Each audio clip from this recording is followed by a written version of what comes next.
Great Expectations. By Charles Dickens. Chapter 40. It was fortunate for me that I had to take precautions to ensure, so far as I could, the safety of my dreaded visitor, for, this thought pressing on me when I awoke, held other thoughts in a confused concourse at a distance. The impossibility of keeping him concealed in the chambers was self-evident. It could not be done, and the attempt to do it would inevitably engender suspicion.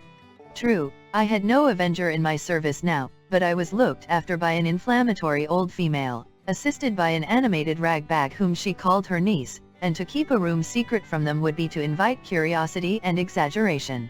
They both had weak eyes, which I had long attributed to their chronically looking in at keyholes, and they were always at hand when not wanted. Indeed, that was their only reliable quality besides larceny. Not to get up a mystery with these people, I resolved to announce in the morning that my uncle had unexpectedly come from the country. This course I decided on while I was yet groping about in the darkness for the means of getting a light. Not stumbling on the means after all, I was fain to go out to the adjacent lodge and get the watchman there to come with his lantern. Now, in groping my way down the black staircase, I fell over something, and that something was a man crouching in a corner. As the man made no answer when I asked him what he did there, but eluded my touch in silence, I ran to the lodge and urged the watchman to come quickly, telling him of the incident on the way back. The wind being as fierce as ever, we did not care to endanger the light in the lantern by rekindling the extinguished lamps on the staircase, but we examined the staircase from the bottom to the top and found no one there. It then occurred to me as possible that the man might have slipped into my rooms, so, lighting my candle at the watchman's, and leaving him standing at the door, I examined them carefully, including the room in which my dreaded guest lay asleep. All was quiet, and assuredly no other man was in those chambers. It troubled me that there should have been a lurker on the stairs, on that night of all nights in the year, and I asked the watchman, on the chance of eliciting some hopeful explanation as I handed him a dram at the door, whether he had admitted at his gate any gentleman who had perceptibly been dining out. Yes, he said, at different times of the night, 3. One lived in Fountain Court, and the other 2 lived in the lane, and he had seen them all go home. Again, the only other man who dwelt in the house of which my chambers formed a part had been in the country for some weeks, and he certainly had not returned in the night, because we had seen his door with his seal on it as we came upstairs. The night being so bad, sir, said the watchman, as he gave me back my glass, uncommon few have come in at my gate. Besides them 3 gentlemen that I have named, I don't call to mind another since about 11 o'clock, when a stranger asked for you. My uncle, I muttered. Yes. You saw him, sir? Yes. Oh yes. Likewise the person with him. Person with him, I repeated. I judged the person to be with him, returned the watchman.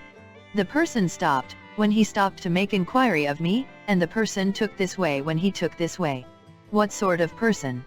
The watchman had not particularly noticed. He should say a working person. To the best of his belief, he had a dust-colored kind of clothes on, under a dark coat. The watchman made more light of the matter than I did, and naturally, not having my reason for attaching weight to it.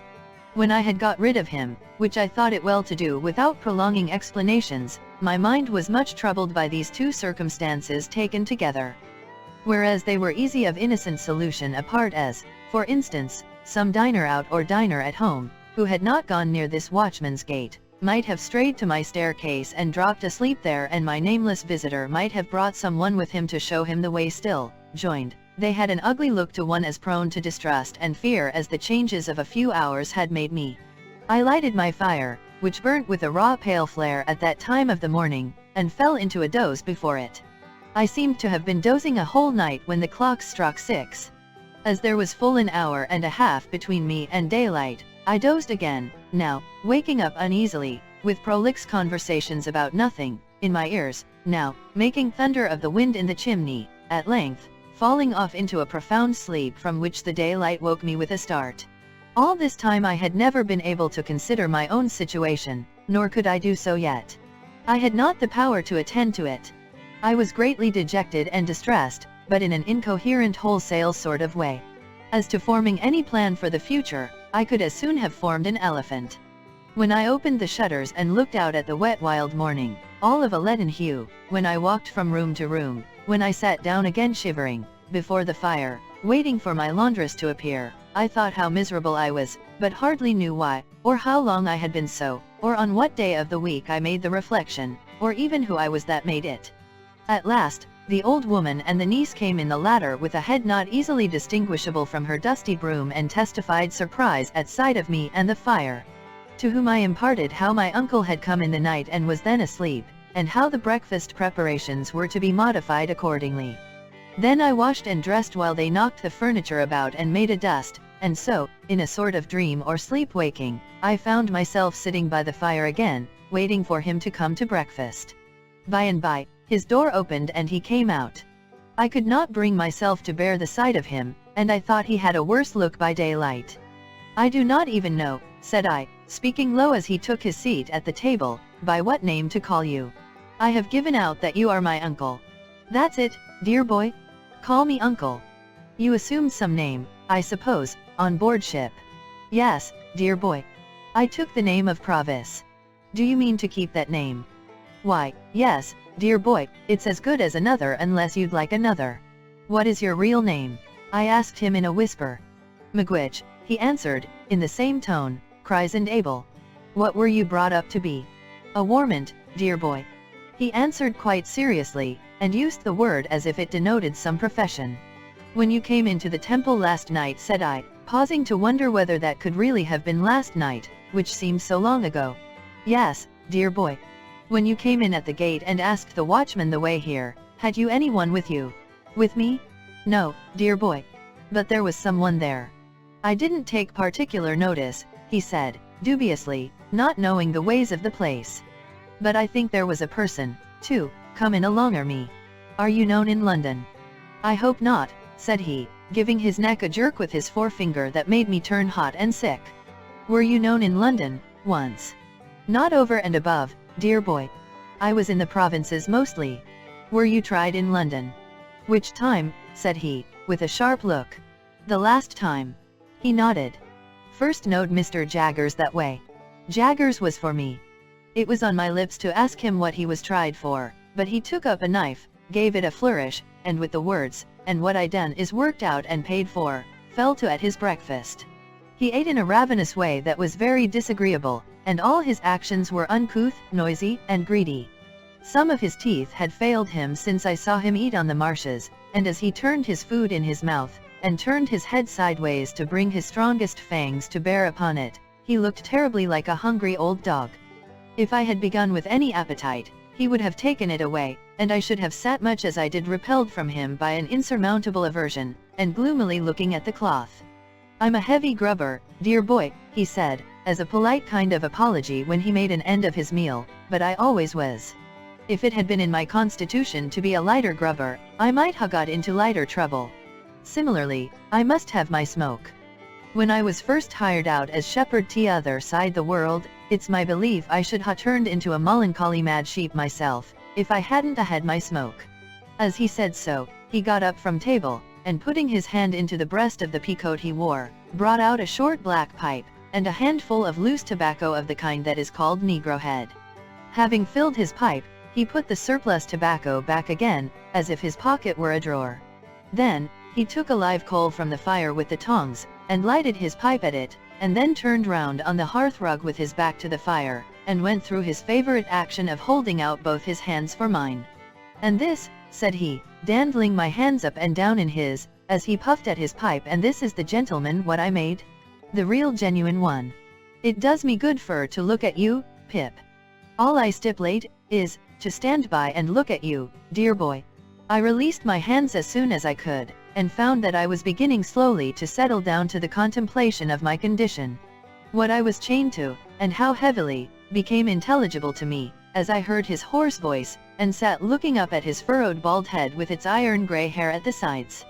I mustn't see my gentleman a-footing it in the mire of the streets, there mustn't be no mud on his boots. My gentleman must have horses, Pip. Horses to ride, and horses to drive, and horses for his servant to ride and drive as well. Shall colonists have their horses, and blood uns, if you please, good lord, and not my London gentlemen? No, no. We'll show 'em another pair of shoes than that, Pip, won't us? He took out of his pocket a great thick pocket-book, bursting with papers, and tossed it on the table. "There's something worth spending in that there book, dear boy. It's yourn. All I've got ain't mine, it's yourn. Don't you be afeard on it. There's more where that come from. I've come to the old country fur to see my gentleman spend his money like a gentleman. That'll be my pleasure. My pleasure you'll be fur to see him do it. And blast you all," he wound up, looking round the room and snapping his fingers once with a loud snap, "blast you every one, from the judge in his wig, to the colonist a-stirring up the dust. I'll show a better gentleman than the whole kit on you put together." "Stop," said I, almost in a frenzy of fear and dislike, "I want to speak to you. I want to know what is to be done. I want to know how you are to be kept out of danger, how long you are going to stay, what projects you have." "Look-ye here, Pip," said he, laying his hand on my arm in a suddenly altered and subdued manner, "first of all, look-ye here. I forgot myself half a minute ago. What I said was low, that's what it was, low. Look-ye here, Pip. Look over it. I ain't going to be low. First," I resumed, half groaning, "what precautions can be taken against your being recognized and seized?" "No, dear boy," he said, in the same tone as before, "that don't go first. Lowness goes first. I ain't took so many year to make a gentleman, not without knowing what's due to him. Look-ye here, Pip. I was low, that's what I was, low. Look over it, dear boy." Some sense of the grimly ludicrous moved me to a fretful laugh, as I replied, "I have looked over it. In heaven's name, don't harp upon it." "Yes, but look-ye here," he persisted. "Dear boy, I ain't come so fur, not fur to be low. Now, go on, dear boy. You was a-saying. How are you to be guarded from the danger you have incurred?" "Well, dear boy, the danger ain't so great. Without I was informed again, the danger ain't so much to signify. There's Jaggers, and there's Wemmick, and there's you. Who else is there to inform? Is there no chance person who might identify you in the street?" said I. "Well," he returned, "there ain't many. Nor yet I don't intend to advertise myself in the newspapers by the name of A.M. come back from Botany Bay, and years have rolled away, and who's to gain by it? Still, look-ye here, Pip. If the danger had been 50 times as great, I should ha' come to see you, mind you, just the same. And how long do you remain?" "How long?" said he, taking his black pipe from his mouth, and dropping his jaw as he stared at me. "I'm not going back. I've come for good." "Where are you to live?" said I. "What is to be done with you? Where will you be safe?" "Dear boy," he returned, "there's disguising wigs can be bought for money, and there's hair powder, and spectacles, and black clothes shorts and what not. Others has done it safe afore, and what others has done afore, others can do again. As to the where and how of living, dear boy, give me your own opinions on it." "You take it smoothly now," said I, "but you were very serious last night, when you swore it was death." "And so I swear it is death," said he, putting his pipe back in his mouth, "and death by the rope, in the open street not far from this, and it's serious that you should fully understand it to be so. What then, when that's once done? Here I am. To go back now you'd be as bad as to stand ground worse. Besides, Pip, I'm here, because I've meant it by you, years and years. As to what I dare, I'm a old bird now, as has dared all manner of traps since first he was fledged, and I'm not afeard to perch upon a scarecrow. If there's death hid inside of it, there is, and let him come out, and I'll face him, and then I'll believe in him and not afore. And now let me have a look at my gentleman again." Once more, he took me by both hands and surveyed me with an air of admiring proprietorship, smoking with great complacency all the while. It appeared to me that I could do no better than secure him some quiet lodging hard by, of which he might take possession when Herbert returned, whom I expected in 2 or 3 days. That the secret must be confided to Herbert as a matter of unavoidable necessity, even if I could have put the immense relief I should derive from sharing it with him out of the question, was plain to me. But it was by no means so plain to Mr. Provis. I resolved to call him by that name, who reserved his consent to Herbert's participation until he should have seen him and formed a favorable judgment of his physiognomy. "And even then, dear boy," said he, pulling a greasy little clasped black testament out of his pocket, "we'll have him on his oath. To state that my terrible patron carried this little black book about the world solely to swear people on in cases of emergency, would be to state what I never quite established, but this I can say, that I never knew him put it to any other use. The book itself had the appearance of having been stolen from some court of justice, and perhaps his knowledge of its antecedents, combined with his own experience in that wise, gave him a reliance on its powers as a sort of legal spell or charm.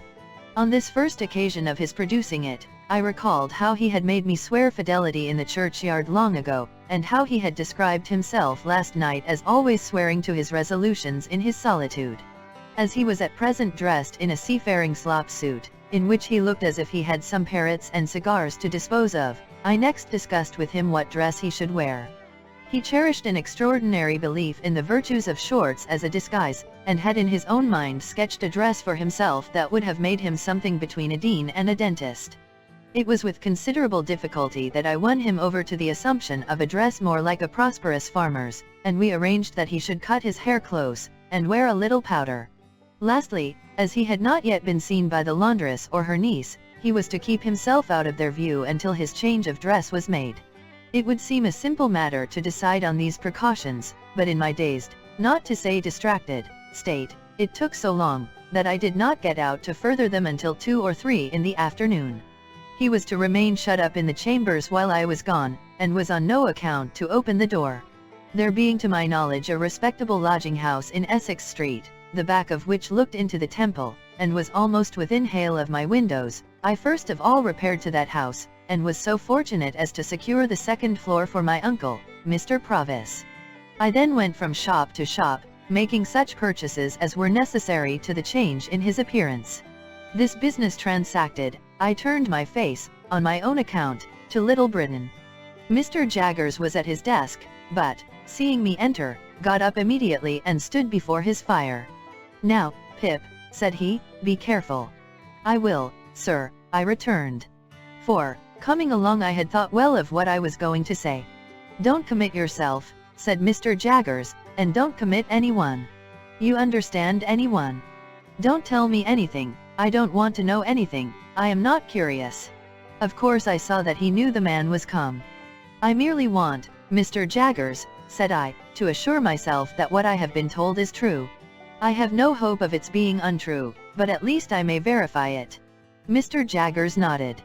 "But did you say told or informed?" he asked me, with his head on one side, and not looking at me, but looking in a listening way at the floor. Told would seem to imply verbal communication. You can't have verbal communication with a man in New South Wales, you know. I will say, informed, Mr. Jaggers. Good. I have been informed by a person named Abel McGwitch, that he is the benefactor so long unknown to me. "That is the man," said Mr. Jaggers, "in New South Wales." "And only he," said I. "And only he," said Mr. Jaggers. "I am not so unreasonable, sir, as to think you at all responsible for my mistakes and wrong conclusions, but I always supposed it was Miss Havisham." "As you say, Pip," returned Mr. Jaggers, turning his eyes upon me coolly, and taking a bite at his forefinger, "I am not at all responsible for that." "And yet it looked so like it, sir," I pleaded with a downcast heart. "Not a particle of evidence, Pip," said Mr. Jaggers, shaking his head and gathering up his skirts. "Take nothing on its looks, take everything on evidence. There's no better rule." "I have no more to say," said I, with a sigh, after standing silent for a little while. "I have verified my information, and there's an end." "And McGwitch in New South Wales having at last disclosed himself," said Mr. Jaggers, "you will comprehend, Pip, how rigidly throughout my communication with you, I have always adhered to the strict line of fact. There has never been the least departure from the strict line of fact. You are quite aware of that?" "Quite, sir." I communicated to McGwitch in New South Wales when he first wrote to me from New South Wales the caution that he must not expect me ever to deviate from the strict line of fact. I also communicated to him another caution.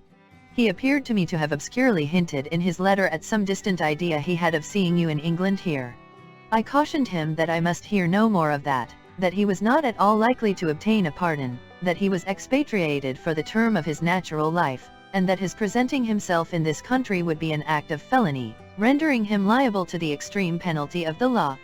"I gave McGwitch that caution," said Mr. Jaggers, looking hard at me. "I wrote it to New South Wales. He guided himself by it, no doubt." "No doubt," said I. I have been informed by Wemmick, pursued Mr. Jaggers, still looking hard at me, that he has received a letter, under date Portsmouth, from a colonist of the name of Purvis, or Provis, I suggested. Or Provis, thank you, Pip. Perhaps it is Provis?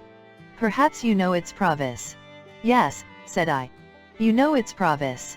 A letter, under date Portsmouth, from a colonist of the name of Provis, asking for the particulars of your address, on behalf of Magwitch. Wemmick sent him the particulars, I understand, by return of post. Probably it is through Provis that you have received the explanation of Magwitch in New South Wales. It came through Provis, I replied. Good day, Pip, said Mr. Jaggers, offering his hand, glad to have seen you. In writing by post to Magwitch in New South Wales or in communicating with him through Provis, have the goodness to mention that the particulars and vouchers of our long account shall be sent to you, together with the balance, for there is still a balance remaining. Good day, Pip. We shook hands, and he looked hard at me as long as he could see me. I turned at the door, and he was still looking hard at me, while the two vial casts on the shelf seemed to be trying to get their eyelids open, and to force out of their swollen throats. Oh, what a man he is. Wemmick was out, and though he had been at his desk he could have done nothing for me. I went straight back to the temple, where I found the terrible Provis drinking rum and water and smoking Negro head, in safety.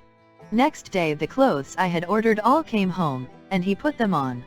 Whatever he put on, became him less, it dismally seemed to me, than what he had worn before. To my thinking, there was something in him that made it hopeless to attempt to disguise him. The more I dressed him and the better I dressed him, the more he looked like the slouching fugitive on the marshes. This effect on my anxious fancy was partly referable, no doubt, to his old face and manner growing more familiar to me, but I believe too that he dragged one of his legs as if there were still a weight of iron on it, and that from head to foot there was convict in the very grain of the man. The influences of his solitary hut life were upon him besides, and gave him a savage air that no dress could tame. Added to these were the influences of his subsequent branded life among men, and, crowning all, his consciousness that he was dodging and hiding now. In all his ways of sitting and standing, and eating and drinking, of brooding about in a high-shouldered reluctant style, of taking out his great horn-handled jackknife and wiping it on his legs, and cutting his food, of lifting light glasses and cups to his lips, as if they were clumsy pannikins, of chopping a wedge off his bread, and soaking up with it the last fragments of gravy round and round his plate, as if to make the most of an allowance, and then drying his finger ends on it, and then swallowing it in these ways, and 1,000 other small nameless instances arising every minute in the day. There was prisoner, felon, bondsman, plain as plain could be. It had been his own idea to wear that touch of powder, and I had conceded the powder after overcoming the shorts. But I can compare the effect of it, when on, to nothing but the probable effect of rouge upon the dead. So awful was the manner in which everything in him that it was most desirable to repress, started through that thin layer of pretence, and seemed to come blazing out at the crown of his head. It was abandoned as soon as tried, and he wore his grizzled hair cut short. Words cannot tell what a sense I had, at the same time, of the dreadful mystery that he was to me. When he fell asleep of an evening, with his knotted hands clenching the sides of the easy-chair, and his bald head tattooed with deep wrinkles falling forward on his breast, I would sit and look at him, wondering what he had done, and loading him with all the crimes in the calendar, until the impulse was powerful on me to start up and fly from him. Every hour so increased my abhorrence of him, that I even think I might have yielded to this impulse in the first agonies of being so haunted, notwithstanding all he had done for me and the risk he ran, but for the knowledge that Herbert must soon come back. Once, I actually did start out of bed in the night, and begin to dress myself in my worst clothes, hurriedly intending to leave him there with everything else I possessed, and enlist for India as a private soldier.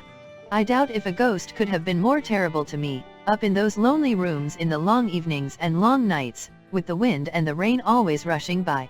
A ghost could not have been taken and hanged on my account, and the consideration that he could be, and the dread that he would be, were no small addition to my horrors.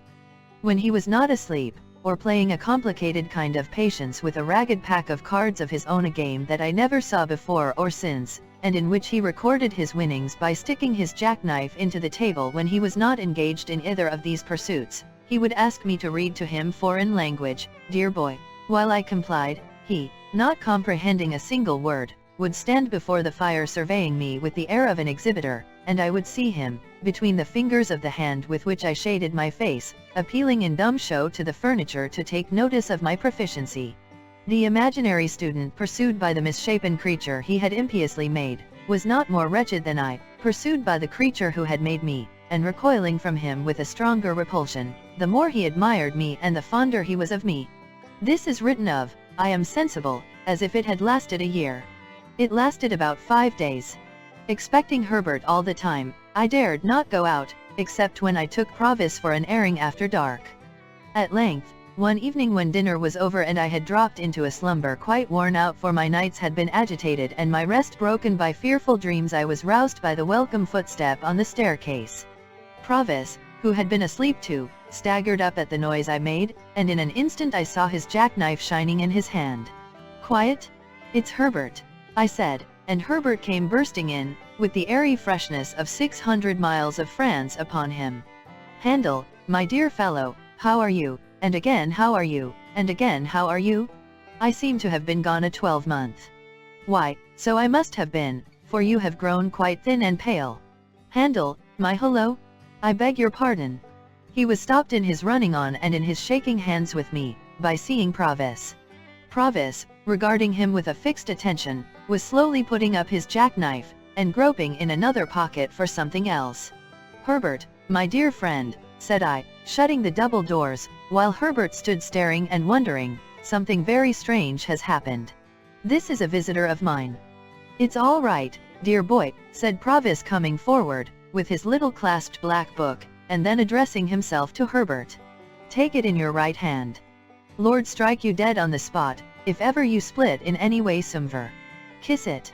"Do so, as he wishes it," I said to Herbert.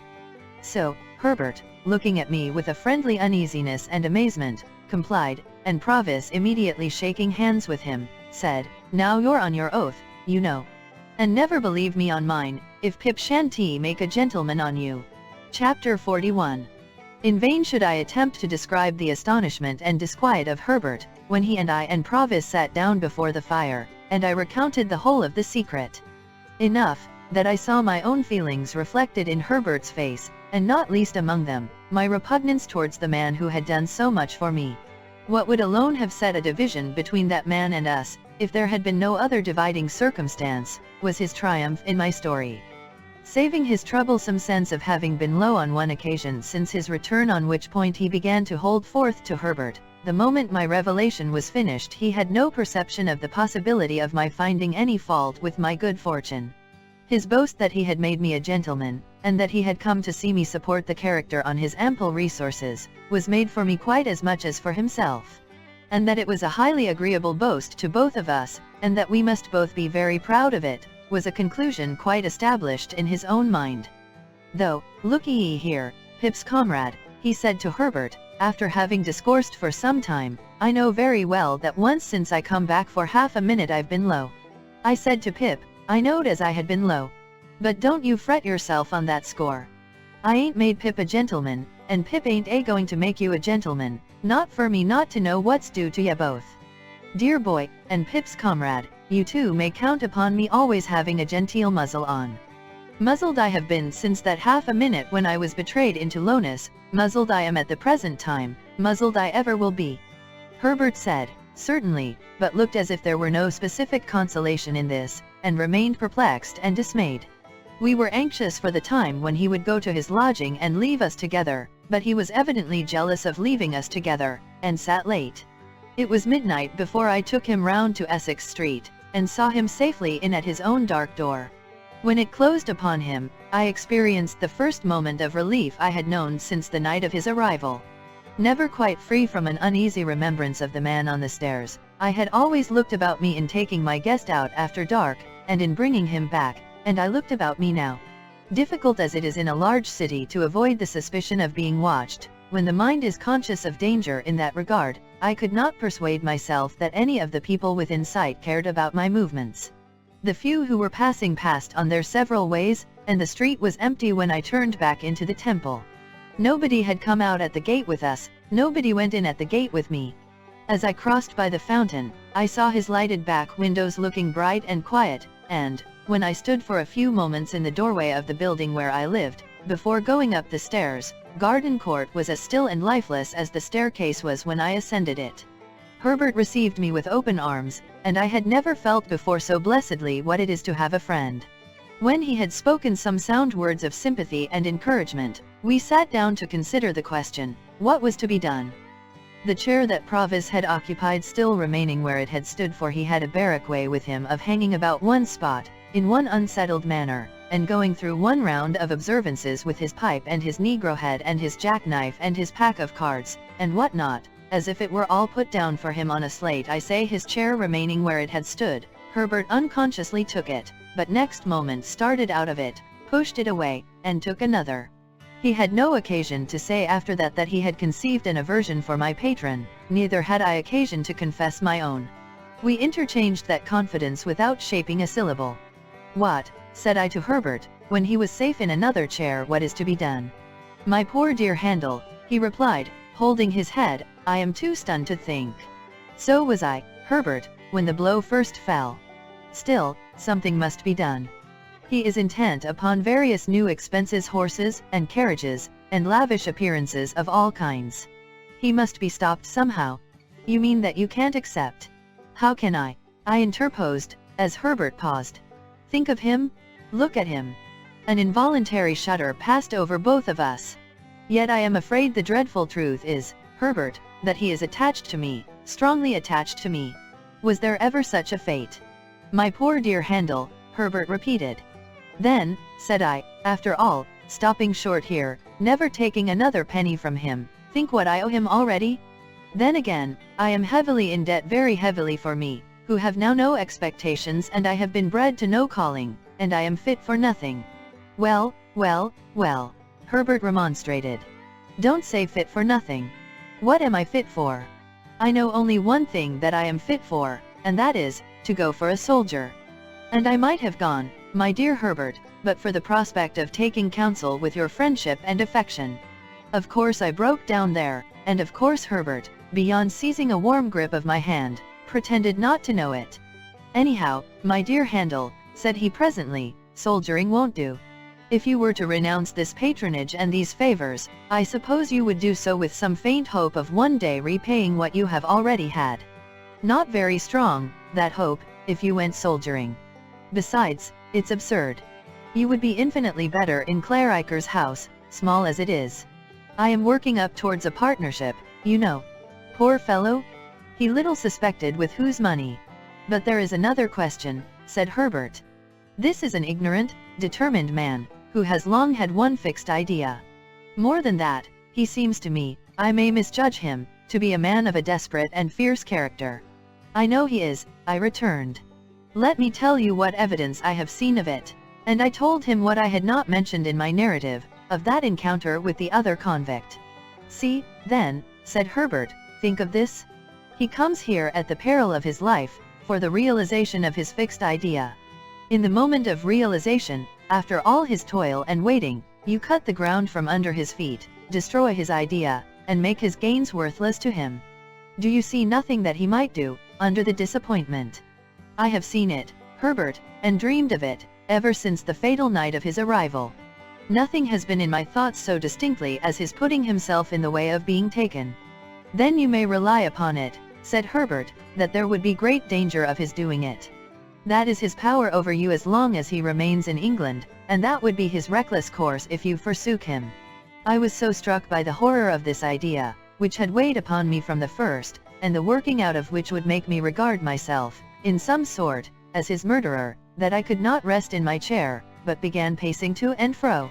I said to Herbert, meanwhile, that even if Provis were recognized and taken, in spite of himself, I should be wretched as the cause, however innocently. Yes, even though I was so wretched in having him at large and near me, and even though I would far rather have worked at the forge all the days of my life than I would ever have come to this. But there was no staving off the question, what was to be done? The first and the main thing to be done, said Herbert, is to get him out of England.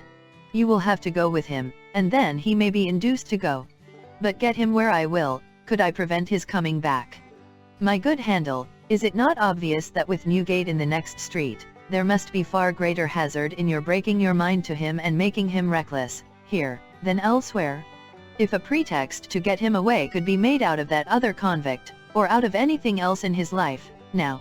There, again, said I, stopping before Herbert, with my open hands held out, as if they contained the desperation of the case. I know nothing of his life. It has almost made me mad to sit here of a night and see him before me, so bound up with my fortunes and misfortunes, and yet so unknown to me, except as the miserable wretch who terrified me 2 days in my childhood. Herbert got up, and linked his arm in mine, and we slowly walked to and fro together, studying the carpet. Handel, said Herbert, stopping, you feel convinced that you can take no further benefits from him, do you? Fully. Surely you would, too, if you were in my place. And you feel convinced that you must break with him. Herbert, can you ask me? And you have, and are bound to have, that tenderness for the life he has risked on your account, that you must save him, if possible, from throwing it away. Then you must get him out of England before you stir a finger to extricate yourself. That done, extricate yourself, in heaven's name, and we'll see it out together, dear old boy. It was a comfort to shake hands upon it, and walk up and down again, with only that done. Now, Herbert, said I, with reference to gaining some knowledge of his history. There is but one way that I know of. I must ask him point blank. Yes. Ask him, said Herbert, when we sit at breakfast in the morning. For he had said, on taking leave of Herbert, that he would come to breakfast with us. With this project formed, we went to bed. I had the wildest dreams concerning him, and woke unrefreshed. I woke, too, to recover the fear which I had lost in the night, of his being found out as a returned transport. Waking, I never lost that fear. He came round at the appointed time, took out his jackknife, and sat down to his meal. He was full of plans for his gentleman's coming out strong, and like a gentleman, and urged me to begin speedily upon the pocketbook which he had left in my possession.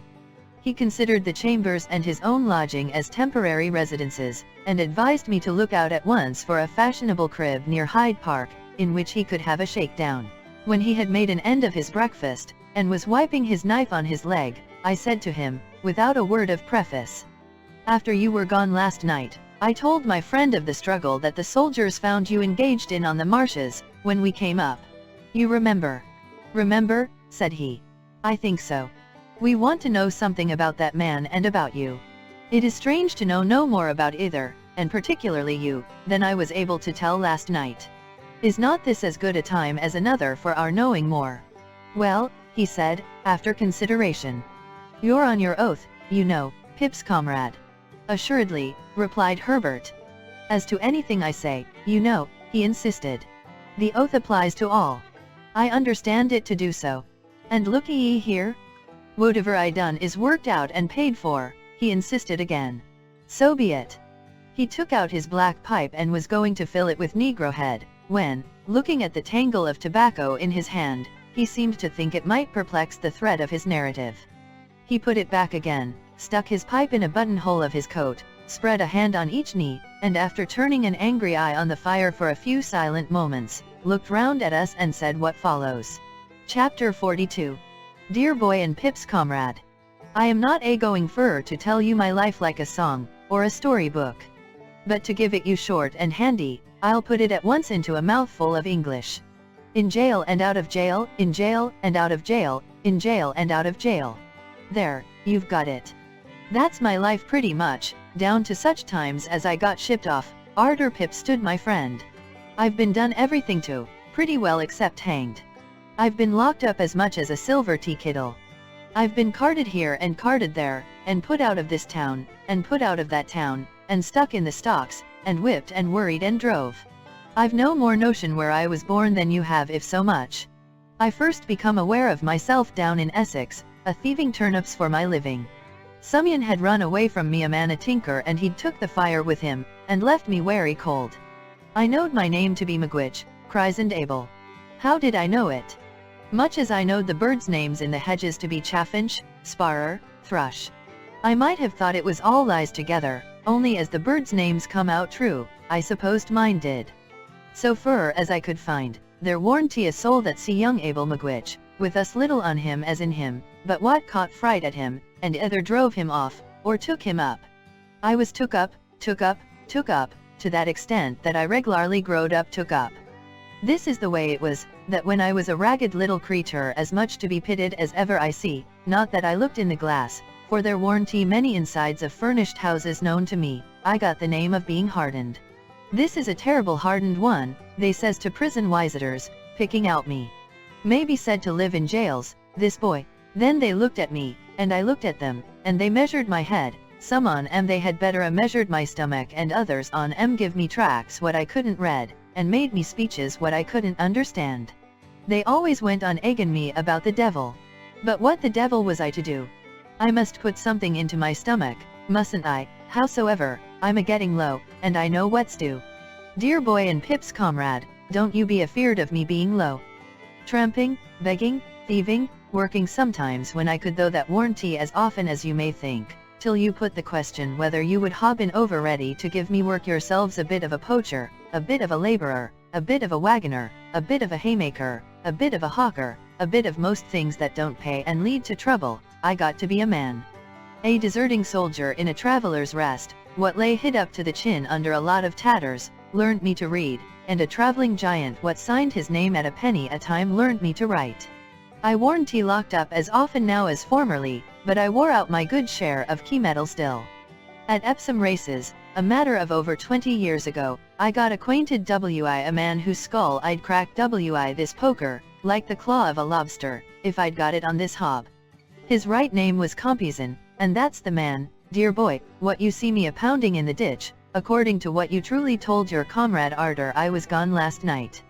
He set up for a gentleman, this Compeyson, and he'd been to a public boarding school and had learning. He was a smooth one to talk, and was a dab at the ways of gentlefolks. He was good looking too. It was the night afore the great race, when I found him on the heath, in a booth that I knowed on. Him and some more was a-sitting among the tables when I went in, and the landlord, which had a knowledge of me, and was a sporting one, called him out, and said, I think this is a man that might suit you, meaning I was. Compeyson, he looks at me very noticing, and I look at him. He has a watch and a chain and a ring and a breastpin and a handsome suit of clothes. To judge from appearances, you're out of luck, says Compeyson to me. Yes, master, and I've never been in it much. I had come out of Kingston jail last on a vagrancy committal. Not but what it might have been for something else, but it warn't. Luck changes, says Compeyson, perhaps yours is going to change. I says, I hope it may be so. There's room. What can you do, says Compeyson. Eat and drink, I says, if you'll find the materials. Compeyson laughed, looked at me again very noticing, give me 5 shillings, and appointed me for next night. Same place. I went to Compeyson next night, same place, and Compeyson took me on to be his man and partner. And what was Compeyson's business in which we was to go partners? Compeyson's business was the swindling, handwriting forging, stolen banknote passing, and such like. All sorts of traps as Compeyson could set with his head, and keep his own legs out of and get the profits from and let another man in for, was Compeyson's business. He'd no more heart than iron file, he was as cold as death, and he had the head of the devil aforementioned. There was another in with Compeyson, as was called Arthur, not as being so christened, but as a surname. He was in a decline, and was a shadow to look at. Him and Compeyson had been in a bad thing with a rich lady some years afore, and they'd made a pot of money by it, but Compeyson bet and gained, and he'd have run through the king's taxes. So, Arthur was a-dying, and a-dying poor and with the horrors on him, and Compeyson's wife, which Compeyson kicked mostly, was a-having pity on him when she could, and Compeyson was a-having pity on nothing and nobody. I might a took warning by Arthur, but I didn't, and I won't pretend I was particular for where you'd be the good on it, dear boy and comrade. So I begun wi Compeyson, and a poor tool I was in his hands. Arthur lived at the top of Compeyson's house, over nigh Brentford it was, and Compeyson kept a careful account agin him for board and lodging, in case he should ever get better to work it out. But Arthur soon settled the account. The second or third time as ever I see him, he come a-tearing down into Compeyson's parlor late at night, in only a flannel gown, with his hair all in a sweat, and he says to Compeyson's wife, Sally, she really is upstairs alonger me, now, and I can't get rid of her. She's all in white, he says, white flowers in her hair, and she's awful mad, and she's got a shroud hanging over her arm, and she says she'll put it on me at 5 in the morning. Says Compeyson, why, you fool, don't you know she's got a living body? And how should she be up there, without coming through the door, or in at the window, and up the stairs? I don't know how she's there, says Arthur, shivering dreadful with the horrors, but she's standing in the corner at the foot of the bed, awful mad. And over where her heart's broke you broke it, there's drops of blood. Compeyson spoke hearty, but he was always a coward. Go up along this drivelling sick man, he says to his wife, and Magwitch, lend her a hand, will you? But he never come nigh himself. Compeyson's wife and me took him up to bed again, and he raved most dreadful. Why look at her, he cries out. She's a-shaking the shroud at me? Don't you see her? Look at her eyes. Ain't it awful to see her so mad? Next he cries, she'll put it on me, and then I'm done for. Take it away from her, take it away. And then he catched hold of us, and kept on a-talking to her, and answering of her, till I half believed I see her myself. Compeyson's wife, being used to him, give him some liquor to get the horrors off, and by he quieted. Oh, she's gone? Has her keeper been for her, he says.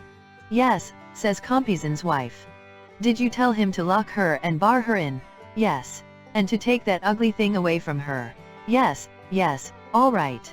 You're a good creature, he says, don't leave me, whatever you do, and thank you. He rested pretty quiet till it might want a few minutes of 5, and then he starts up with a scream, and screams out, here she is. She's got the shroud again. She's unfolding it. She's coming out of the corner. She's coming to the bed. Hold me, both on you, one of each side, don't let her touch me with it. Huh? She missed me that time. Don't let her throw it over my shoulders. Don't let her lift me up to get it round me. She's lifting me up. Keep me down. Then he lifted himself up hard, and was dead. Compeyson took it easy as a good riddance for both sides. Him and me was soon busy, and first he swore me, being ever artful, on my own book, this here little black book, dear boy, what I swore your comrade on. Not to go into the things that Compeyson planned, and I done, which you'd take a week. I'll simply say to you, dear boy, and Pip's comrade, that man got me into such nets as made me his black slave. I was always in debt to him, always under his thumb, always a-working, always a-getting into danger. He was younger than me, but he'd got craft, and he'd got learning, and he overmatched me 500 times told, and no mercy. My missus, as I had the hard time stop though. I ain't brought her in. He looked about him in a confused way, as if he had lost his place in the book of his remembrance, and he turned his face to the fire, and spread his hands broader on his knees, and lifted them off and put them on again. There ain't no need to go into it, he said, looking round once more. The time W.I. Compeyson was a'most as hard a time as ever I had, that said, all said. Did I tell you as I was tried, alone, for misdemeanor, while with Compeyson? I answered, no.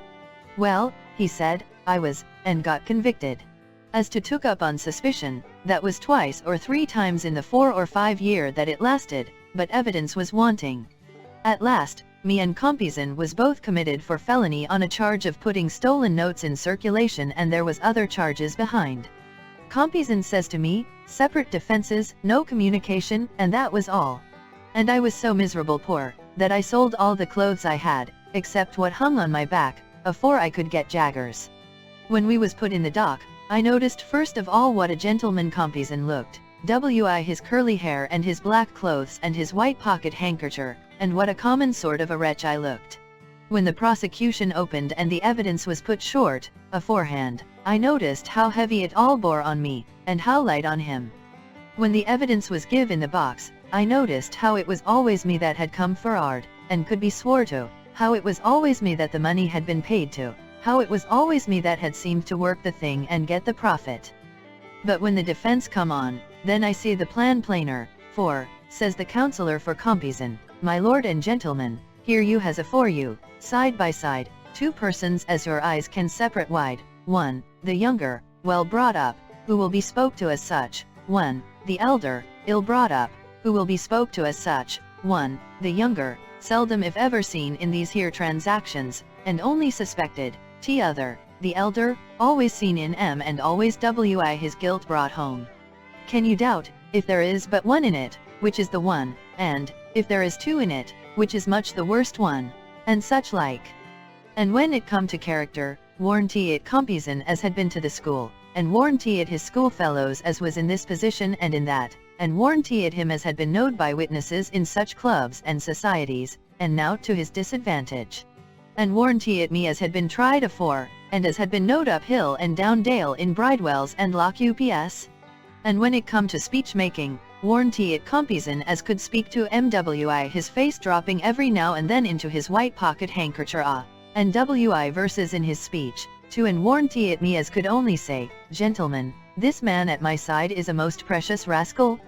And when the verdict come, warranty it Compeyson as was recommended to mercy on account of good character and bad company, and giving up all the information he could again me, and warranty it me as got never a word but guilty.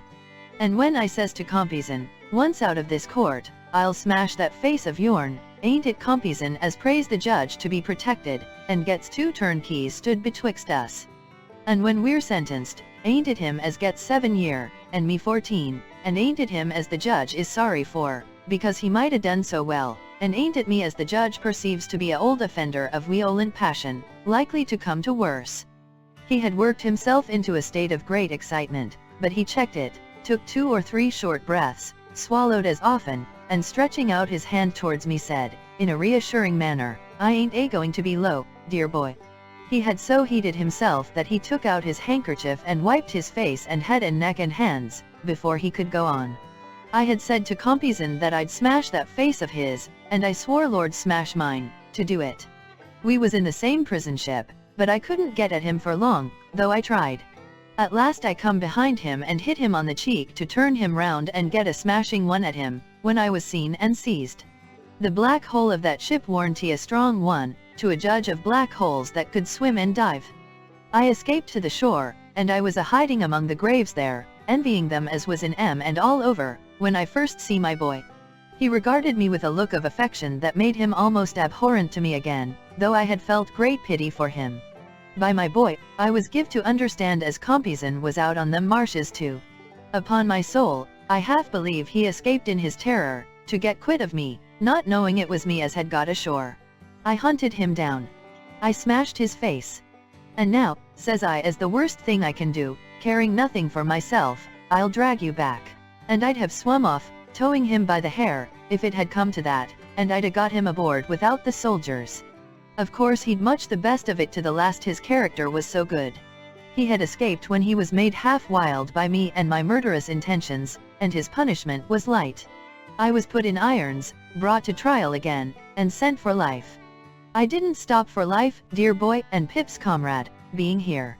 He wiped himself again, as he had done before, and then slowly took his tangle of tobacco from his pocket, and plucked his pipe from his buttonhole, and slowly filled it, and began to smoke. Is he dead? I asked, after a silence. Is who dead, dear boy? Compeyson. He hopes I am, if he's alive, you may be sure, with a fierce look. I never heard no more of him.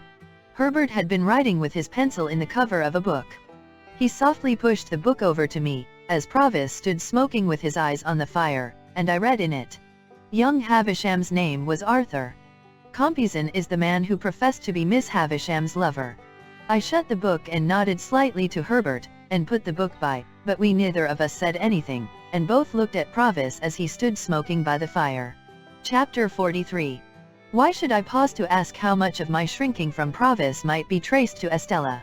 Why should I loiter on my road, to compare the state of mind in which I had tried to rid myself of the stain of the prison before meeting her at the coach office, with the state of mind in which I now reflected on the abyss between Estella in her pride and beauty, and the returned transport whom I harbored? The road would be none the smoother for it, the end would be none the better for it, he would not be helped, nor I extenuated. A new fear had been engendered in my mind by his narrative, or rather, his narrative had given form and purpose to the fear that was already there. If Compeyson were alive and should discover his return, I could hardly doubt the consequence. That Compeyson stood in mortal fear of him, neither of the two could know much better than I, and that any such man as that man had been described to be would hesitate to release himself for good from a dreaded enemy by the safe means of becoming an informer was scarcely to be imagined. Never had I breathed, and never would I breathe, or so I resolved a word of Estella to Provis. But, I said to Herbert that, before I could go abroad, I must see both Estella and Miss Havisham. This was when we were left alone on the night of the day when Provis told us his story. I resolved to go out to Richmond next day, and I went. On my presenting myself at Mrs. Brandley's, Estella's maid was called to tell that Estella had gone into the country. Where? To Satis house, as usual. Not as usual, I said, for she had never yet gone there without me. When was she coming back? There was an air of reservation in the answer which increased my perplexity, and the answer was, that her maid believed she was only coming back at all for a little while. I could make nothing of this, except that it was meant that I should make nothing of it, and I went home again in complete discomfiture. Another night consultation with Herbert after Provis was gone home, I always took him home, and always looked well about me, led us to the conclusion that nothing should be said about going abroad until I came back from Miss Havisham's. In the meantime, Herbert and I were to consider separately what it would be best to say, whether we should devise any pretence of being afraid that he was under suspicious observation, or whether I, who had never yet been abroad, should propose an expedition. We both knew that I had but to propose anything, and he would consent. We agreed that his remaining many days in his present hazard was not to be thought of. Next day I had the meanness to feign that I was under a binding promise to go down to Joe, but I was capable of almost any meanness towards Joe or his name. Provis was to be strictly careful while I was gone, and Herbert was to take the charge of him that I had taken. I was to be absent only one night, and, on my return, the gratification of his impatience for my starting as a gentleman on a greater scale was to be begun.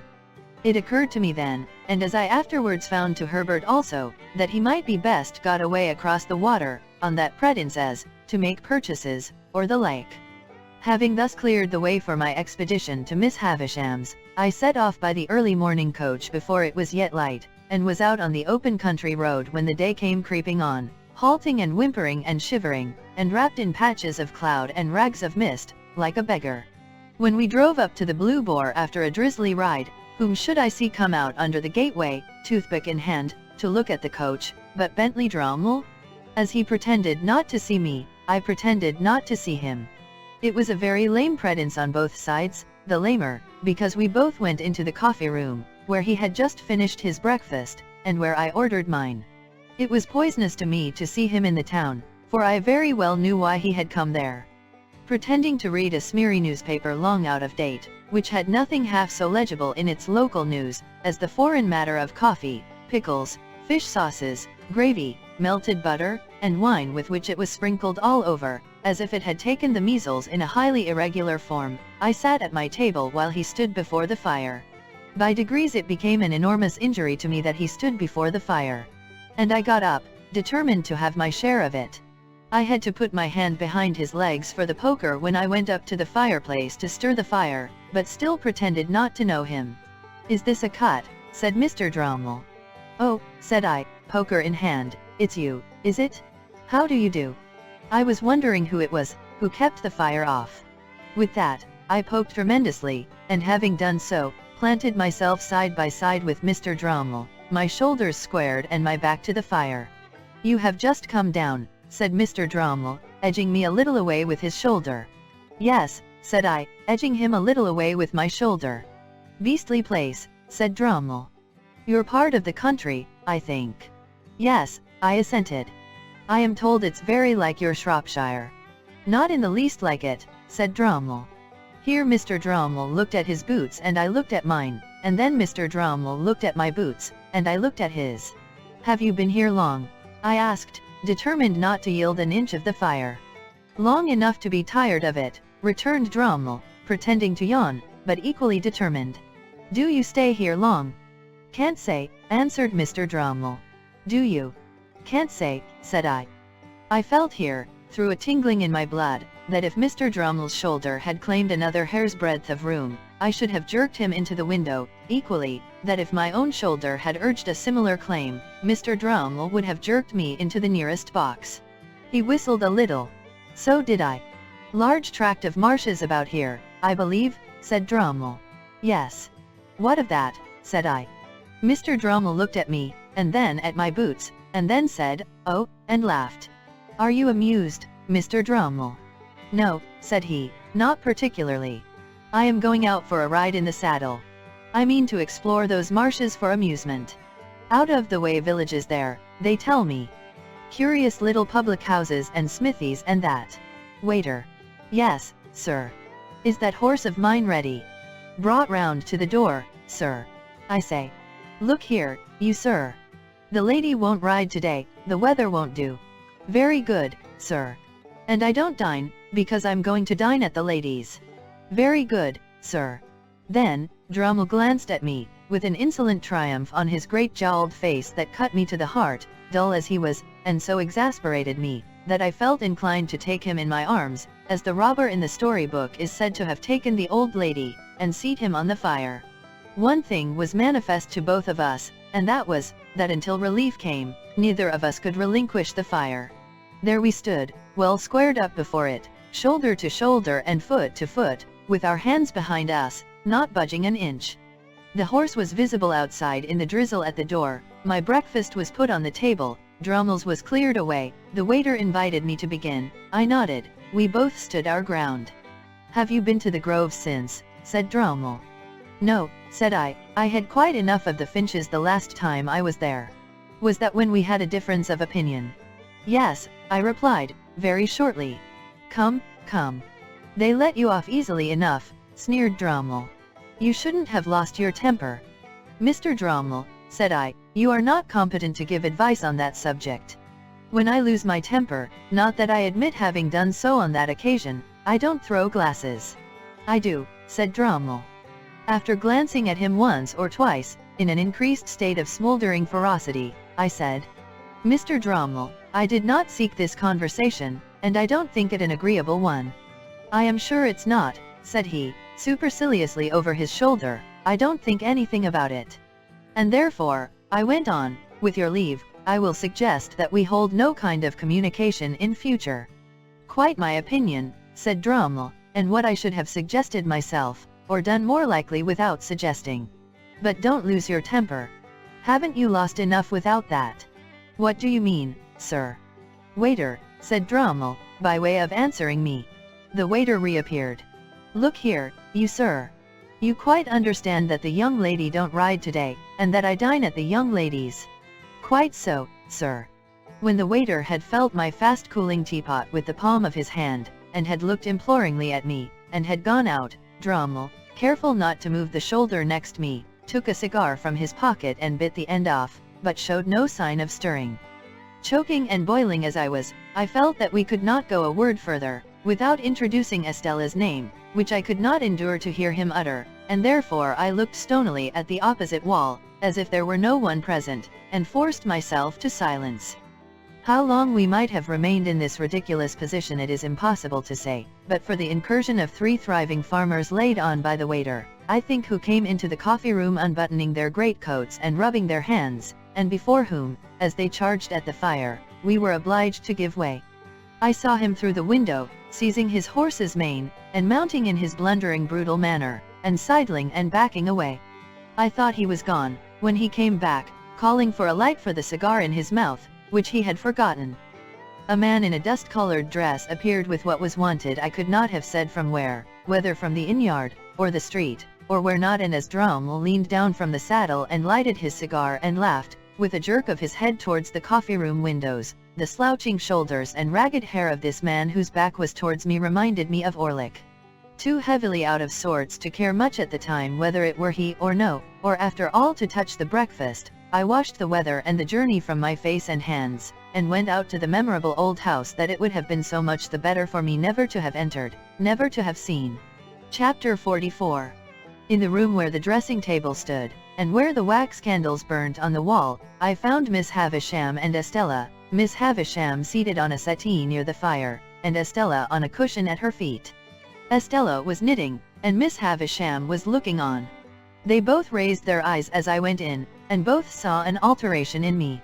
I derived that, from the look they interchanged. "And what wind," said Miss Havisham, "blows you here, Pip?" Though she looked steadily at me, I saw that she was rather confused.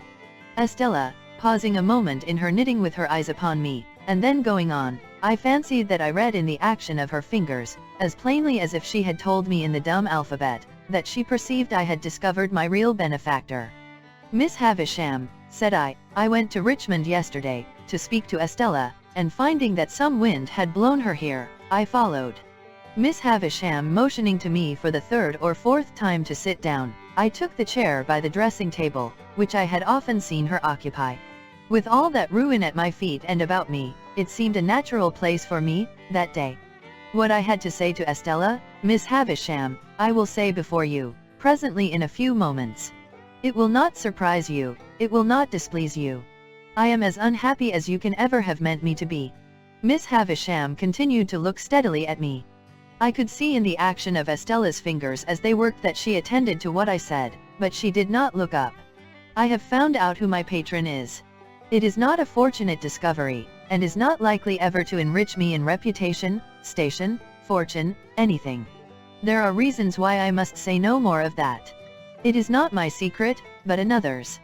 As I was silent for a while, looking at Estella and considering how to go on, Miss Havisham repeated, it is not your secret, but another's. Well, when you first caused me to be brought here, Miss Havisham, when I belonged to the village over yonder, that I wish I had never left, I suppose I did really come here, as any other chance boy might have come as a kind of servant, to gratify a want or a whim, and to be paid for it. Pip, replied Miss Havisham, steadily nodding her head, you did. And that Mr. Jaggers. Mr. Jaggers, said Miss Havisham, taking me up in a firm tone, had nothing to do with it, and knew nothing of it. His being my lawyer, and his being the lawyer of your patron is a coincidence. He holds the same relation towards numbers of people, and it might easily arise. Be that as it may, it did arise, and was not brought about by anyone. Anyone might have seen in her haggard face that there was no suppression or evasion so far. But when I fell into the mistake I have so long remained in, at least you led me on, said I. Yes, she returned, again nodding steadily, I let you go on. Was that kind? Who am I? Cried Miss Havisham, striking her stick upon the floor and flashing into wrath so suddenly that Estella glanced up at her in surprise. Who am I, for God's sake, that I should be kind? It was a weak complaint to have made, and I had not meant to make it. I told her so, as she sat brooding after this outburst. Well, she said. What else? I was liberally paid for my old attendance here, I said, to soothe her, in being apprenticed, and I have asked these questions only for my own information. What follows has another, and I hope more disinterested, purpose. In humoring my mistake, Miss Havisham, you practiced on perhaps you will supply whatever term expresses your intention, without offense your self-seeking relations. I did. Why, they would have it so? So would you. What has been my history, that I should be at the pains of entreating either them or you not to have it so? You made your own snares. I never made them. Waiting until she was quiet again for this, too, flashed out of her in a wild and sudden way, I went on. I have been thrown among one family of your relations, Miss Havisham, and have been constantly among them since I went to London. I know them to have been as honestly under my delusion as I myself. And I should be false and base if I did not tell you, whether it is acceptable to you or no, and whether you are inclined to give credence to it or no, that you deeply wrong both Mr. Matthew Pocket and his son Herbert, if you suppose them to be otherwise than generous, upright, open, and incapable of anything designing or mean. They are your friends, said Miss Havisham. They made themselves my friends, said I, when they supposed me to have superseded them, and when Sarah Pocket, Miss Georgiana, and Mistress Camilla were not my friends, I think. This contrasting of them with the rest seemed, I was glad to see, to do them good with her. She looked at me keenly for a little while, and then said quietly, What do you want for them? Only, said I, that you would not confound them with the others. They may be of the same blood, but, believe me, they are not of the same nature. Still looking at me keenly, Miss Havisham repeated, What do you want for them? I am not so cunning, you see, I said, in answer, conscious that I reddened a little, as that I could hide from you, even if I desired, that I do want something. Miss Havisham, if you would spare the money to do my friend Herbert a lasting service in life, but which from the nature of the case must be done without his knowledge, I could show you how.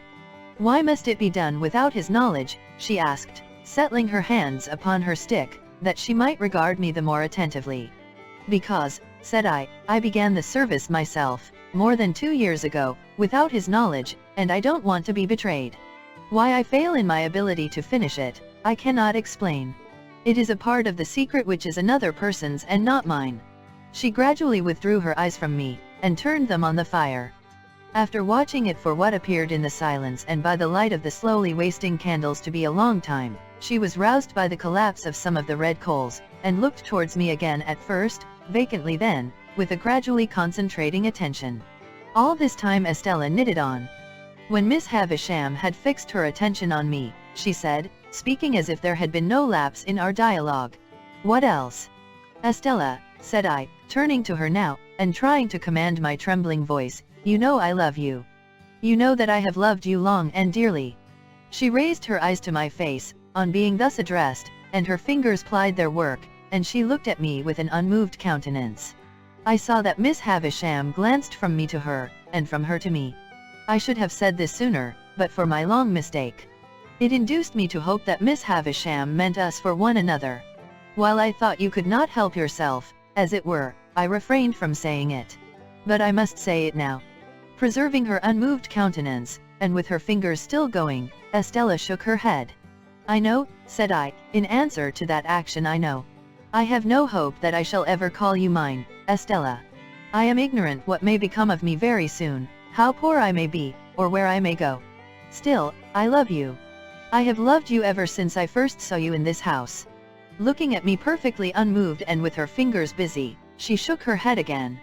It would have been cruel in Miss Havisham, horribly cruel, to practice on the susceptibility of a poor boy, and to torture me through all these years with a vain hope and an idle pursuit, if she had reflected on the gravity of what she did. But I think she did not. I think that, in the endurance of her own trial, she forgot mine, Estella. I saw Miss Havisham put her hand to her heart and hold it there, as she sat looking by turns at Estella and at me. It seems, said Estella, very calmly, that there are sentiments, fancies I don't know how to call them which I am not able to comprehend. When you say you love me, I know what you mean, as a form of words, but nothing more. You address nothing in my breast, you touch nothing there. I don't care for what you say at all. I have tried to warn you of this, now, have I not? I said in a miserable manner, yes. Yes. But you would not be warned, for you thought I did not mean it. Now, did you not think so? I thought and hoped you could not mean it. You, so young, untried, and beautiful, Estella. Surely it is not in nature. It is in my nature, she returned. And then she added, with a stress upon the words, it is in the nature formed within me. I make a great difference between you and all other people when I say so much. I can do no more. Is it not true, said I, that Bentley Druml is in town here, and pursuing you? It is quite true, she replied, referring to him with the indifference of utter contempt. That you encourage him, and ride out with him, and that he dines with you this very day. She seemed a little surprised that I should know it, but again replied, quite true. You cannot love him, Estella. Her fingers stopped for the first time, as she retorted rather angrily, what have I told you? Do you still think, in spite of it, that I do not mean what I say? You would never marry him, Estella. She looked towards Miss Havisham, and considered for a moment with her work in her hands. Then she said, why not tell you the truth? I am going to be married to him. I dropped my face into my hands, but was able to control myself better than I could have expected, considering what agony it gave me to hear her say those words. When I raised my face again, there was such a ghastly look upon Miss Havisham's, that it impressed me, even in my passionate hurry and grief. Estella, dearest Estella, do not let Miss Havisham lead you into this fatal step. Put me aside forever you have done so, I well know, but bestow yourself on some worthier person than Druml. Miss Havisham gives you to him, as the greatest slight and injury that could be done to the many far better men who admire you, and to the few who truly love you. Among those few there may be one who loves you even as dearly, though he has not loved you as long, as I. Take him, and I can bear it better, for your sake. My earnestness awoke a wonder in her that seemed as if it would have been touched with compassion, if she could have rendered me at all intelligible to her own mind. I am going, she said again, in a gentler voice, to be married to him. The preparations for my marriage are making, and I shall be married soon. Why do you injuriously introduce the name of my mother by adoption? It is my own act. Your own act, Estella, to fling yourself away upon a brute. On whom should I fling myself away? She retorted, with a smile. Should I fling myself away upon the man who would the soonest feel, if people do feel such things, that I took nothing to him? There? It is done. I shall do well enough, and so will my husband. As to leading me into what you call this fatal step, Miss Havisham would have had me wait, and not marry yet, but I am tired of the life I have led, which has very few charms for me, and I am willing enough to change it. Say no more. We shall never understand each other.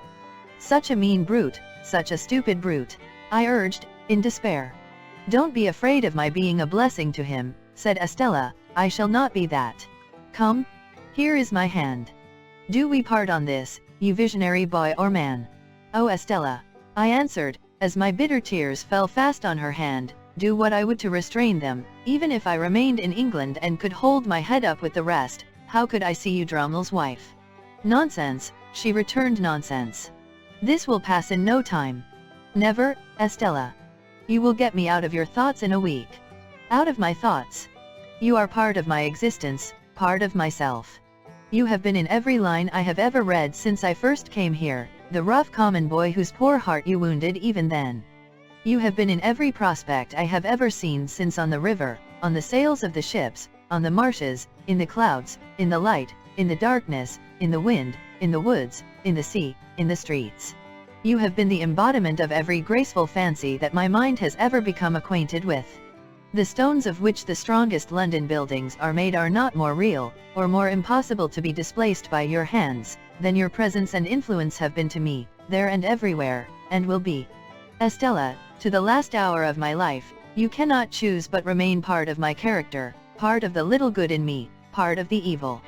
But, in this separation, I associate you only with the good, and I will faithfully hold you to that always, for you must have done me far more good than harm, let me feel now what sharp distress I may.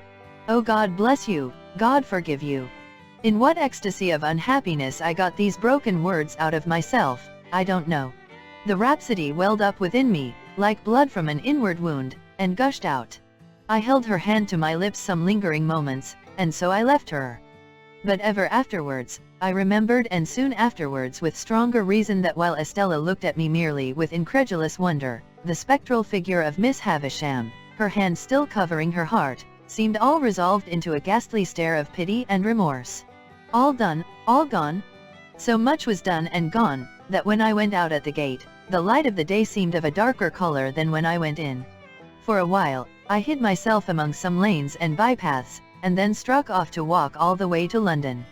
For, I had by that time come to myself so far as to consider that I could not go back to the inn and see Drommel there, that I could not bear to sit upon the coach and be spoken to, that I could do nothing half so good for myself as tire myself out. It was past midnight when I crossed London Bridge. Pursuing the narrow intricacies of the streets which at that time tended westward near the Middlesex shore of the river, my readiest access to the Temple was close by the riverside, through Whitefriars. I was not expected till tomorrow, but I had my keys, and, if Herbert were gone to bed, could get to bed myself without disturbing him. As it seldom happened that I came in at that Whitefriars gate after the Temple was closed, and as I was very muddy and weary, I did not take it ill that the night porter examined me with much attention as he held the gate a little way open for me to pass in. To help his memory I mentioned my name. I was not quite sure, sir, but I thought so. Here's a note, sir. The messenger that brought it, said would you be so good as read it by my lantern. Much surprised by the request, I took the note. It was directed to Philip Pip, Esquire, and on the top of the superscription were the words, "Please read this, here." I opened it, the watchman holding up his light, and read inside, in Wemmick's writing. Don't go home. Chapter 45. Turning from the Temple Gate as soon as I had read the warning, I made the best of my way to Fleet Street, and there got a late hackney chariot and drove to the Humyums in Covent Garden.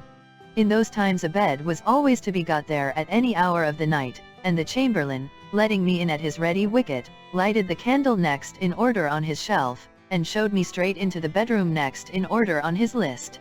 It was a sort of vault on the ground floor at the back, with a despotic monster of a four-post bedstead in it, straddling over the whole place, putting one of his arbitrary legs into the fireplace and another into the doorway, and squeezing the wretched little washing stand in quite a divinely righteous manner.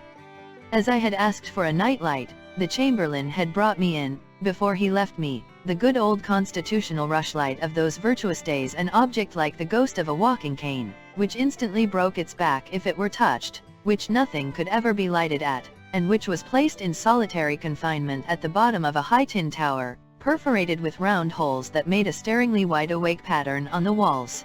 When I had got into bed, and lay there footsore, weary, and wretched, I found that I could no more close my own eyes than I could close the eyes of this foolish Argus.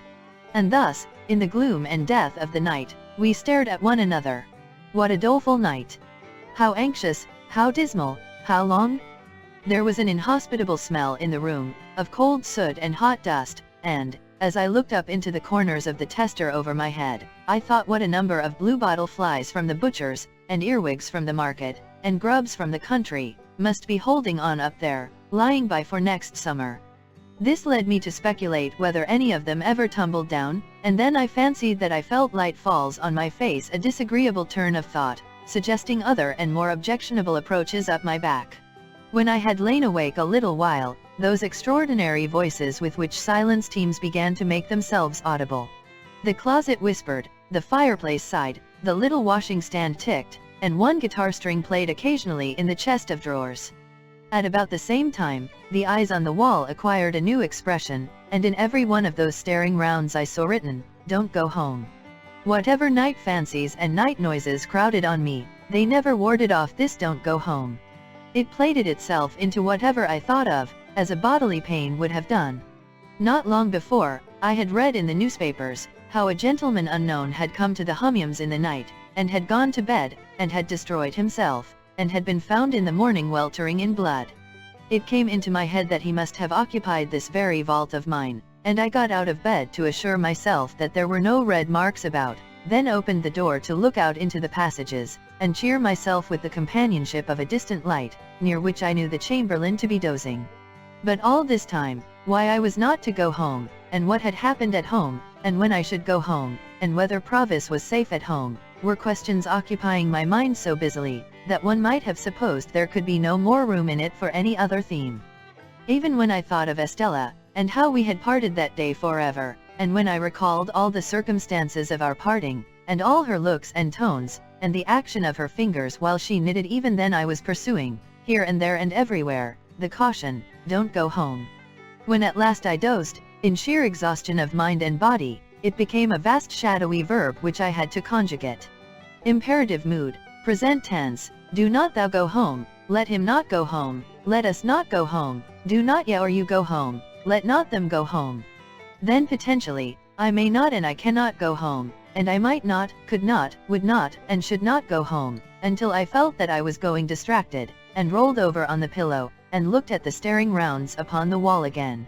I had left directions that I was to be called at 7, for it was plain that I must see Wemmick before seeing any one else, and equally plain that this was a case in which his Walworth sentiments only could be taken. It was a relief to get out of the room where the night had been so miserable, and I needed no second knocking at the door to startle me from my uneasy bed.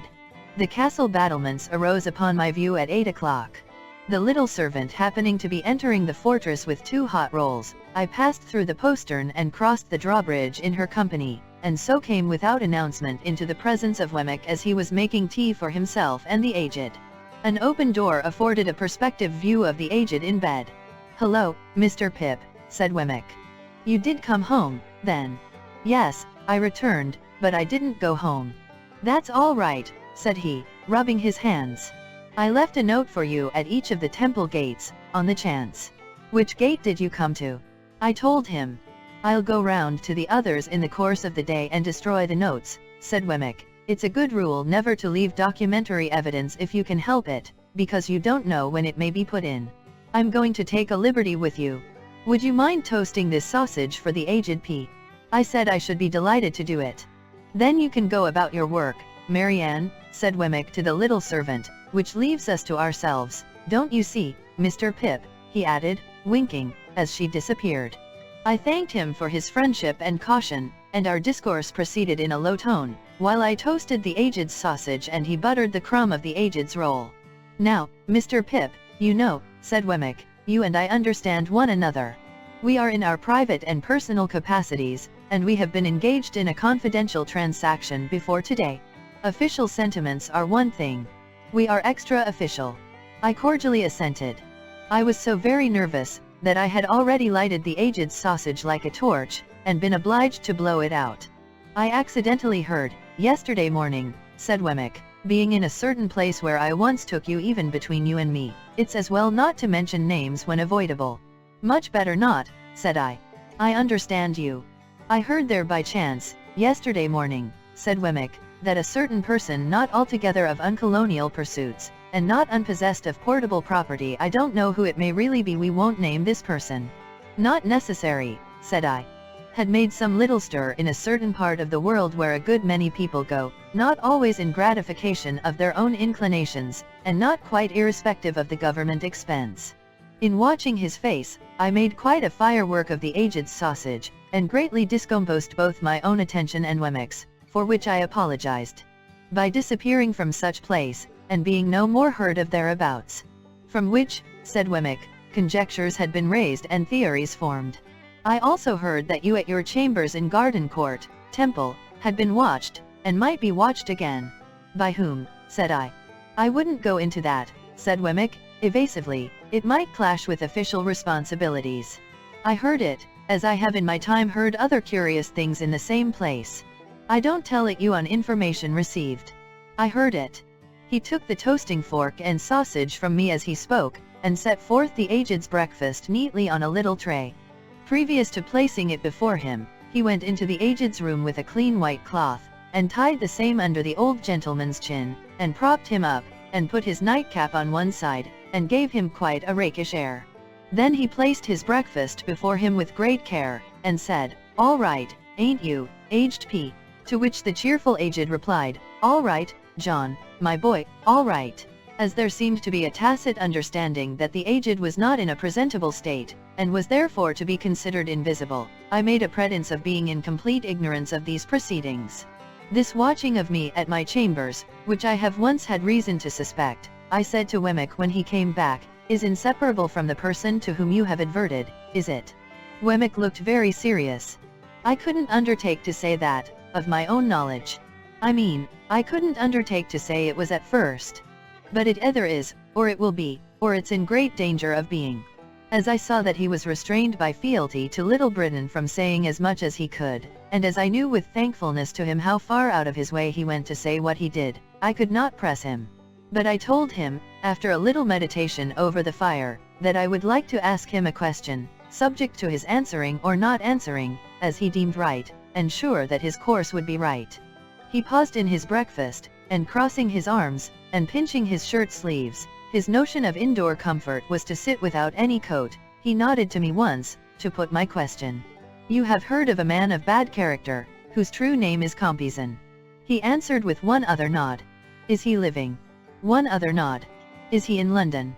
He gave me one other nod, compressed the post office exceedingly, gave me one last nod, and went on with his breakfast. "Now," said Wemmick, questioning being over, which he emphasized and repeated for my guidance, "I come to what I did, after hearing what I heard.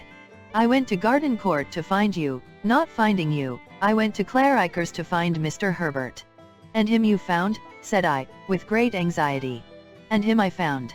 Without mentioning any names or going into any details, I gave him to understand that if he was aware of anybody Tom, Jack, or Richard being about the chambers, or about the immediate neighborhood, he had better get Tom, Jack, or Richard out of the way while you were out of the way. He would be greatly puzzled what to do. He was puzzled what to do, not the less, because I gave him my opinion that it was not safe to try to get Tom, Jack, or Richard too far out of the way at present. "Mr. Pip, I'll tell you something. Under existing circumstances, there is no place like a great city when you are once in it. Don't break cover too soon. Lie close. Wait till things slacken, before you try the open, even for foreign air." I thanked him for his valuable advice, and asked him what Herbert had done. "Mr. Herbert," said Wemmick, after being all of a heap for half an hour, struck out a plan. He mentioned to me as a secret, that he is courting a young lady who has, as no doubt you are aware, a bedridden pa. Which pa, having been in the purser line of life, lies abed in a bow window where he can see the ships sail up and down the river. You are acquainted with the young lady, most probably. Not personally, said I. The truth was, that she had objected to me as an expensive companion who did Herbert no good, and that, when Herbert had first proposed to present me to her, she had received the proposal with such very moderate warmth, that Herbert had felt himself obliged to confide the state of the case to me, with a view to the lapse of a little time before I made her acquaintance. When I had begun to advance Herbert's prospects by stealth, I had been able to bear this with cheerful philosophy. He and his affianced, for their part, had naturally not been very anxious to introduce a third person into their interviews, and thus, although I was assured that I had risen in Clara's esteem, and although the young lady and I had long regularly interchanged messages and remembrances by Herbert, I had never seen her. However, I did not trouble Wemmick with these particulars. The house with the bow window, said Wemmick, being by the riverside, down the pool there between Limehouse and Greenwich, and being kept, it seems, by a very respectable widow who has a furnished upper floor to let. Mr. Herbert put it to me, what did I think of that as a temporary tenement for Tom, Jack, or Richard? Now, I thought very well of it, for 3 reasons I'll give you. That is to say, firstly, it's altogether out of all your beats, and is well away from the usual heap of streets great and small. Secondly, without going near it yourself, you could always hear of the safety of Tom, Jack, or Richard, through Mr. Herbert. Thirdly, after a while and when it might be prudent, if you should want to slip Tom, Jack, or Richard on board a foreign packet boat, there he is ready. Much comforted by these considerations, I thanked Wemmick again and again, and begged him to proceed. Well, sir, Mr. Herbert threw himself into the business with a will, and by 9 o'clock last night he housed Tom, Jack, or Richard, whichever it may be you and I don't want to know, quite successfully. At the old lodgings it was understood that he was summoned to Dover, and, in fact, he was taken down the Dover road and cornered out of it. Now, another great advantage of all this is, that it was done without you, and when, if anyone was concerning himself about your movements, you must be known to be ever so many miles off and quite otherwise engaged. This diverts suspicion and confuses it, and for the same reason I recommended that, even if you came back last night, you should not go home. It brings in more confusion, and you want confusion. Wemmick, having finished his breakfast, here looked at his watch, and began to get his coat on. And now, Mr. Pip, said he, with his hands still in the sleeves, I have probably done the most I can do, but if I can ever do more from a Walworth point of view, and in a strictly private and personal capacity, I shall be glad to do it. Here's the address. There can be no harm in your going here tonight, and seeing for yourself that all is well with Tom, Jack, or Richard, before you go home, which is another reason for your not going home last night. But, after you have gone home, don't go back here. You are very welcome, I am sure, Mr. Pip. His hands were now out of his sleeves, and I was shaking them, and let me finally impress one important point upon you.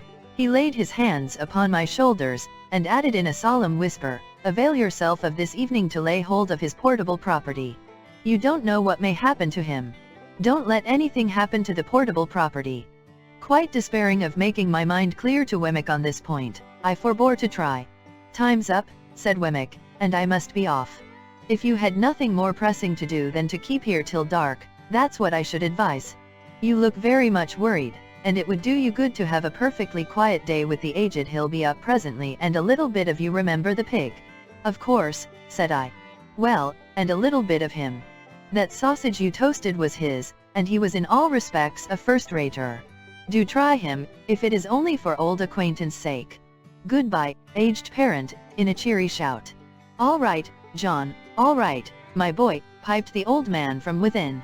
I soon fell asleep before Wemmick's fire, and the aged and I enjoyed one another's society by falling asleep before it more or less all day.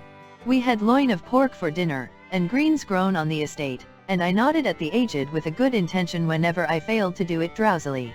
When it was quite dark, I left the aged preparing the fire for toast, and I inferred from the number of teacups, as well as from his glances at the 2 little doors in the wall, that Miss Skiffins was expected. Chapter 46. 8 o'clock had struck before I got into the air, that was scented, not disagreeably, by the chips and shavings of the longshore boat builders and mast, oar, and block makers. All that waterside region of the upper and lower pool below bridge was unknown ground to me, and when I struck down by the river, I found that the spot I wanted was not where I had supposed it to be, and was anything but easy to find. It was called Mill Pond Bank, Chinks Basin, and I had no other guide to Chinks Basin than the old green copper rope walk. It matters not what stranded ships repairing in dry docks I lost myself among, what old hulls of ships in course of being knocked to pieces, what ooze and slime and other dregs of tide, what yards of shipbuilders and shipbreakers, what rusty anchors blindly biting into the ground, though for years off duty, what mountainous country of accumulated casks and timber, how many rope walks that were not the old green copper. After several times falling short of my destination and as often overshooting it, I came unexpectedly round a corner, upon Mill Pond Bank. It was a fresh kind of place, all circumstances considered, where the wind from the river had room to turn itself round, and there were 2 or 3 trees in it, and there was the stump of a ruined windmill, and there was the old green copper rope walk whose long and narrow vista I could trace in the moonlight, along a series of wooden frames set in the ground, that looked like superannuated haymaking rakes which had grown old and lost most of their teeth. Selecting from the few queer houses upon Mill Pond Bank a house with a wooden front and 3 stories of bow window, not bay window, which is another thing, I looked at the plate upon the door, and read there, Mrs. Whimple. That being the name I wanted, I knocked, and an elderly woman of a pleasant and thriving appearance responded. She was immediately deposed, however, by Herbert, who silently led me into the parlor and shut the door.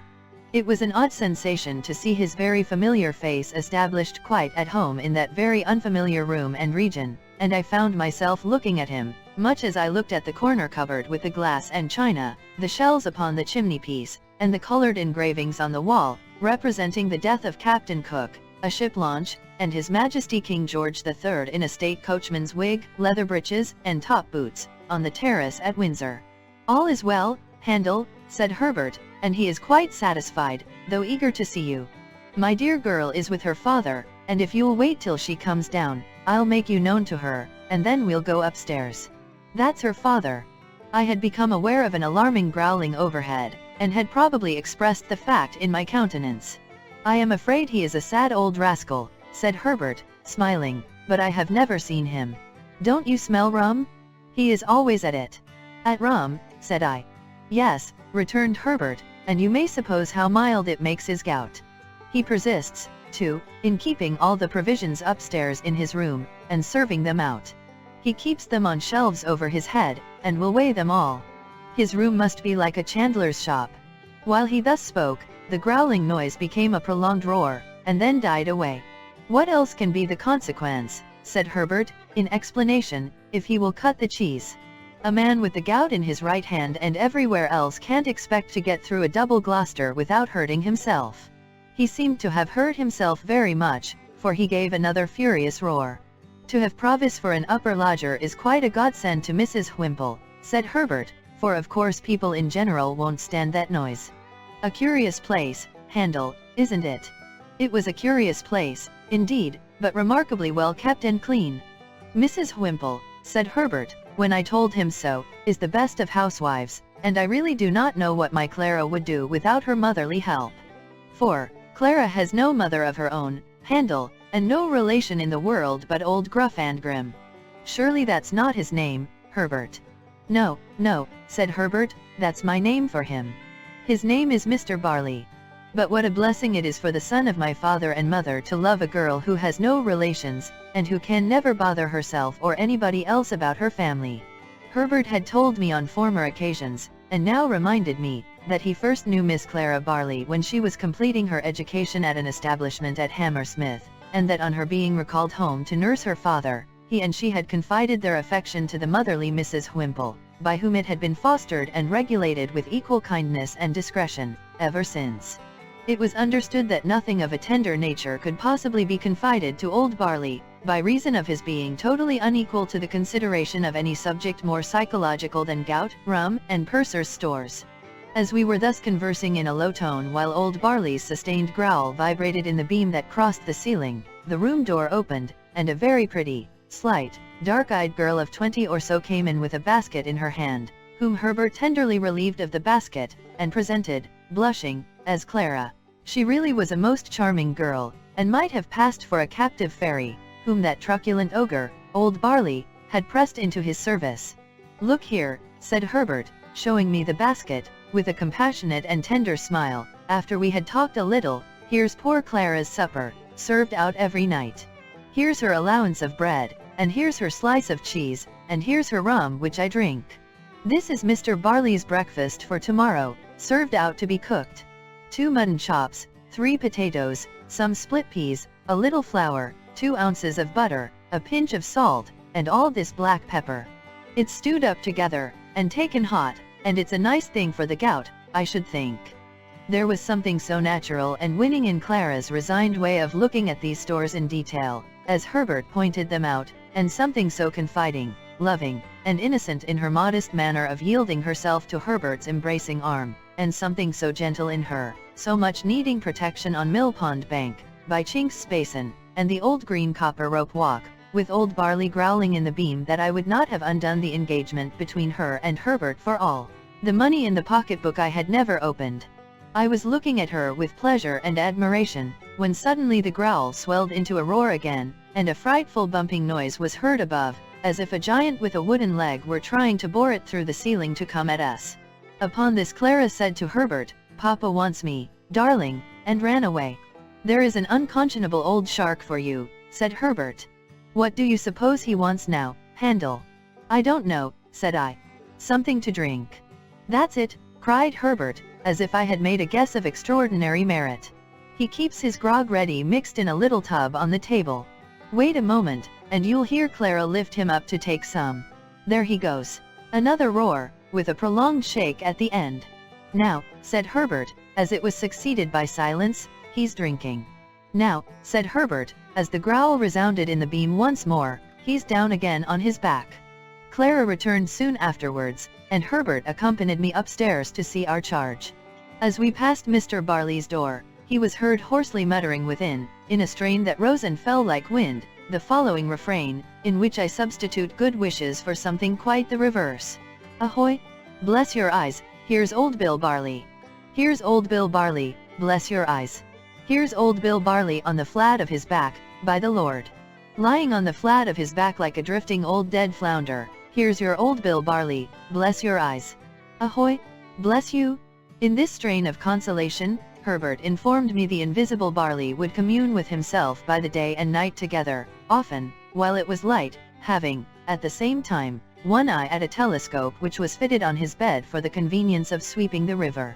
In his 2 cabin rooms at the top of the house, which were fresh and airy, and in which Mr. Barley was less audible than below, I found Provis comfortably settled. He expressed no alarm, and seemed to feel none that was worth mentioning, but it struck me that he was softened indefinably, for I could not have said how, and could never afterwards recall how when I tried, but certainly the opportunity that the day's rest had given me for reflection had resulted in my fully determining to say nothing to him respecting Compeyson. For anything I knew, his animosity towards the man might otherwise lead to his seeking him out and rushing on his own destruction. Therefore, when Herbert and I sat down with him by his fire, I asked him first of all whether he relied on Wemmick's judgment and sources of information. "I, dear boy," he answered, with a grave nod, "Jaggers knows." "Then, I have talked with Wemmick," said I, "and have come to tell you what caution he gave me and what advice." This I did accurately, with the reservation just mentioned, and I told him how Wemmick had heard, in Newgate Prison, whether from officers or prisoners I could not say, that he was under some suspicion, and that my chambers had been watched, how Wemmick had recommended his keeping close for a time, and my keeping away from him, and what Wemmick had said about getting him abroad. I added, that of course, when the time came, I should go with him, or should follow close upon him, as might be safest in Wemmick's judgment. What was to follow that I did not touch upon, neither, indeed, was I at all clear or comfortable about it in my own mind, now that I saw him in that softer condition, and in declared peril for my sake. As to altering my way of living by enlarging my expenses, I put it to him whether in our present unsettled and difficult circumstances, it would not be simply ridiculous, if it were no worse. He could not deny this, and indeed was very reasonable throughout. His coming back was a venture, he said, and he had always known it to be a venture. He would do nothing to make it a desperate venture, and he had very little fear of his safety with such good help. Herbert, who had been looking at the fire and pondering, here said that something had come into his thoughts arising out of Wemmick's suggestion, which it might be worthwhile to pursue. We are both good watermen, Handel, and could take him down the river ourselves when the right time comes. No boat would then be hired for the purpose, and no boatman. That would save at least a chance of suspicion, and any chance is worth saving. Never mind the season. Don't you think it might be a good thing if you began at once to keep a boat at the temple stairs, and were in the habit of rowing up and down the river? You fall into that habit, and then who notices or minds? Do it 20 or 50 times, and there is nothing special in your doing it the 21st or 51st. I liked this scheme, and Provis was quite elated by it. We agreed that it should be carried into execution, and that Provis should never recognize us if we came below bridge, and rode past Mill Pond Bank. But we further agreed that he should pull down the blind in that part of his window which gave upon the east, whenever he saw us, and all was right. Our conference being now ended, and everything arranged, I rose to go, remarking to Herbert that he and I had better not go home together, and that I would take half an hour's start of him. I don't like to leave you here, I said to Provis, though I cannot doubt your being safer here than near me. Goodbye. Dear boy, he answered, clasping my hands, I don't know when we may meet again, and I don't like goodbye. Say good night. Good night? Herbert will go regularly between us, and when the time comes you may be certain I shall be ready. Good night, good night. We thought it best that he should stay in his own rooms, and we left him on the landing outside his door, holding a light over the stair rail to light us downstairs. Looking back at him, I thought of the first night of his return, when our positions were reversed, and when I little supposed my heart could ever be as heavy and anxious at parting from him as it was now.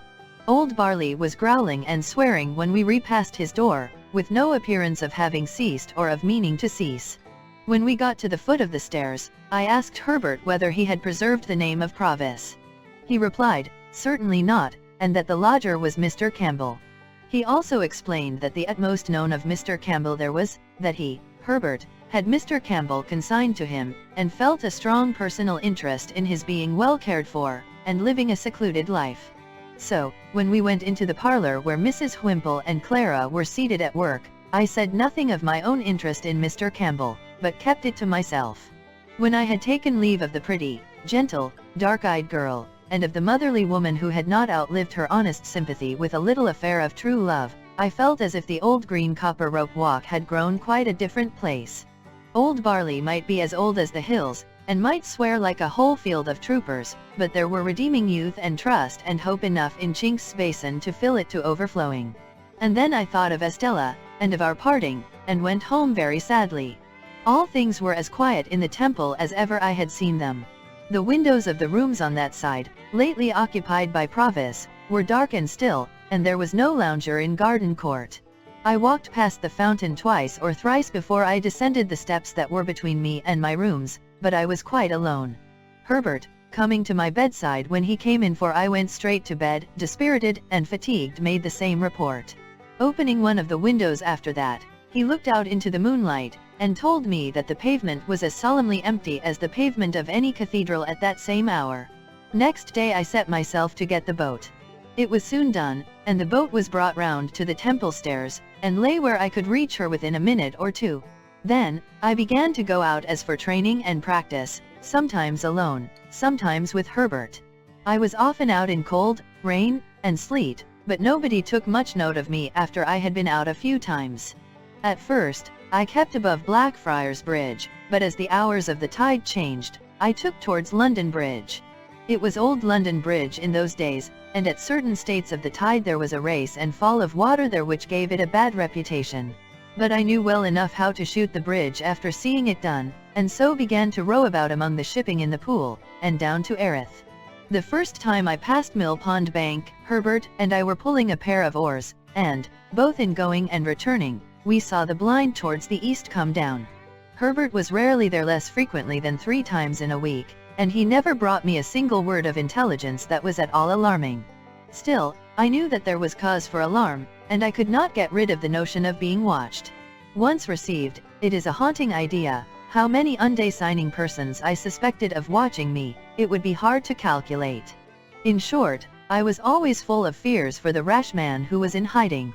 Herbert had sometimes said to me that he found it pleasant to stand at one of our windows after dark, when the tide was running down, and to think that it was flowing, with everything it bore, towards Clara. But I thought with dread that it was flowing towards Miigwech, and that any black mark on its surface might be his pursuers, going swiftly, silently, and surely, to take him. Chapter 47. Some weeks passed without bringing any change.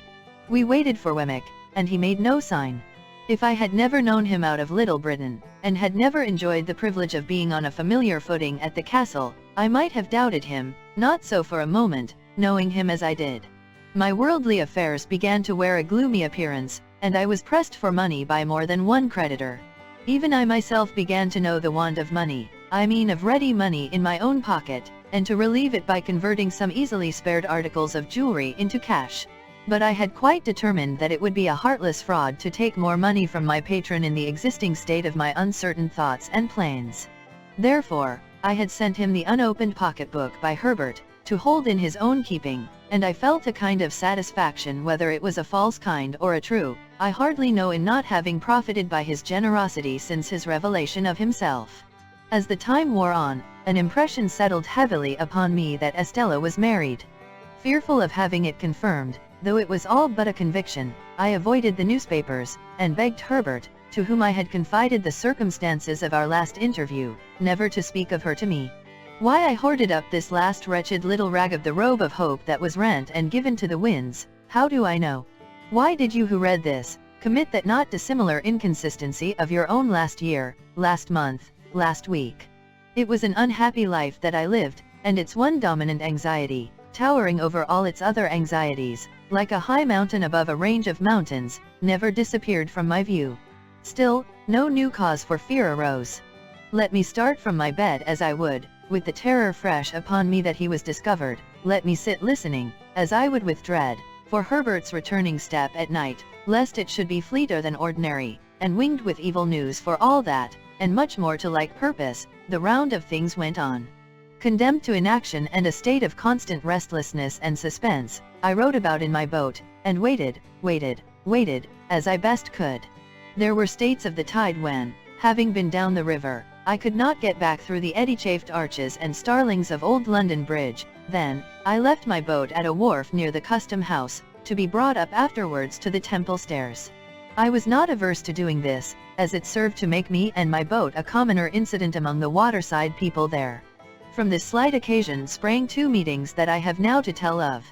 One afternoon, late in the month of February, I came ashore at the wharf at dusk. I had pulled down as far as Greenwich with the ebb tide, and had turned with the tide. It had been a fine bright day, but had become foggy as the sun dropped, and I had had to feel my way back among the shipping, pretty carefully. Both in going and returning, I had seen the signal in his window, all well. As it was a raw evening, and I was cold, I thought I would comfort myself with dinner at once, and as I had hours of dejection and solitude before me if I went home to the Temple, I thought I would afterwards go to the play. The theatre where Mr. Wopsle had achieved his questionable triumph was in that waterside neighborhood. It is nowhere now, and to that theatre I resolved to go. I was aware that Mr. Wopsle had not succeeded in reviving the drama, but, on the contrary, had rather partaken of its decline. He had been ominously heard of, through the playbills, as a faithful black, in connection with a little girl of noble birth, and a monkey. And Herbert had seen him as a predatory Tartar of comic propensities, with a face like a red brick, and an outrageous hat all over bells. I dined at what Herbert and I used to call a geographical chop house, where there were maps of the world in porter-pot rims on every half-yard of the tablecloths, and charts of gravy on every one of the knives. To this day there is scarcely a single chop house within the Lord Mayor's dominions which is not geographical, and wore out the time in dozing over crumbs, staring at gas, and baking in a hot blast of dinners. By and by, I roused myself, and went to the play. There, I found a virtuous boatswain in his Majesty's service, a most excellent man, though I could have wished his trousers not quite so tight in some places, and not quite so loose in others, who knocked all the little men's hats over their eyes, though he was very generous and brave, and who wouldn't hear of anybody's paying taxes, though he was very patriotic. He had a bag of money in his pocket, like a pudding in the cloth, and on that property married a young person in bed furniture. With great rejoicings, the whole population of Portsmouth, 9 in number at the last census, turning out on the beach to rub their own hands and shake everybody else's, and sing Phil, Phil. A certain dark-complexioned swab, however, who wouldn't fill, or do anything else that was proposed to him, and whose heart was openly stated, by the boatswain, to be as black as his figurehead, proposed to 2 other swabs to get all mankind into difficulties, which was so effectually done, the swab family having considerable political influence, that it took half the evening to set things right, and then it was only brought about through an honest little grocer with a white hat, black gaiters, and red nose, getting into a clock, with a gridiron, and listening, and coming out, and knocking everybody down from behind with the gridiron whom he couldn't confute with what he had overheard.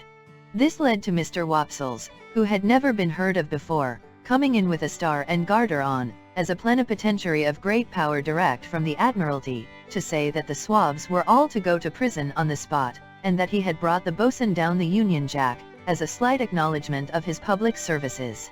The boatswain, unmanned for the first time, respectfully dried his eyes on the Jack, and then cheering up, and addressing Mr. Wopsle as Your Honour, solicited permission to take him by the fin. Mr. Wopsle, conceding his fin with a gracious dignity, was immediately shoved into a dusty corner, while everybody danced a hornpipe, and from that corner, surveying the public with a discontented eye, became aware of me.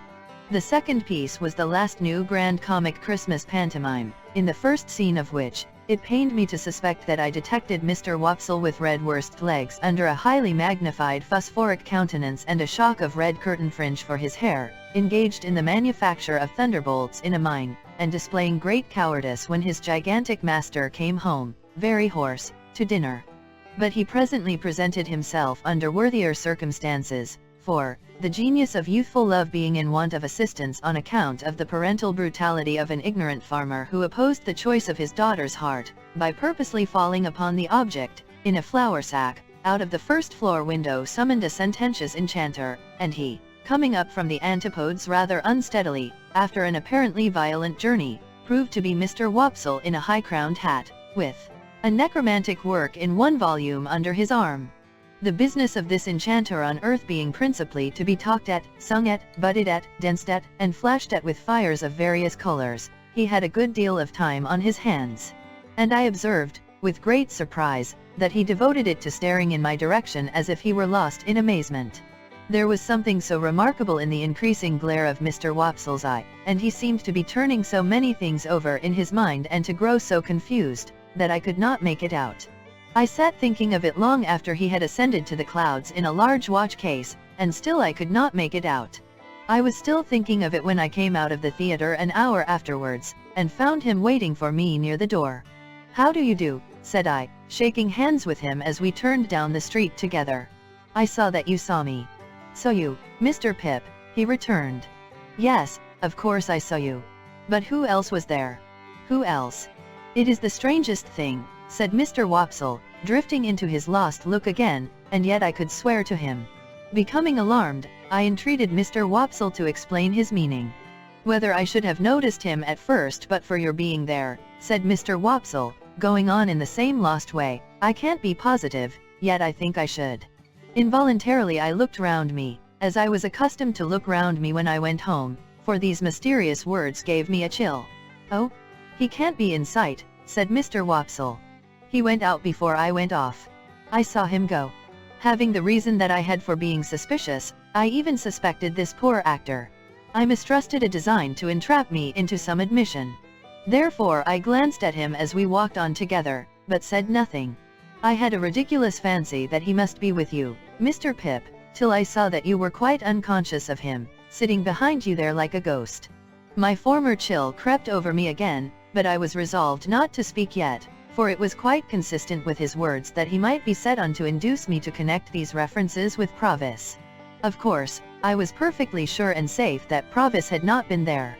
"I dare say you wonder at me, Mr. Pip, indeed, I see you do. But it is so very strange. You'll hardly believe what I am going to tell you. I could hardly believe it myself, if you told me." "Indeed," said I. "No, indeed. Mr. Pip, You remember in old times a certain Christmas day, when you were quite a child, and I dined at Gurgurie's, and some soldiers came to the door to get a pair of handcuffs mended. I remember it very well. And you remember that there was a chase after 2 convicts, and that we joined in it, and that Gurgurie took you on his back, and that I took the lead, and you kept up with me as well as you could. I remember it all very well, better than he thought except the last clause. And you remember that we came up with the 2 in a ditch, and that there was a scuffle between them, and that one of them had been severely handled and much mauled about the face by the other. I see it all before me. And that the soldiers lighted torches, and put the 2 in the center, and that we went on to see the last of them, over the black marshes, with the torchlight shining on their faces. I am particular about that, with the torchlight shining on their faces, when there was an outer ring of dark night all about us. Yes, said I. I remember all that. Then, Mr. Pip, one of those 2 prisoners sat behind you tonight. I saw him over your shoulder. Steady, I thought. I asked him then, which of the 2 do you suppose you saw? The one who had been mauled, he answered readily, and I'll swear I saw him. The more I think of him, the more certain I am of him. This is very curious, said I, with the best assumption I could put on of its being nothing more to me. Very curious indeed. I cannot exaggerate the enhanced disquiet into which this conversation threw me, or the special and peculiar terror I felt at Compinson's having been behind me like a ghost. For if he had ever been out of my thoughts for a few moments together since the hiding had begun, it was in those very moments when he was closest to me, and to think that I should be so unconscious and off my guard after all my care was as if I had shut an avenue of 100 doors to keep him out, and then had found him at my elbow. I could not doubt, either, that he was there, because I was there, and that, however slight an appearance of danger there might be about us, danger was always near and active. I put such questions to Mr. Wopsle as, when did the man come in? He could not tell me that. He saw me, and over my shoulder he saw the man. It was not until he had seen him for some time that he began to identify him, but he had from the first vaguely associated him with me, and known him as somehow belonging to me in the old village time. How was he dressed? Prosperously, but not noticeably otherwise, he thought, in black. Was his face at all disfigured? No, he believed not. I believed not too, for, although in my brooding state I had taken no especial notice of the people behind me, I thought it likely that a face at all disfigured would have attracted my attention. When Mr. Wopsle had imparted to me all that he could recall or I extract, and when I had treated him to a little appropriate refreshment, after the fatigues of the evening, we parted. It was between 12 and 1 o'clock when I reached the temple, and the gates were shut. No one was near me when I went in and went home. Herbert had come in, and we held a very serious council by the fire. But there was nothing to be done, saving to communicate to Wemmick what I had that night found out, and to remind him that we waited for his hint. As I thought that I might compromise him if I went too often to the castle, I made this communication by letter. I wrote it before I went to bed, and went out and posted it, and again no one was near me. Herbert and I agreed that we could do nothing else but be very cautious. And we were very cautious indeed, more cautious than before, if that were possible, and I for my part never went near Chinks Basin, except when I rode by, and then I only looked at Mill Pond Bank as I looked at anything else. Chapter 48. The second of the 2 meetings referred to in the last chapter occurred about a week after the first. I had again left my boat at the wharf below bridge. The time was an hour earlier in the afternoon, and, undecided where to dine, I had strolled up into Cheapside, and was strolling along it, surely the most unsettled person in all the busy concourse, when a large hand was laid upon my shoulder by some one overtaking me. It was Mr. Jaggers's hand, and he passed it through my arm. As we are going in the same direction, Pip, we may walk together. Where are you bound for? For the temple, I think, said I. Don't you know, said Mr. Jaggers. Well, I returned, glad for once to get the better of him in cross-examination, I do not know, for I have not made up my mind. You are going to dine, said Mr. Jaggers. You don't mind admitting that, I suppose. No, I returned, I don't mind admitting that. And are not engaged. I don't mind admitting also that I am not engaged. Then, said Mr. Jaggers, come and dine with me. I was going to excuse myself, when he added, Wemmick's coming? So I changed my excuse into an acceptance, the few words I had uttered, serving for the beginning of either, and we went along Cheapside and slanted off to Little Britain. while the lights were springing up brilliantly in the shop windows, and the street lamplighters, scarcely finding ground enough to plant their ladders on in the midst of the afternoon's bustle, were skipping up and down and running in and out, opening more red eyes in the gathering fog than my rushlight tower at the Humyums had opened white eyes in the ghostly wall. At the office in Little Britain there was the usual letter writing, hand washing, candle snuffing, and safe locking, that closed the business of the day. As I stood idle by Mr. Jaggers's fire, its rising and falling flame made the two casts on the shelf look as if they were playing a diabolical game at bo-peep with me, while the pair of coarse, fat office candles that dimly lighted Mr. Jaggers as he wrote in a corner were decorated with dirty winding sheets, as if in remembrance of a host of hanged clients. We went to Gerrard Street, all three together, in a hackney coach, and, as soon as we got there, dinner was served. Although I should not have thought of making, in that place, the most distant reference by so much as a look to Wemmick's Walworth sentiments, yet I should have had no objection to catching his eye now and then in a friendly way. But it was not to be done. He turned his eyes on Mr. Jaggers whenever he raised them from the table, and was as dry and distant to me as if there were twin Wemmicks, and this was the wrong one. "Did you send that note of Miss Havisham's to Mr. Pip, Wemmick?"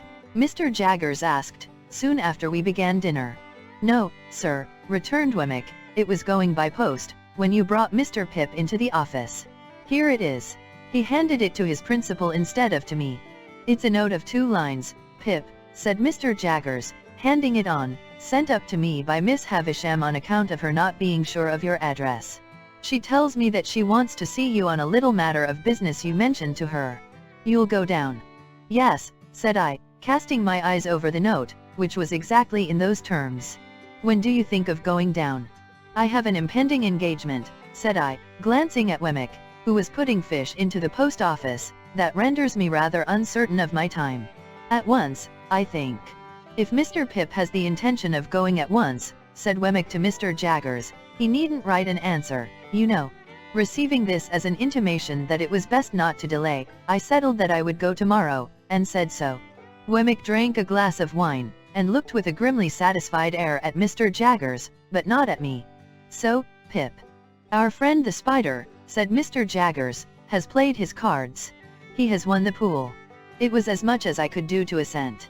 "Huh? He is a promising fellow in his way, but he may not have it all his own way. The stronger will win in the end, but the stronger has to be found out first. If he should turn to, and beat her." "Surely," I interrupted, with a burning face and heart, "you do not seriously think that he is scoundrel enough for that, Mr. Jaggers?" "I didn't say so, Pip. I am putting a case. If he should turn to and beat her, he may possibly get the strength on his side. If it should be a question of intellect, he certainly will not. It would be chance work to give an opinion how a fellow of that sort will turn out in such circumstances, because it's a toss-up between 2 results." "May I ask what they are?" "A fellow like our friend the spider," answered Mr. Jaggers, "either beats or cringes. He may cringe and growl, or cringe and not growl, but he either beats or cringes." "Ask Wemmick his opinion." "Either beats or cringes," said Wemmick, not at all addressing himself to me. "So here's to Mrs. Bentley Dromel," said Mr. Jaggers, taking a decanter of choicer wine from his dumbwaiter, and filling for each of us and for himself, "and may the question of supremacy be settled to the lady's satisfaction. To the satisfaction of the lady and the gentleman, it never will be. Now, Molly, Molly, Molly, Molly, how slow you are today." She was at his elbow when he addressed her, putting a dish upon the table. As she withdrew her hands from it, she fell back a step or 2, nervously muttering some excuse. And a certain action of her fingers, as she spoke, arrested my attention. "What's the matter?" said Mr. Jaggers. "Nothing. Only the subject we were speaking of," said I, "was rather painful to me." The action of her fingers was like the action of knitting. She stood looking at her master, not understanding whether she was free to go, or whether he had more to say to her and would call her back if she did go. Her look was very intent. Surely, I had seen exactly such eyes and such hands on a memorable occasion very lately. He dismissed her, and she glided out of the room. But she remained before me as plainly as if she were still there. I looked at those hands, I looked at those eyes, I looked at that flowing hair, and I compared them with other hands, other eyes, other hair, that I knew of, and with what those might be after 20 years of a brutal husband and a stormy life. I looked again at those hands and eyes of the housekeeper, and thought of the inexplicable feeling that had come over me when I last walked not alone in the ruined garden, and through the deserted brewery. I thought how the same feeling had come back when I saw a face looking at me, and a hand waving to me from a stagecoach window, and how it had come back again and had flashed about me like lightning, when I had passed in a carriage not alone through a sudden glare of light in a dark street.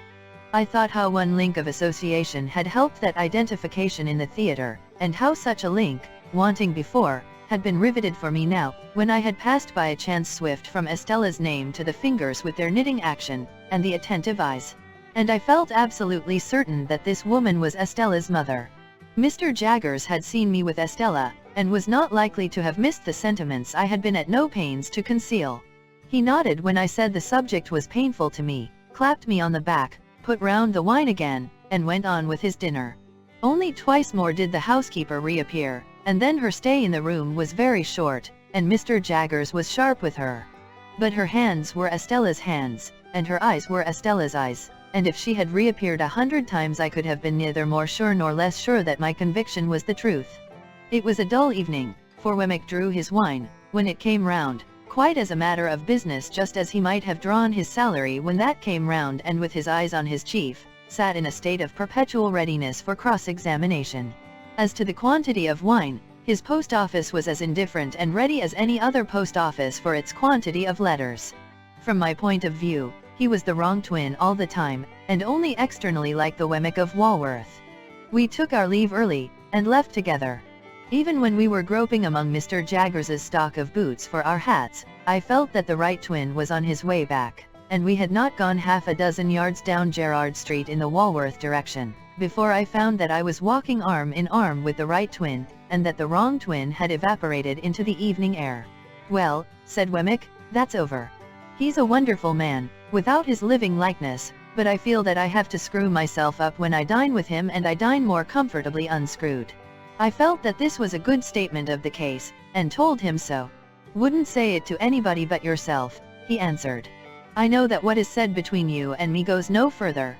I asked him if he had ever seen Miss Havisham's adopted daughter, Mrs. Bentley Drummle. He said no. To avoid being too abrupt, I then spoke of the aged and of Miss Skiffins. He looked rather sly when I mentioned Miss Skiffins, and stopped in the street to blow his nose, with a roll of the head, and a flourish not quite free from latent boastfulness. "Wemmick," said I, "do you remember telling me, before I first went to Mr. Jaggers's private house, to notice that housekeeper?" "Did I?" he replied. "Ah, I dare say I did. Deuce take me," he added, suddenly, "I know I did. I find I am not quite unscrewed yet. A wild beast tamed, you called her. And what do you call her?" "The same." "How did Mr. Jaggers tame her, Wemmick?" "That's his secret. She has been with him many a long year. I wish you would tell me her story. I feel a particular interest in being acquainted with it. You know that what is said between you and me goes no further." "Well," Wemmick replied, "I don't know her story, that is, I don't know all of it. But what I do know I'll tell you. We are in our private and personal capacities, of course. Of course.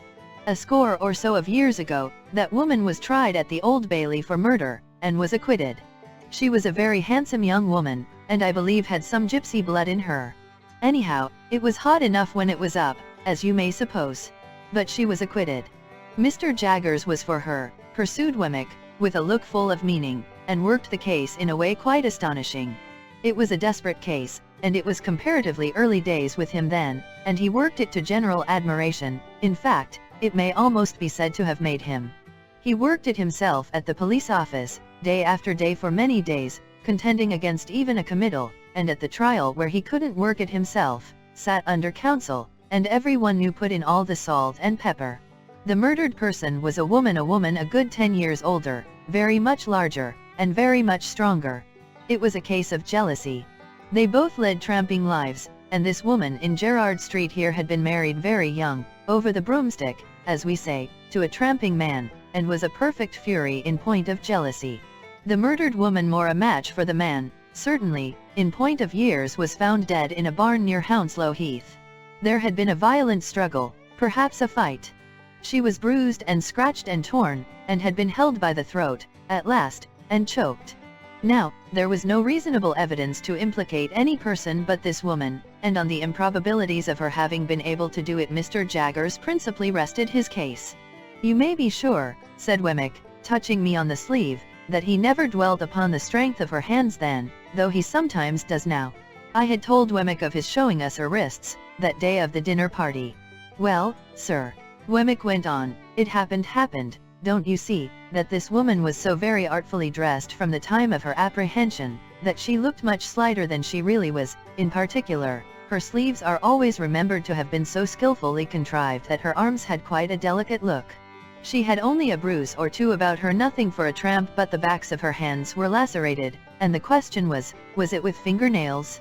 Now, Mr. Jaggers showed that she had struggled through a great lot of brambles which were not as high as her face, but which she could not have got through and kept her hands out of, and bits of those brambles were actually found in her skin and put in evidence, as well as the fact that the brambles in question were found on examination to have been broken through, and to have little shreds of her dress and little spots of blood upon them here and there. But the boldest point he made was this: it was attempted to be set up, in proof of her jealousy, that she was under strong suspicion of having, at about the time of the murder, frantically destroyed her child by this man some 3 years old to revenge herself upon him. Mr. Jaggers worked that in this way: "We say these are not marks of fingernails, but marks of brambles, and we show you the brambles. You say they are marks of fingernails, and you set up the hypothesis that she destroyed her child. You must accept all consequences of that hypothesis. For anything we know, she may have destroyed her child, and the child in clinging to her may have scratched her hands. What then? You are not trying her for the murder of her child, why don't you? As to this case, if you will have scratches, we say that, for anything we know, you may have accounted for them, assuming for the sake of argument that you have not invented them. To sum up, sir," said Wemmick, "Mr. Jaggers was altogether too many for the jury, and they gave in." "Has she been in his service ever since?" "Yes, but not only that," said Wemmick, "she went into his service immediately after her acquittal, tamed as she is now. She has since been taught one thing and another in the way of her duties, but she was tamed from the beginning. Do you remember the sex of the child?" "Said to have been a girl." "You have nothing more to say to me tonight?" "Nothing." "I got your letter and destroyed it." "Nothing." We exchanged a cordial good night, and I went home, with new matter for my thoughts, though with no relief from the old. Chapter 49. Putting Miss Havisham's note in my pocket, that it might serve as my credentials for so soon reappearing at Satis House, in case her waywardness should lead her to express any surprise at seeing me, I went down again by the coach next day. But I alighted at the halfway house, and breakfasted there, and walked the rest of the distance, for I sought to get into the town quietly by the unfrequented ways, and to leave it in the same manner. The best light of the day was gone when I passed along the quiet echoing courts behind the High Street. The nooks of ruin where the old monks had once had their refectories and gardens, and where the strong walls were now pressed into the service of humble sheds and stables, were almost as silent as the old monks in their graves. The cathedral chimes had at once a sadder and a more remote sound to me, as I hurried on avoiding observation, than they had ever had before, so, the swell of the old organ was borne to my ears like funeral music, and the rooks, as they hovered about the grey tower and swung in the bare high trees of the priory garden, seemed to call to me that the place was changed, and that Estella was gone out of it forever. An elderly woman, whom I had seen before as one of the servants who lived in the supplementary house across the back courtyard, opened the gate. The lighted candle stood in the dark passage within, as of old, and I took it up and ascended the staircase alone. Miss Havisham was not in her own room, but was in the larger room across the landing. Looking in at the door, after knocking in vain, I saw her sitting on the hearth in a ragged chair, close before, and lost in the contemplation of, the ashy fire. Doing as I had often done, I went in, and stood touching the old chimney-piece, where she could see me when she raised her eyes. There was an air of utter loneliness upon her, that would have moved me to pity though she had wilfully done me a deeper injury than I could charge her with. As I stood compassionating her, and thinking how, in the progress of time, I too had come to be a part of the wrecked fortunes of that house, her eyes rested on me. She stared, and said in a low voice, "Is it real?" "It is I, Pip. Mr. Jaggers gave me your note yesterday, and I have lost no time." "Thank you. Thank you." As I brought another of the ragged chairs to the hearth and sat down, I remarked a new expression on her face, as if she were afraid of me. "I want," she said, "to pursue that subject you mentioned to me when you were last here, and to show you that I am not all stone. But perhaps you can never believe, now, that there is anything human in my heart." When I said some reassuring words, she stretched out her tremulous right hand, as though she was going to touch me, but she recalled it again before I understood the action, or knew how to receive it. "You said, speaking for your friend, that you could tell me how to do something useful and good. Something that you would like done, is it not?" "Something that I would like done very much." "What is it?" I began explaining to her that secret history of the partnership. I had not got far into it, when I judged from her looks that she was thinking in a discursive way of me, rather than of what I said. It seemed to be so, for, when I stopped speaking, many moments passed before she showed that she was conscious of the fact. "Do you break off," she asked then, with her former air of being afraid of me, "because you hate me too much to bear to speak to me?" "No, no," I answered. "How can you think so, Miss Havisham?" I stopped because I thought you were not following what I said. "Perhaps I was not," she answered, putting a hand to her head. "Begin again, and let me look at something else." "Stay. Now tell me." She set her hand upon her stick in the resolute way that sometimes was habitual to her, and looked at the fire with a strong expression of forcing herself to attend. I went on with my explanation, and told her how I had hoped to complete the transaction out of my means, but how in this I was disappointed. That part of the subject, I reminded her, involved matters which could form no part of my explanation, for they were the weighty secrets of another. "So," said she, assenting with her head, but not looking at me. "And how much money is wanting to complete the purchase?" I was rather afraid of stating it, for it sounded a large sum. £900. "If I give you the money for this purpose, will you keep my secret as you have kept your own?" "Quite as faithfully." "And your mind will be more at rest?" "Much more at rest." "Are you very unhappy now?" She asked this question, still without looking at me, but in an unwonted tone of sympathy. I could not reply at the moment, for my voice failed me. She put her left arm across the head of her stick, and softly laid her forehead on it. "I am far from happy, Miss Havisham, but I have other causes of disquiet than any you know of. They are the secrets I have mentioned." After a little while, she raised her head, and looked at the fire again. "It is noble in you to tell me that you have other causes of unhappiness. Is it true?" "Too true." "Can I only serve you, Pip, by serving your friend? Regarding that as done, is there nothing I can do for you yourself?" "Nothing." "I thank you for the question. I thank you even more for the tone of the question. But there is nothing." She presently rose from her seat, and looked about the blighted room for the means of writing. There were none there, and she took from her pocket a yellow set of ivory tablets, mounted in tarnished gold, and wrote upon them with a pencil in a case of tarnished gold that hung from her neck. "You are still on friendly terms with Mr. Jaggers?" "Quite. I dined with him yesterday." "This is an authority to him to pay you that money, to lay out at your irresponsible discretion for your friend." "I keep no money here, but if you would rather Mr. Jaggers knew nothing of the matter, I will send it to you." "Thank you, Miss Havisham, I have not the least objection to receiving it from him." She read me what she had written, and it was direct and clear, and evidently intended to absolve me from any suspicion of profiting by the receipt of the money. I took the tablets from her hand, and it trembled again, and it trembled more as she took off the chain to which the pencil was attached, and put it in mine. All this she did without looking at me. "My name is on the first leaf. If you can ever write under my name, I forgive her, though ever so long after my broken heart is dust, pray do it." "Oh, Miss Havisham," said I can do it now. There have been sore mistakes, and my life has been a blind and thankless one, and I want forgiveness and direction far too much, to be bitter with you." She turned her face to me for the first time since she had averted it, and, to my amazement, I may even add to my terror, dropped on her knees at my feet, with her folded hands raised to me in the manner in which, when her poor heart was young and fresh and whole, they must often have been raised to heaven from her mother's side. To see her with her white hair and her worn face kneeling at my feet gave me a shock through all my frame. I entreated her to rise, and got my arms about her to help her up, but she only pressed that hand of mine which was nearest to her grasp, and hung her head over it and wept. I had never seen her shed a tear before, and, in the hope that the relief might do her good, I bent over her without speaking. She was not kneeling now, but was down upon the ground. "Oh," she cried, despairingly. "What have I done? What have I done?" "If you mean, Miss Havisham, what have you done to injure me, let me answer. Very little. I should have loved her under any circumstances." "Is she married?" "Yes." It was a needless question, for a new desolation in the desolate house had told me so. "What have I done? What have I done?" She wrung her hands, and crushed her white hair, and returned to this cry over and over again. "What have I done?" I knew not how to answer, or how to comfort her. That she had done a grievous thing in taking an impressionable child to mold into the form that her wild resentment, spurned affection, and wounded pride found vengeance in, I knew full well.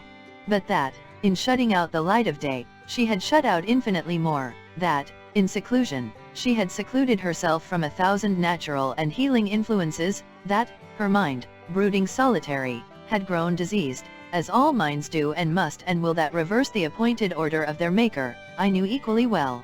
And could I look upon her without compassion, seeing her punishment in the ruin she was, in her profound unfitness for this earth on which she was placed, in the vanity of sorrow which had become a master mania, like the vanity of penitence, the vanity of remorse, the vanity of unworthiness, and other monstrous vanities that have been curses in this world? Until you spoke to her the other day, and until I saw in you a looking-glass that showed me what I once felt myself, I did not know what I had done.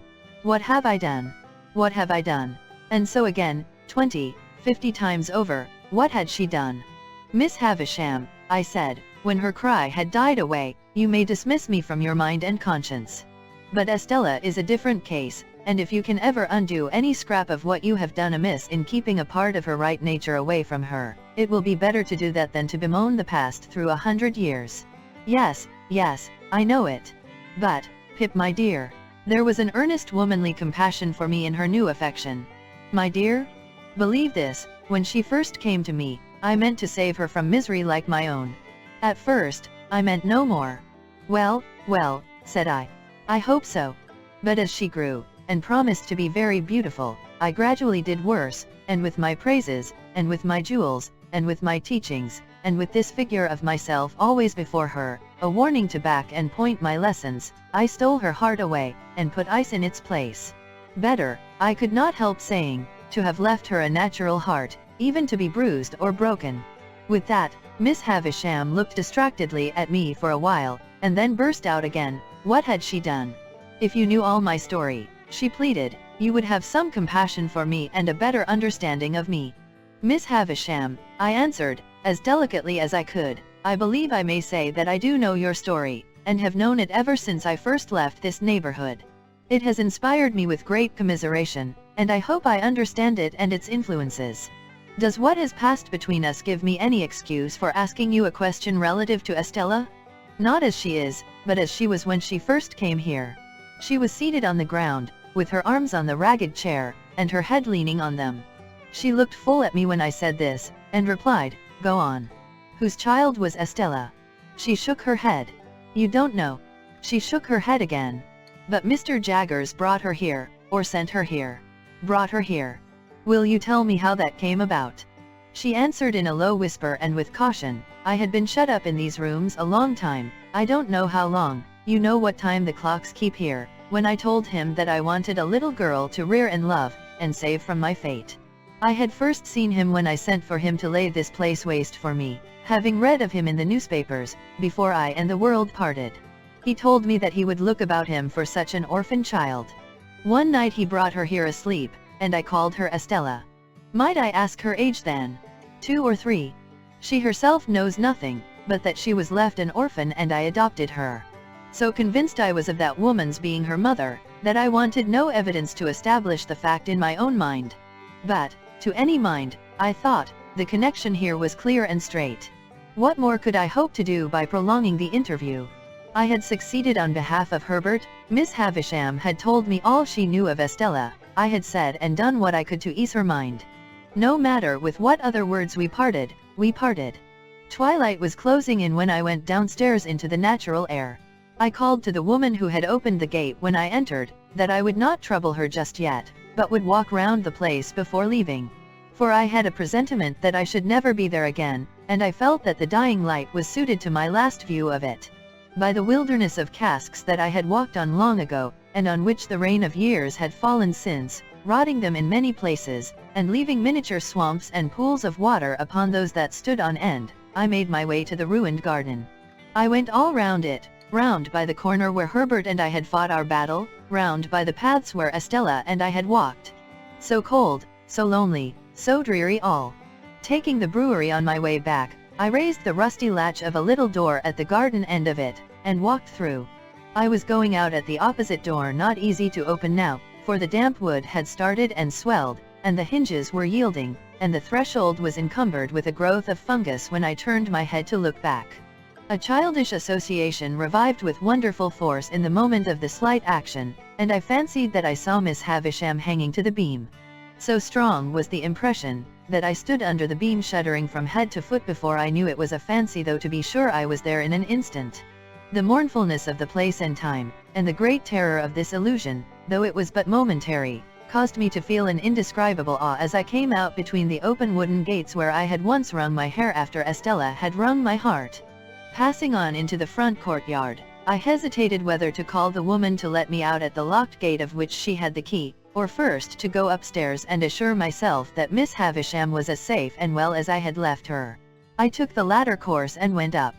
I looked into the room where I had left her, and I saw her seated in the ragged chair upon the hearth close to the fire, with her back towards me.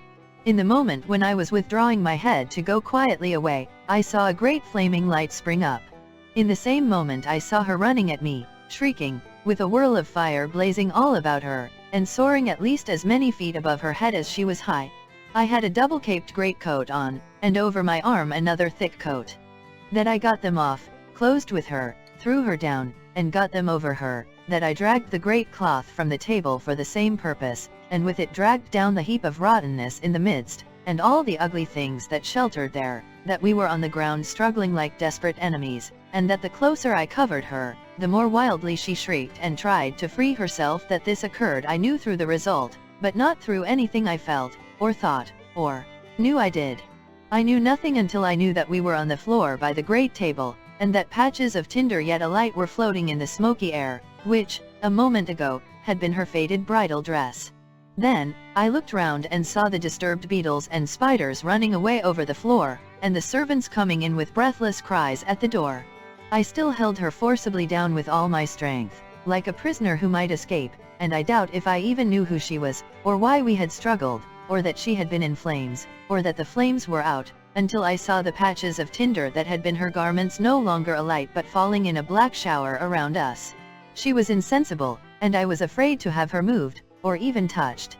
Assistance was sent for, and I held her until it came, as if I unreasonably fancied, I think I did, that, if I let her go, the fire would break out again and consume her. When I got up, on the surgeons coming to her with other aid, I was astonished to see that both my hands were burned, for I had no knowledge of it through the sense of feeling. On examination it was pronounced that she had received serious hurts, but that they of themselves were far from hopeless. The danger lay mainly in the nervous shock.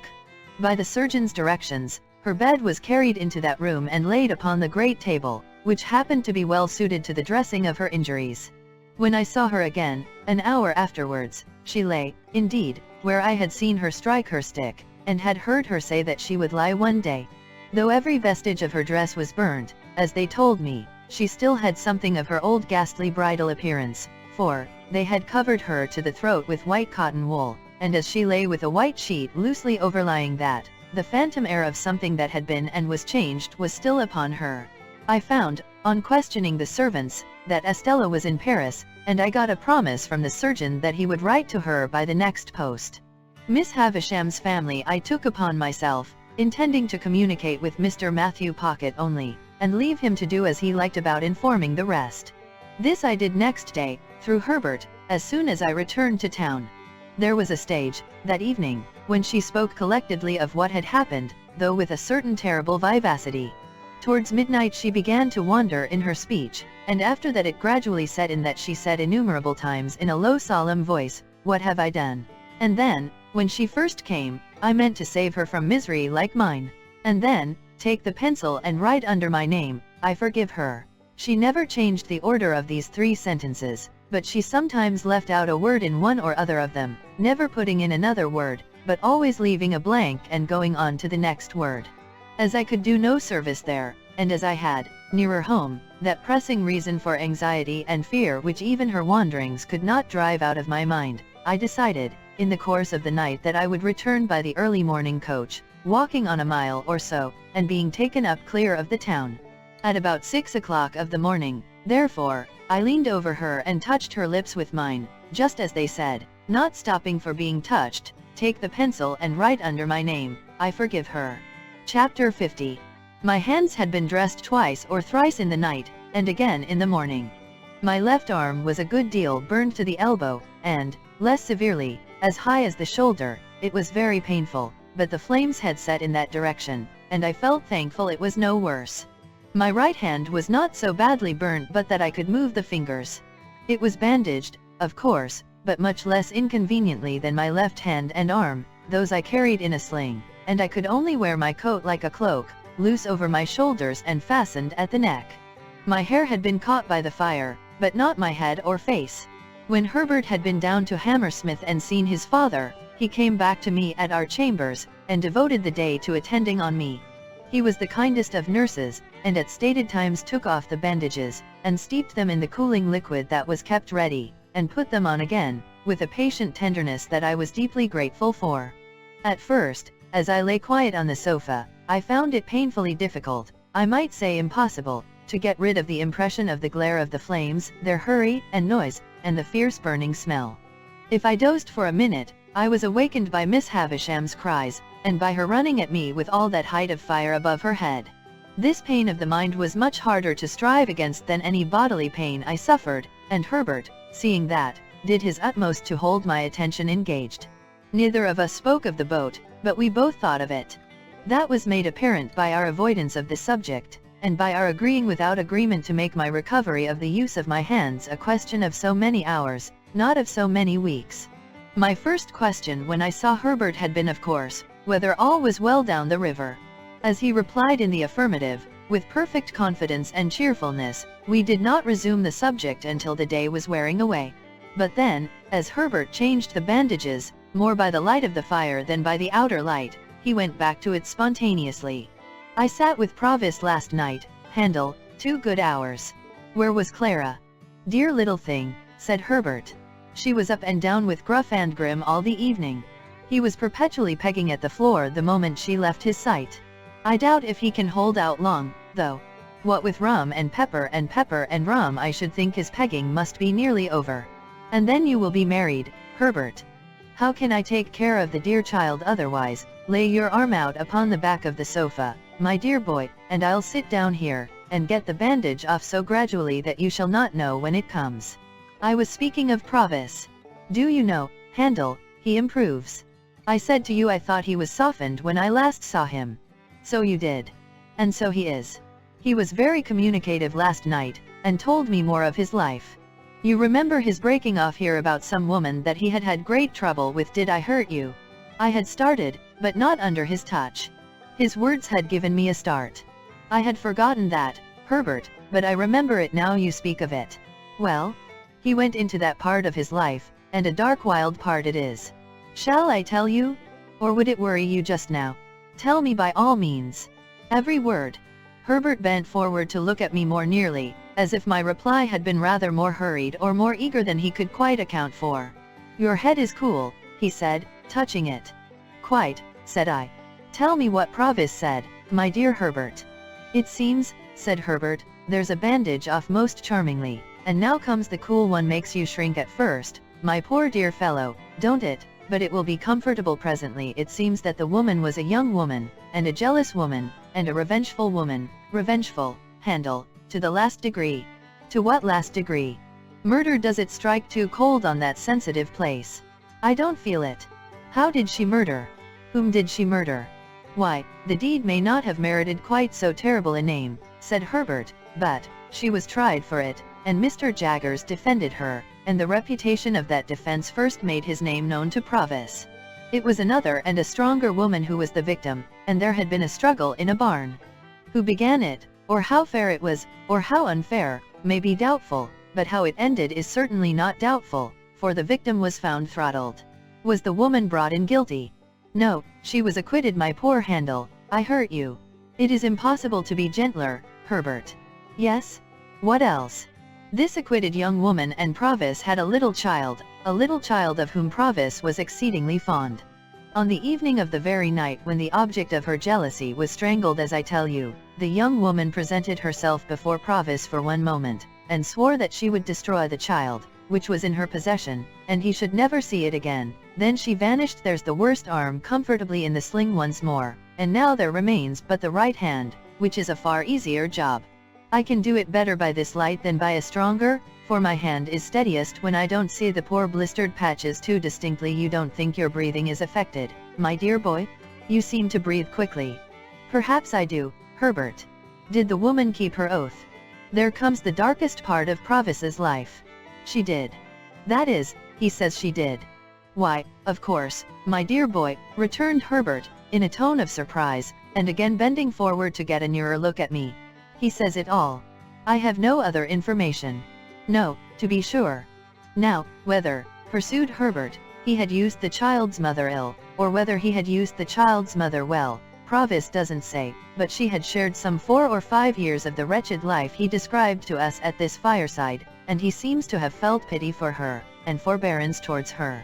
Therefore, fearing he should be called upon to depose about this destroyed child, and so be the cause of her death, he hid himself, much as he grieved for the child, kept himself dark, as he says, out of the way and out of the trial, and was only vaguely talked of as a certain man called Abel, out of whom the jealousy arose. After the acquittal she disappeared, and thus he lost the child and the child's mother. I want to ask. A moment, my dear boy, and I have done. That evil genius, Compeyson, the worst of scoundrels among many scoundrels, knowing of his keeping out of the way at that time and of his reasons for doing so, of course afterwards held the knowledge over his head as a means of keeping him poorer and working him harder. It was clear last night that this barbed the point of Provis's animosity.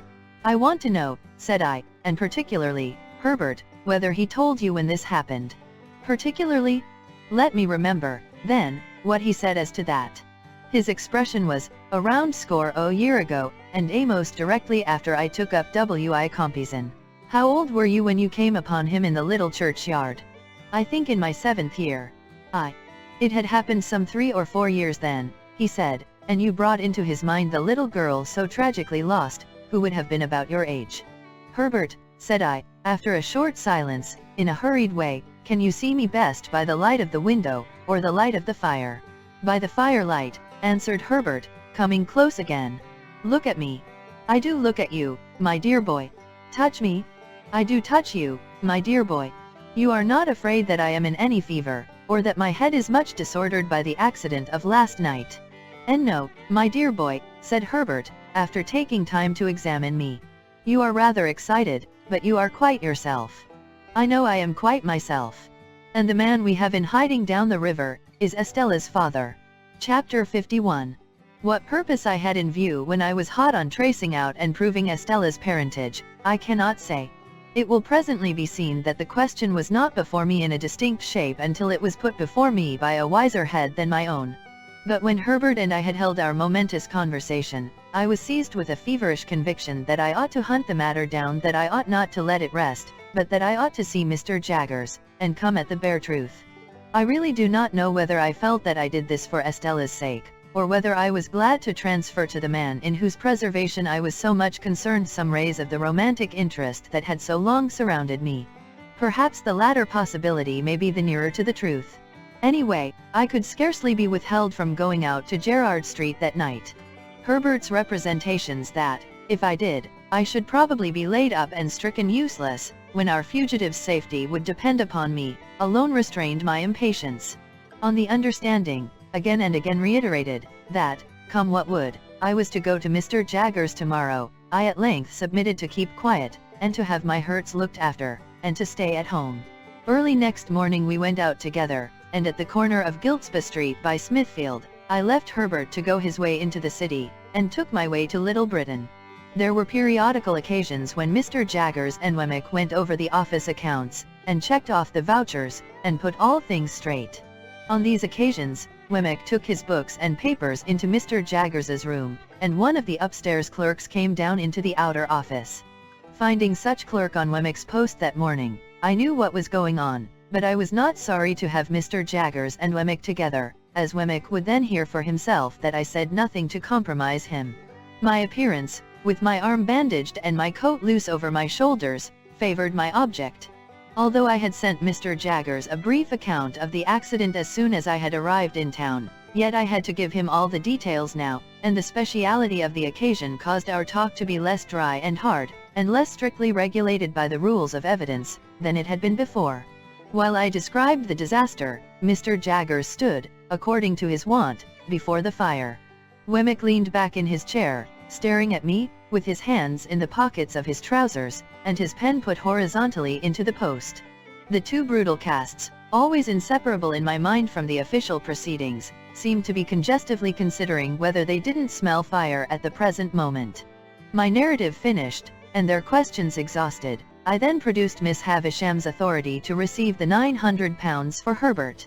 Mr. Jaggers's eyes retired a little deeper into his head when I handed him the tablets, but he presently handed them over to Wemmick, with instructions to draw the check for his signature.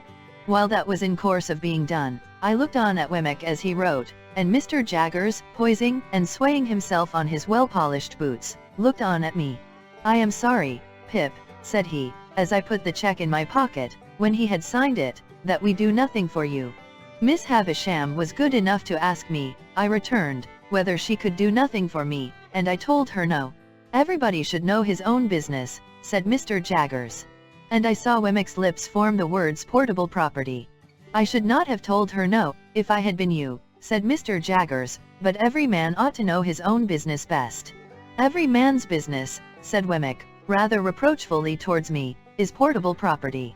As I thought the time was now come for pursuing the theme I had at heart, I said, turning on Mr. Jaggers, "I did ask something of Miss Havisham, however, sir. I asked her to give me some information relative to her adopted daughter, and she gave me all she possessed." "Did she?" said Mr. Jaggers, bending forward to look at his boots and then straightening himself. "Huh? I don't think I should have done so, if I had been Miss Havisham. But she ought to know her own business best. I know more of the history of Miss Havisham's adopted child than Miss Havisham herself does, sir. I know her mother." Mr. Jaggers looked at me inquiringly, and repeated mother. "I have seen her mother within these 3 days." "Yes," said Mr. Jaggers. "And so have you, sir. And you have seen her still more recently." "Yes," said Mr. Jaggers. "Perhaps I know more of Estella's history than even you do," said I. "I know her father too." A certain stop that Mr. Jaggers came to in his manner. He was too self-possessed to change his manner, but he could not help its being brought to an indefinably attentive stop assured me that he did not know who her father was. This I had strongly suspected from Provis's account, as Herbert had repeated it, of his having kept himself dark, which I pieced on to the fact that he himself was not Mr. Jaggers's client until some 4 years later, and when he could have no reason for claiming his identity. But I could not be sure of this unconsciousness on Mr. Jaggers's part before, though I was quite sure of it now. "So, you know the young lady's father, Pip," said Mr. Jaggers. "Yes," I replied, "and his name is Provis from New South Wales." Even Mr. Jaggers started when I said those words. It was the slightest start that could escape a man, the most carefully repressed and the sooner checked, but he did start, though he made it a part of the action of taking out his pocket handkerchief. How Wemmick received the announcement I am unable to say, for I was afraid to look at him just then, lest Mr. Jaggers's sharpness should detect that there had been some communication unknown to him between us.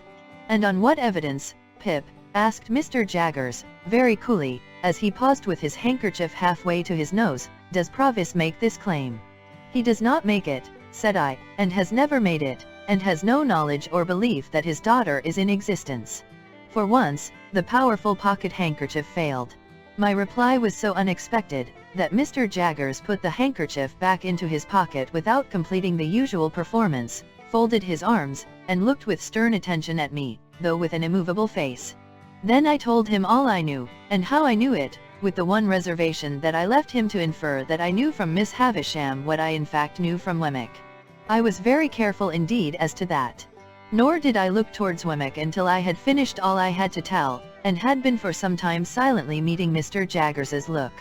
When I did at last turn my eyes in Wemmick's direction, I found that he had unposted his pen, and was intent upon the table before him. "Ha," said Mr. Jaggers at last, as he moved towards the papers on the table. "What item was it you were at, Wemmick, when Mr. Pip came in?" But I could not submit to be thrown off in that way, and I made a passionate, almost an indignant appeal, to him to be more frank and manly with me. I reminded him of the false hopes into which I had lapsed, the length of time they had lasted, and the discovery I had made, and I hinted at the danger that weighed upon my spirits. I represented myself as being surely worthy of some little confidence from him, in return for the confidence I had just now imparted. I said that I did not blame him, or suspect him, or mistrust him, but I wanted assurance of the truth from him. And if he asked me why I wanted it, and why I thought I had any right to it, I would tell him, little as he cared for such poor dreams, that I had loved Estella dearly and long, and that although I had lost her, and must live a bereaved life, whatever concerned her was still nearer and dearer to me than anything else in the world. And seeing that Mr. Jaggers stood quite still and silent, and apparently quite obdurate, under this appeal, I turned to Wemmick, and said, "Wemmick, I know you to be a man with a gentle heart. I have seen your pleasant home, and your old father, and all the innocent, cheerful playful ways with which you refresh your business life. And I entreat you to say a word for me to Mr. Jaggers, and to represent to him that, all circumstances considered, he ought to be more open with me.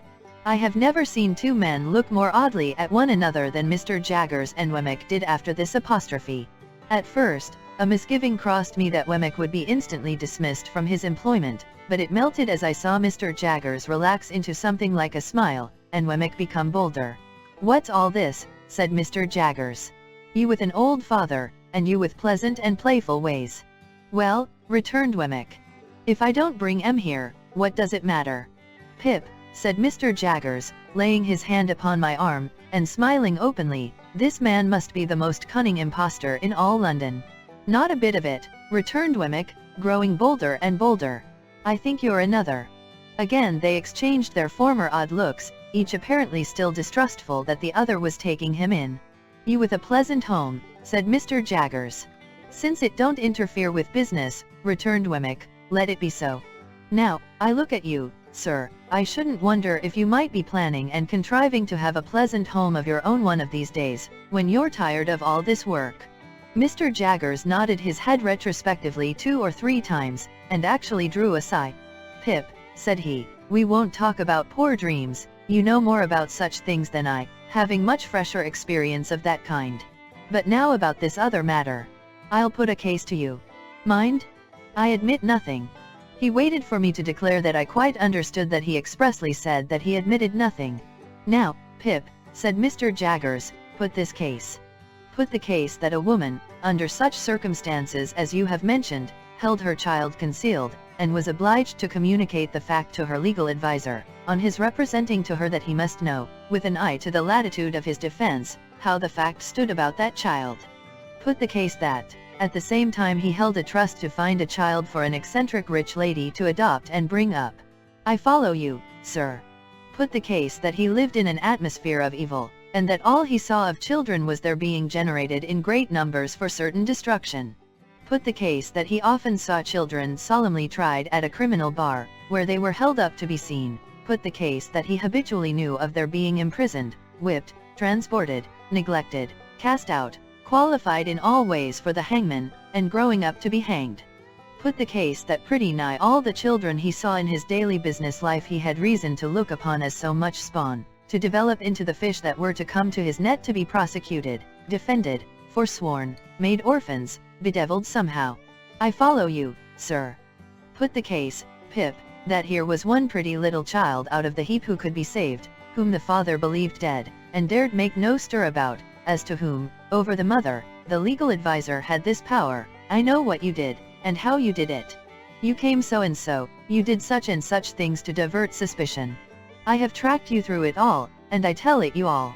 Part with the child, unless it should be necessary to produce it to clear you, and then it shall be produced. Give the child into my hands, and I will do my best to bring you off. If you are saved, your child is saved too. If you are lost, your child is still saved. Put the case that this was done, and that the woman was cleared. I understand you perfectly. But that I make no admissions. That you make no admissions. And Wemmick repeated, no admissions. Put the case, Pip, that passion and the terror of death had a little shaken the woman's intellects, and that when she was set at liberty, she was scared out of the ways of the world, and went to him to be sheltered. Put the case that he took her in, and that he kept down the old, wild, violent nature whenever he saw an inkling of its breaking out, by asserting his power over her in the old way. Do you comprehend the imaginary case? Quite. Put the case that the child grew up, and was married for money. That the mother was still living. That the father was still living. That the mother and father, unknown to one another, were dwelling within so many miles, furlongs, yards if you like, of one another. That the secret was still a secret, except that you had got wind of it. Put that last case to yourself very carefully. I do. I ask Wemmick to put it to himself very carefully. And Wemmick said, I do. For whose sake would you reveal the secret? For the father's? I think he would not be much the better for the mother. For the mother's?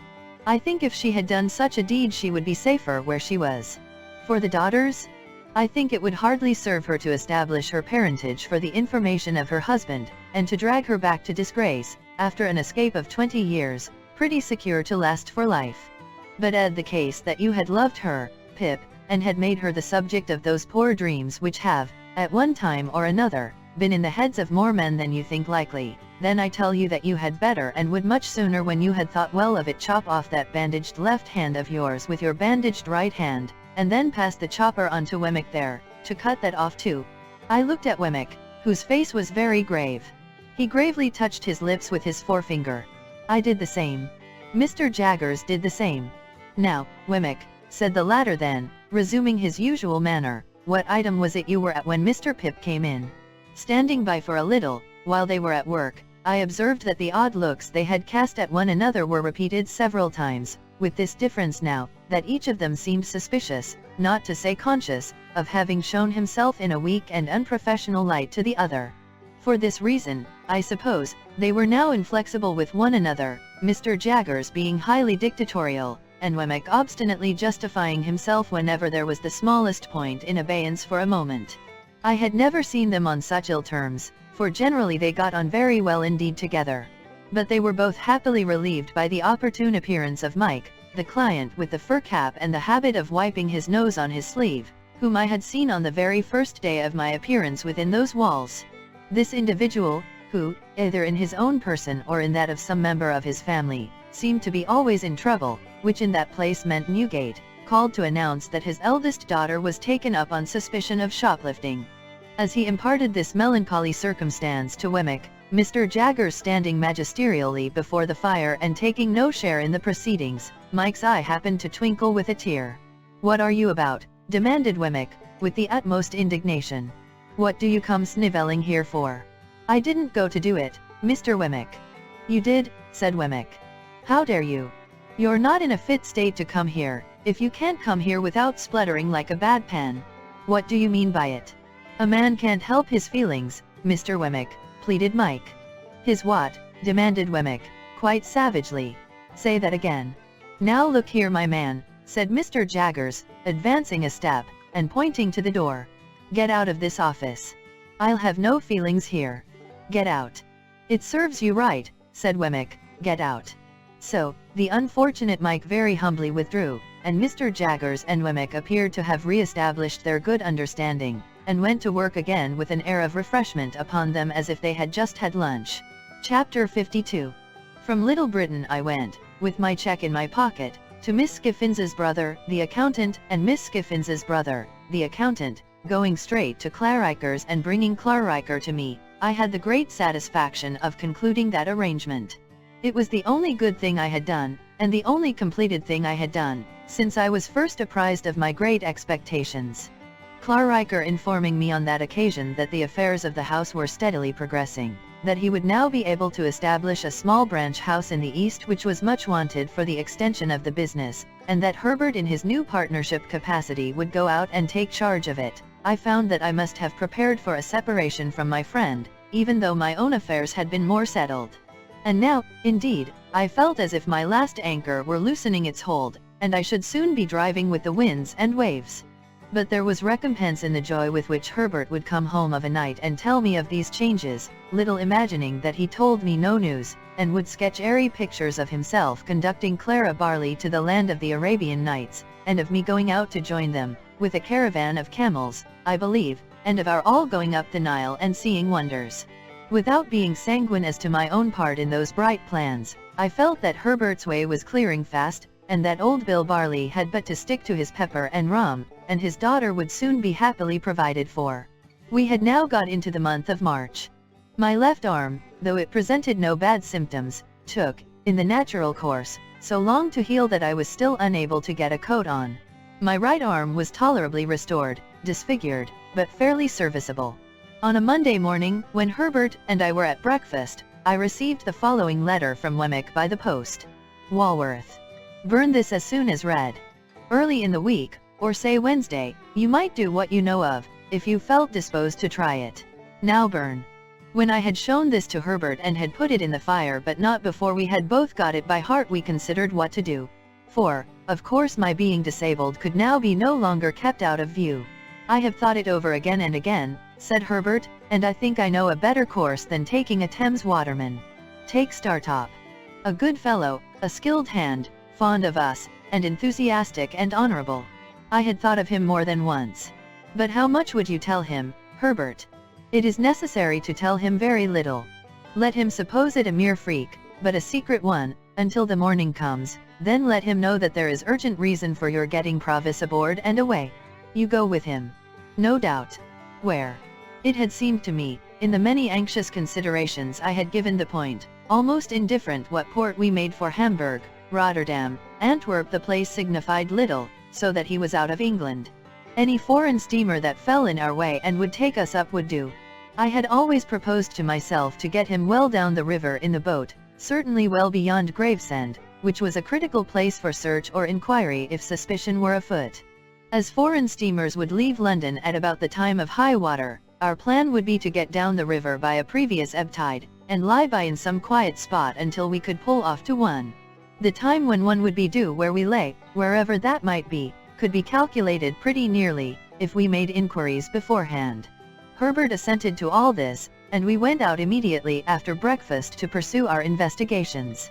We found that a steamer for Hamburg was likely to suit our purpose best, and we directed our thoughts chiefly to that vessel. But we noted down what other foreign steamers would leave London with the same tide, and we satisfied ourselves that we knew the build and color of each. We then separated for a few hours, I, to get at once such passports as were necessary, Herbert, to see Startop at his lodgings. We both did what we had to do without any hindrance, and when we met again at 1 o'clock reported it done. I, for my part, was prepared with passports. Herbert had seen Startop, and he was more than ready to join. Those two should pull a pair of oars, we settled, and I would steer. Our charge would be sitter, and keep quiet. As speed was not our object, we should make way enough. We arranged that Herbert should not come home to dinner before going to Millpond Bank that evening, that he should not go there at all tomorrow evening, Tuesday, that he should prepare Provis to come down to some stairs hard by the house, on Wednesday, when he saw us approach, and not sooner, that all the arrangements with him should be concluded that Monday night, and that he should be communicated with no more in any way, until we took him on board. These precautions well understood by both of us, I went home. On opening the outer door of our chambers with my key, I found a letter in the box, directed to me, a very dirty letter, though not ill-written. It had been delivered by hand, of course, since I left home, and its contents were these. If you are not afraid to come to the Old Marshes tonight or tomorrow night at 9, and to come to the little sluice house by the lime kiln, you had better come. If you want information regarding your Uncle Provis, you had much better come and tell no one, and lose no time. You must come alone. Bring this with you. I had had load enough upon my mind before the receipt of this strange letter. What to do now, I could not tell. And the worst was, that I must decide quickly, or I should miss the afternoon coach, which would take me down in time for tonight. Tomorrow night I could not think of going, for it would be too close upon the time of the flight. And again, for anything I knew, the proffered information might have some important bearing on the flight itself. If I had had ample time for consideration, I believe I should still have gone. Having hardly any time for consideration, my watch showing me that the coach started within half an hour, I resolved to go. I should certainly not have gone, but for the reference to my uncle Provis. That, coming on Wemmick's letter and the morning's busy preparation, turned the scale. It is so difficult to become clearly possessed of the contents of almost any letter, in a violent hurry, that I had to read this mysterious epistle again twice, before its injunction to me to be secret got mechanically into my mind. Yielding to it in the same mechanical kind of way, I left a note in pencil for Herbert, telling him that as I should be so soon going away, I knew not for how long, I had decided to hurry down and back, to ascertain for myself how Miss Havisham was faring. I had then barely time to get my greatcoat, lock up the chambers, and make for the coach office by the short byways. If I had taken a hackney chariot and gone by the streets, I should have missed my aim. Going as I did, I caught the coach just as it came out of the yard. I was the only inside passenger, jolting away knee-deep in straw, when I came to myself. For I really had not been myself since the receipt of the letter, it had so bewildered me, ensuing on the hurry of the morning. The morning hurry and flutter had been great, for, long and anxiously as I had waited for Wemmick, his hint had come like a surprise at last. And now I began to wonder at myself for being in the coach, and to doubt whether I had sufficient reason for being there, and to consider whether I should get out presently and go back, and to argue against ever heeding an anonymous communication, and, in short, to pass through all those phases of contradiction and indecision to which I suppose very few hurried people are strangers. Still, the reference to Provis by name mastered everything. I reasoned as I had reasoned already without knowing it. If that be reasoning in case any harm should befall him through my not going, how could I ever forgive myself?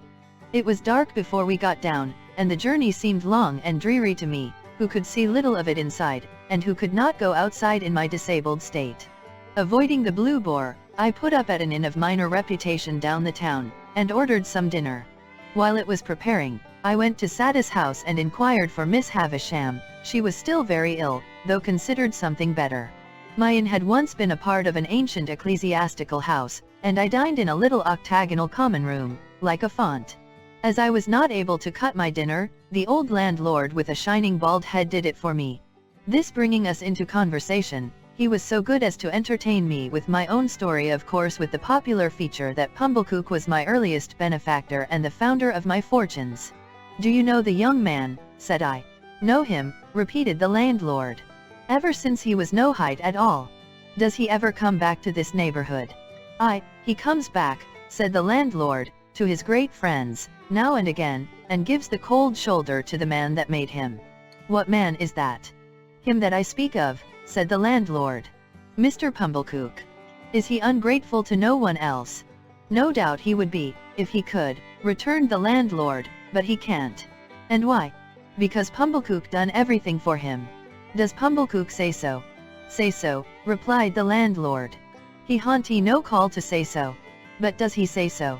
"It would turn a man's blood to white wine vinegar to hear him tell of it, sir," said the landlord.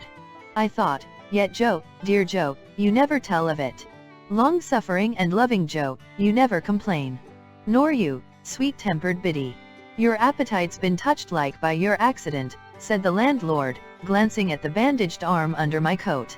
"Try a tenderer bit." "No, thank you," I replied, turning from the table to brood over the fire. "I can eat no more. Please take it away." I had never been struck at so keenly, for my thanklessness to Joe, as through the brazen impostor Pumblechook. The falser he, the truer Joe, the meaner he, the nobler Joe. My heart was deeply and most deservedly humbled as I mused over the fire for an hour or more. The striking of the clock aroused me, but not from my dejection or remorse, and I got up and had my coat fastened round my neck, and went out. I had previously sought in my pockets for the letter, that I might refer to it again, but I could not find it, and was uneasy to think that it must have been dropped in the straw of the coach. I knew very well, however, that the appointed place was the little sluice house by the lime-kiln on the marshes, and the hour 9. Towards the marshes I now went straight, having no time to spare. Chapter 53. It was a dark night, though the full moon rose as I left the enclosed lands, and passed out upon the marshes. Beyond their dark line there was a ribbon of clear sky, hardly broad enough to hold the red large moon. In a few minutes she had ascended out of that clear field, in among the piled mountains of cloud. There was a melancholy wind, and the marshes were very dismal. A stranger would have found them insupportable, and even to me they were so oppressive that I hesitated, half inclined to go back. But I knew them well, and could have found my way on a far darker night, and had no excuse for returning, being there. So, having come there against my inclination, I went on against it. The direction that I took was not that in which my old home lay, nor that in which we had pursued the convicts. My back was turned towards the distant hulks as I walked on, and, though I could see the old lights away on the spits of sand, I saw them over my shoulder. I knew the Limekiln as well as I knew the old battery, but they were miles apart, so that, if a light had been burning at each point that night, there would have been a long strip of the blank horizon between the two bright specks. At first, I had to shut some gates after me, and now and then to stand still while the cattle that were lying in the banked-up pathway arose and blundered down among the grass and reeds. But after a little while I seemed to have the whole flats to myself. It was another half hour before I drew near to the kill. The lime was burning with a sluggish stifling smell, but the fires were made up and left, and no workmen were visible. Hard by was a small stone quarry. It lay directly in my way, and had been worked that day, as I saw by the tools and barrows that were lying about.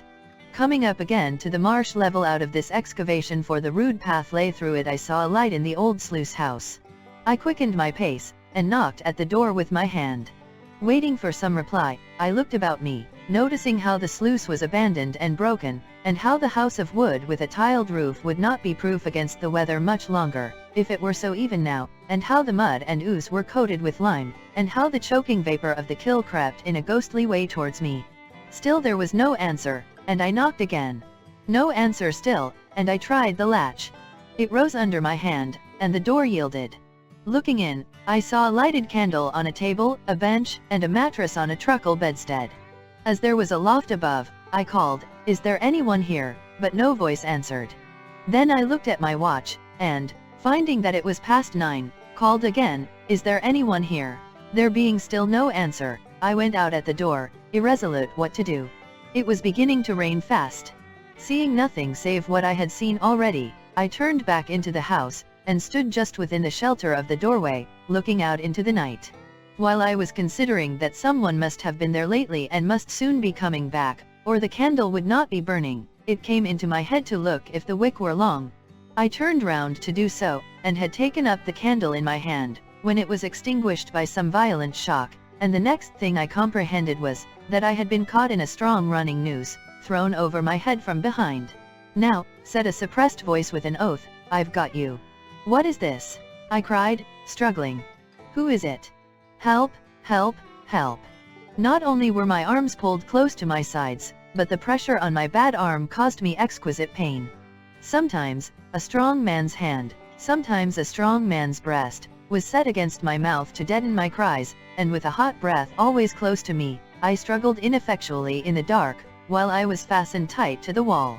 "And now," said the suppressed voice with another oath, "call out again, and I'll make short work of you." Faint and sick with the pain of my injured arm, bewildered by the surprise, and yet conscious how easily this threat could be put in execution, I desisted, and tried to ease my arm were it ever so little. But, it was bound too tight for that. I felt as if, having been burnt before, it were now being boiled.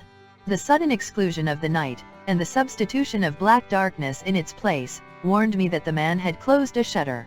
After groping about for a little, he found the flint and steel he wanted, and began to strike a light. I strained my sight upon the sparks that fell among the tinder, and upon which he breathed and breathed, match in hand, but I could only see his lips, and the blue point of the match, even those but fitfully. The tinder was damp, no wonder there, and one after another the sparks died out. The man was in no hurry, and struck again with the flint and steel. As the sparks fell thick and bright about him, I could see his hands, and touches of his face, and could make out that he was seated and bending over the table, but nothing more. Presently I saw his blue lips again, breathing on the tinder, and then a flare of light flashed up, and showed me Orlick. Whom I had looked for, I don't know. I had not looked for him. Seeing him, I felt that I was in a dangerous strait indeed, and I kept my eyes upon him. He lighted the candle from the flaring match with great deliberation, and dropped the match, and trod it out. Then he put the candle away from him on the table, so that he could see me, and sat with his arms folded on the table and looked at me. I made out that I was fastened to a stout perpendicular ladder a few inches from the wall, a fixture there the means of ascent to the loft above. "Now," said he, when we had surveyed one another for some time, "I've got you. Unbind me. Let me go." "Ah," he returned, "I'll let you go. I'll let you go to the moon, I'll let you go to the stars. All in good time. Why have you lured me here? Don't you know," said he, with a deadly look. "Why have you set upon me in the dark? Because I mean to do it all myself. One keeps a secret better than two. Oh, you enemy, you enemy." His enjoyment of the spectacle I furnished, as he sat with his arms folded on the table, shaking his head at me and hugging himself, had a molly good nighty in it that made me tremble. As I watched him in silence, he put his hand into the corner at his side, and took up a gun with a brass-bound stock. "Do you know this?" said he, making as if he would take aim at me. "Do you know where you saw it afore? Speak, wolf." "Yes," I answered. "You cost me that place. You did. Speak. What else could I do? You did that, and that would be enough, without more. How dared you to come betwixt me and a young woman I liked? When did I? When didn't you? It was you as always give old Orlick a bad name to her. You gave it to yourself, you gained it for yourself. I could have done you no harm, if you had done yourself none. You're a liar. And you'll take any pains, and spend any money, to drive me out of this country, will you?" said he, repeating my words to Biddy in the last interview I had with her. "Now, I'll tell you a piece of information. It was never so well worth your while to get me out of this country as it is tonight. Ah, if it was all your money 20 times told, to the last brass farden." As he shook his heavy hand at me, with his mouth snarling like a tiger's, I felt that it was true. "What are you going to do to me?" "I'm a-going," said he, bringing his fist down upon the table with a heavy blow, and rising as the blow fell to give it greater force, "I'm a-going to have your life." He leaned forward staring at me, slowly unclenched his hand and drew it across his mouth as if his mouth watered for me, and sat down again. "You was always in old Orlick's way since ever you was a child. You goes out of his way this present night. He'll have no more on you. You're dead." I felt that I had come to the brink of my grave. For a moment I looked wildly round my trap for any chance of escape, but there was none. "More than that," said he, folding his arms on the table again, "I won't have a rag of you, I won't have a bone of you, left on earth. I'll put your body in the kiln, I'd carry two such to it, on my shoulders, and, let people suppose what they may of you, they shall never know nothing." My mind, with inconceivable rapidity, followed out all the consequences of such a death. Estella's father would believe I had deserted him, would be taken, would die accusing me, even Herbert would doubt me, when he compared the letter I had left for him with the fact that I had called at Miss Havisham's gate for only a moment. Joe and Biddy would never know how sorry I had been that night, none would ever know what I had suffered, how true I had meant to be, what an agony I had passed through. The death close before me was terrible, but far more terrible than death was the dread of being misremembered after death.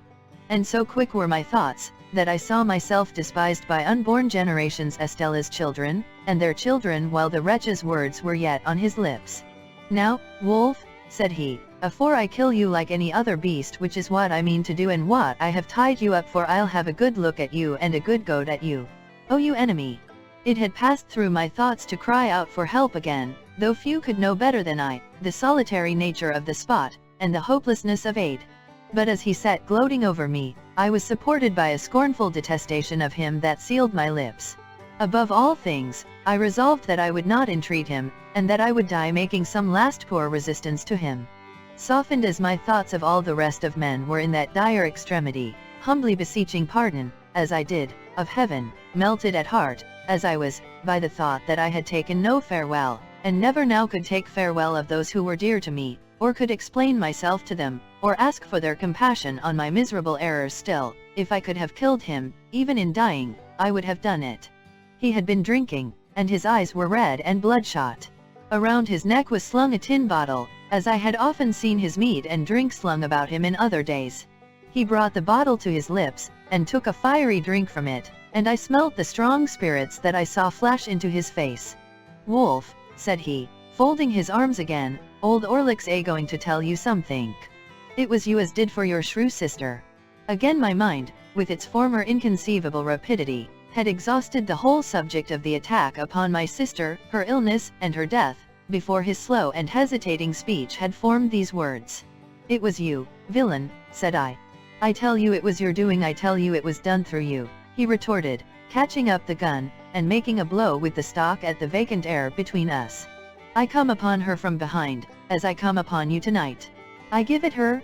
I left her for dead, and if there had been a lime kill as nigh her as there is now nigh you, she shouldn't have come to life again. But it warn't old Orlick as did it, it was you. You was favored, and he was bullied and beat. Old Orlick bullied and beat, eh? Now you pays for it. You done it, now you pays for it." He drank again, and became more ferocious. I saw by his tilting of the bottle that there was no great quantity left in it. I distinctly understood that he was working himself up with its contents to make an end of me. I knew that every drop it held was a drop of my life. I knew that when I was changed into a part of the vapor that had crept towards me but a little while before, like my own warning ghost, he would do as he had done in my sister's case, make all haste to the town, and be seen slouching about there drinking at the alehouses. My rapid mind pursued him to the town, made a picture of the street with him in it, and contrasted its lights and life with the lonely marsh and the white vapor creeping over it, into which I should have dissolved. It was not only that I could have summed up years and years and years while he said a dozen words, but that what he did say presented pictures to me, and not mere words.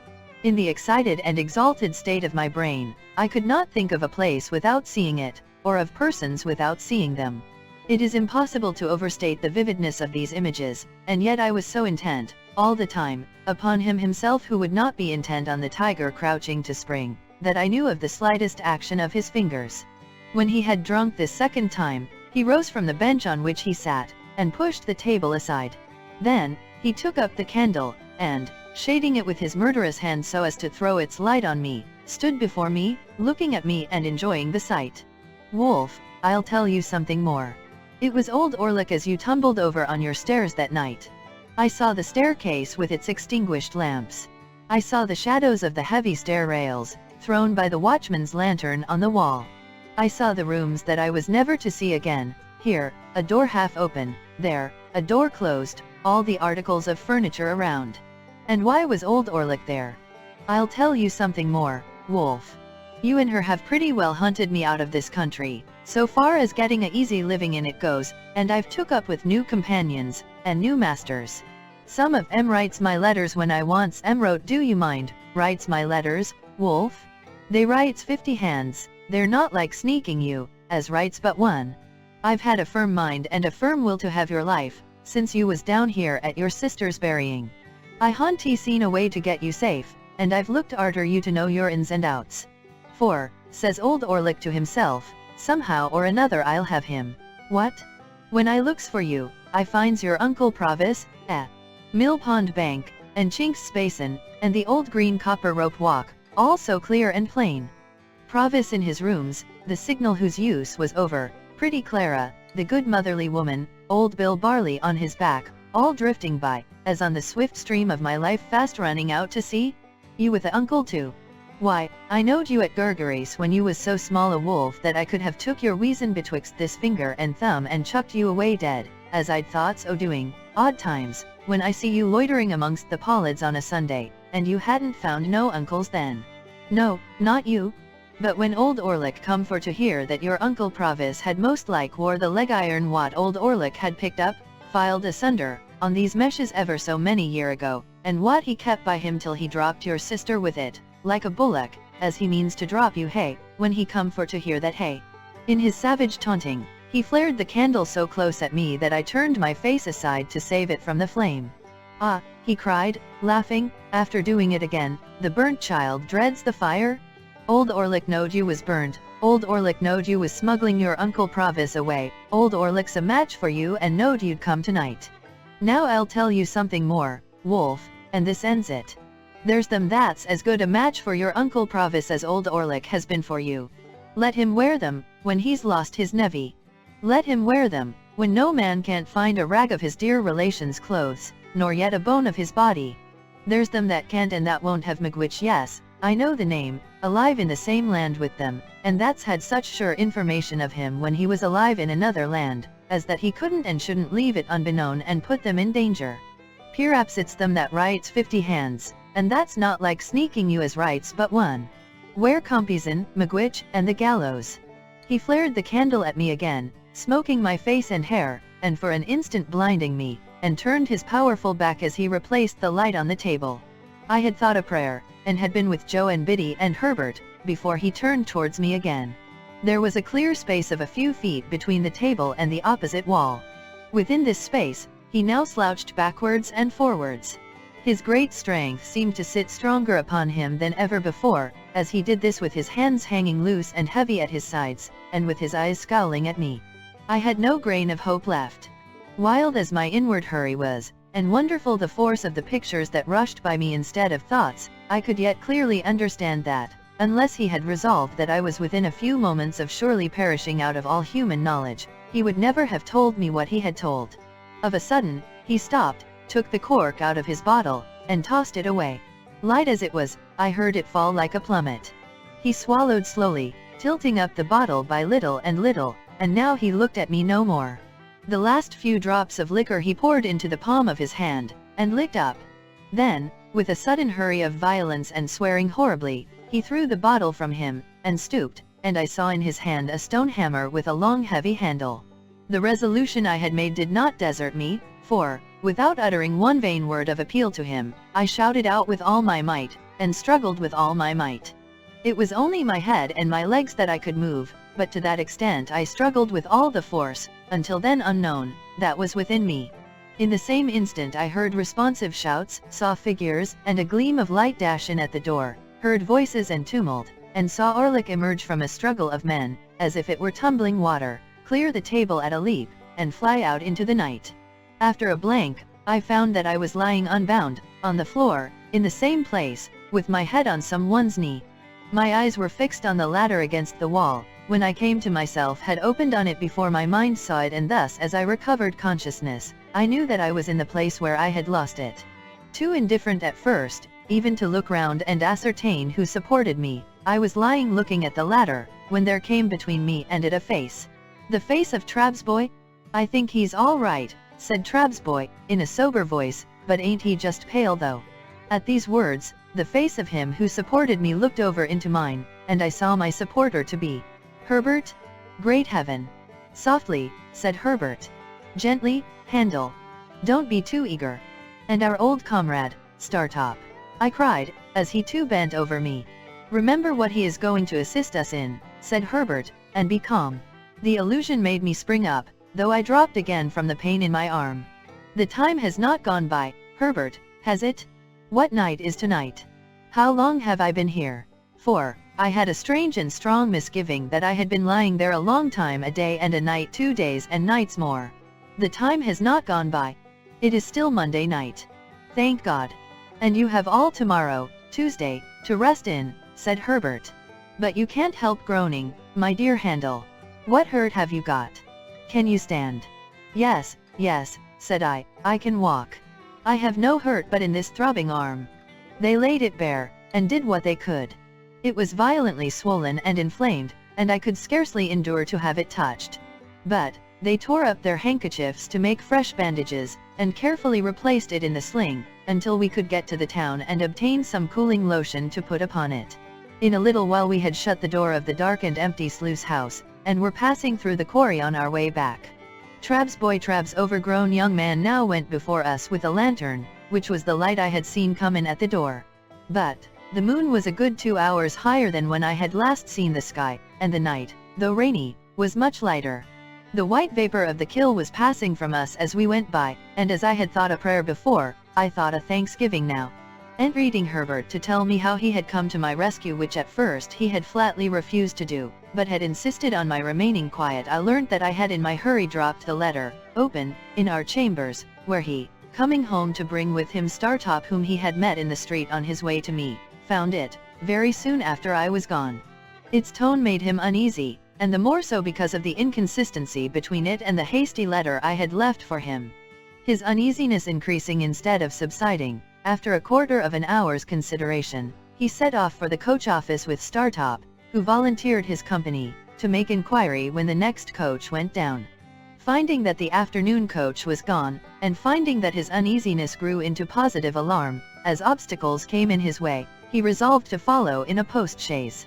So he and Startop arrived at the Blue Boar, fully expecting there to find me, or tidings of me, but, finding neither, went on to Miss Havisham's, where they lost me. Hereupon they went back to the hotel, doubtless at about the time when I was hearing the popular local version of my own story, to refresh themselves and to get someone to guide them out upon the marshes. Among the loungers under the Boar's archway happened to be Trabsboy, true to his ancient habit of happening to be everywhere where he had no business, and Trabsboy had seen me passing from Miss Havisham's in the direction of my dining place. Thus Trabsboy became their guide, and with him they went out to the sluice house, though by the town way to the marshes, which I had avoided. Now, as they went along, Herbert reflected, that I might, after all, have been brought there on some genuine and serviceable errand tending to Provis's safety, and, bethinking himself that in that case interruption must be mischievous, left his guide and Startop on the edge of the quarry, and went on by himself, and stole round the house 2 or 3 times, endeavoring to ascertain whether all was right within. As he could hear nothing but indistinct sounds of one deep rough voice, this was while my mind was so busy, he even at last began to doubt whether I was there, when suddenly I cried out loudly, and he answered the cries, and rushed in, closely followed by the other 2. When I told Herbert what had passed within the house, he was for our immediately going before a magistrate in the town, late at night as it was, and getting out a warrant. But, I had already considered that such a course, by detaining us there, or binding us to come back, might be fatal to Provis. There was no gainsaying this difficulty, and we relinquished all thoughts of pursuing Orlick at that time. For the present, under the circumstances, we deemed it prudent to make rather light of the matter to Trabsboy, who, I am convinced, would have been much affected by disappointment, if he had known that his intervention saved me from the lime-kill. Not that Trabsboy was of a malignant nature, but that he had too much spare vivacity, and that it was in his constitution to want variety and excitement at anybody's expense. When we parted, I presented him with 2 guineas, which seemed to meet his views, and told him that I was sorry ever to have had an ill opinion of him, which made no impression on him at all. Wednesday being so close upon us, we determined to go back to London that night, 3 in the post-chaise, the rather, as we should then be clear away before the night's adventure began to be talked of. Herbert got a large bottle of stuff for my arm, and by dint of having this stuff dropped over it all the night through, I was just able to bear its pain on the journey. It was daylight when we reached the temple, and I went at once to bed, and lay in bed all day. My terror, as I lay there, of falling ill, and being unfit for tomorrow, was so besetting, that I wonder it did not disable me of itself. It would have done so, pretty surely, in conjunction with the mental wear and tear I had suffered, but for the unnatural strain upon me that tomorrow was so anxiously looked forward to, charged with such consequences, its results so impenetrably hidden, though so near.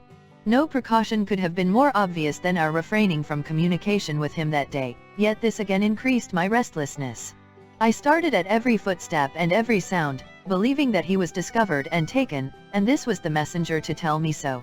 I persuaded myself that I knew he was taken, that there was something more upon my mind than a fear or a presentiment, that the fact had occurred, and I had a mysterious knowledge of it.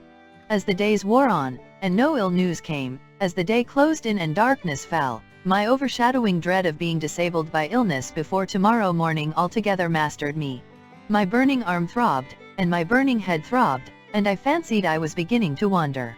I counted up to high numbers, to make sure of myself, and repeated passages that I knew in prose and verse. It happened sometimes that in the mere escape of a fatigued mind, I dozed for some moments or forgot, then I would say to myself with a start, now it has come, and I am turning delirious. They kept me very quiet all day, and kept my arm constantly dressed, and gave me cooling drinks. Whenever I fell asleep, I awoke with the notion I had had in the sluice house, that a long time had elapsed and the opportunity to save him was gone. About midnight I got out of bed and went to Herbert, with the conviction that I had been asleep for 24 hours, and that Wednesday was past.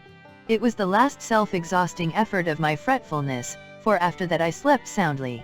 Wednesday morning was dawning when I looked out of window.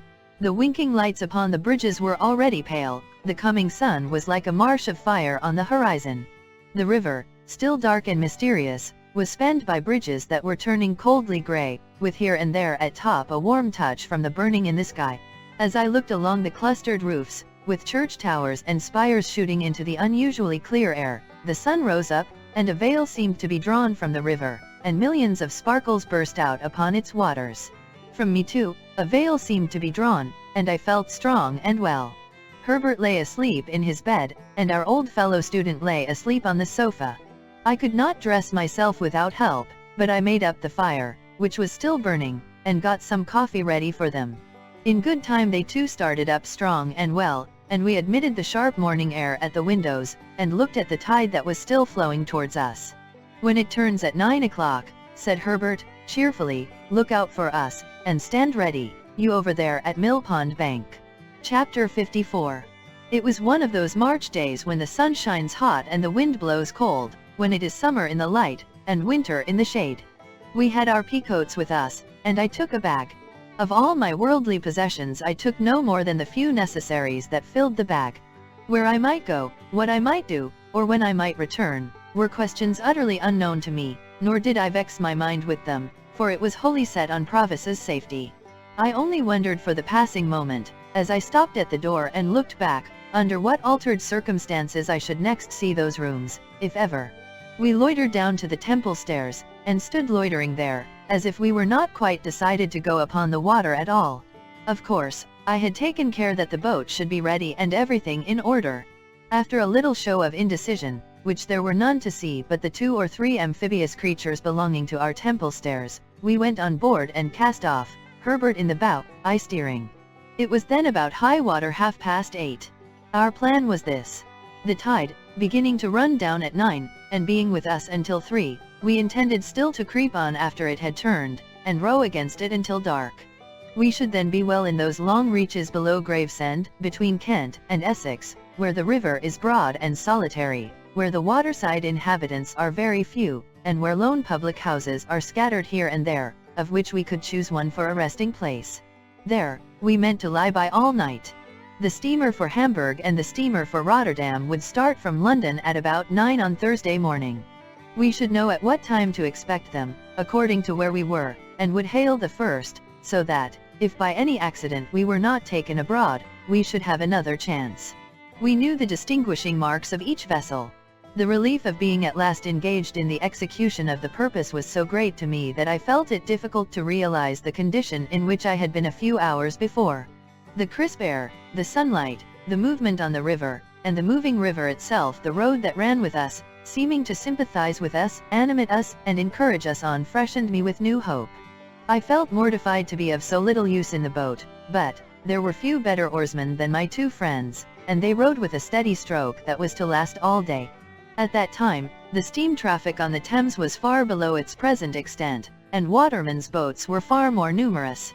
Of barges, sailing colliers, and coasting traders, there were perhaps as many as now, but of steamships, great and small, not a tithe or a 20th part so many. Early as it was, there were plenty of scullers going here and there that morning, and plenty of barges dropping down with the tide. The navigation of the river between bridges, in an open boat, was a much easier and commoner matter in those days than it is in these, and we went ahead among many skiffs and wherries briskly. Old London Bridge was soon passed, and Old Billingsgate Market with its oyster boats and Dutchmen, and the White Tower and Trader's Gate, and we were in among the tiers of shipping.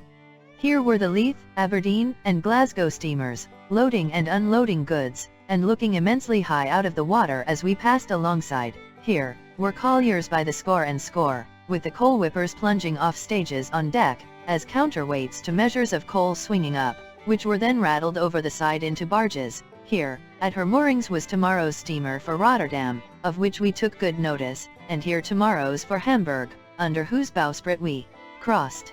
And now I, sitting in the stern, could see, with a faster beating heart, Mill Pond Bank and Mill Pond Stairs. "Is he there?" said Herbert. "Not yet." "Right. He was not to come down till he saw us." "Can you see his signal?" "Not well from here, but I think I see it now. I see him." "Pull both." "Easy, Herbert." "Oars." We touched the stairs lightly for a single moment, and he was on board, and we were off again. He had a boat cloak with him, and a black canvas bag, and he looked as like a river pilot as my heart could have wished. "Dear boy," he said, putting his arm on my shoulder, as he took his seat. "Faithful dear boy, well done. Thank I, thank I."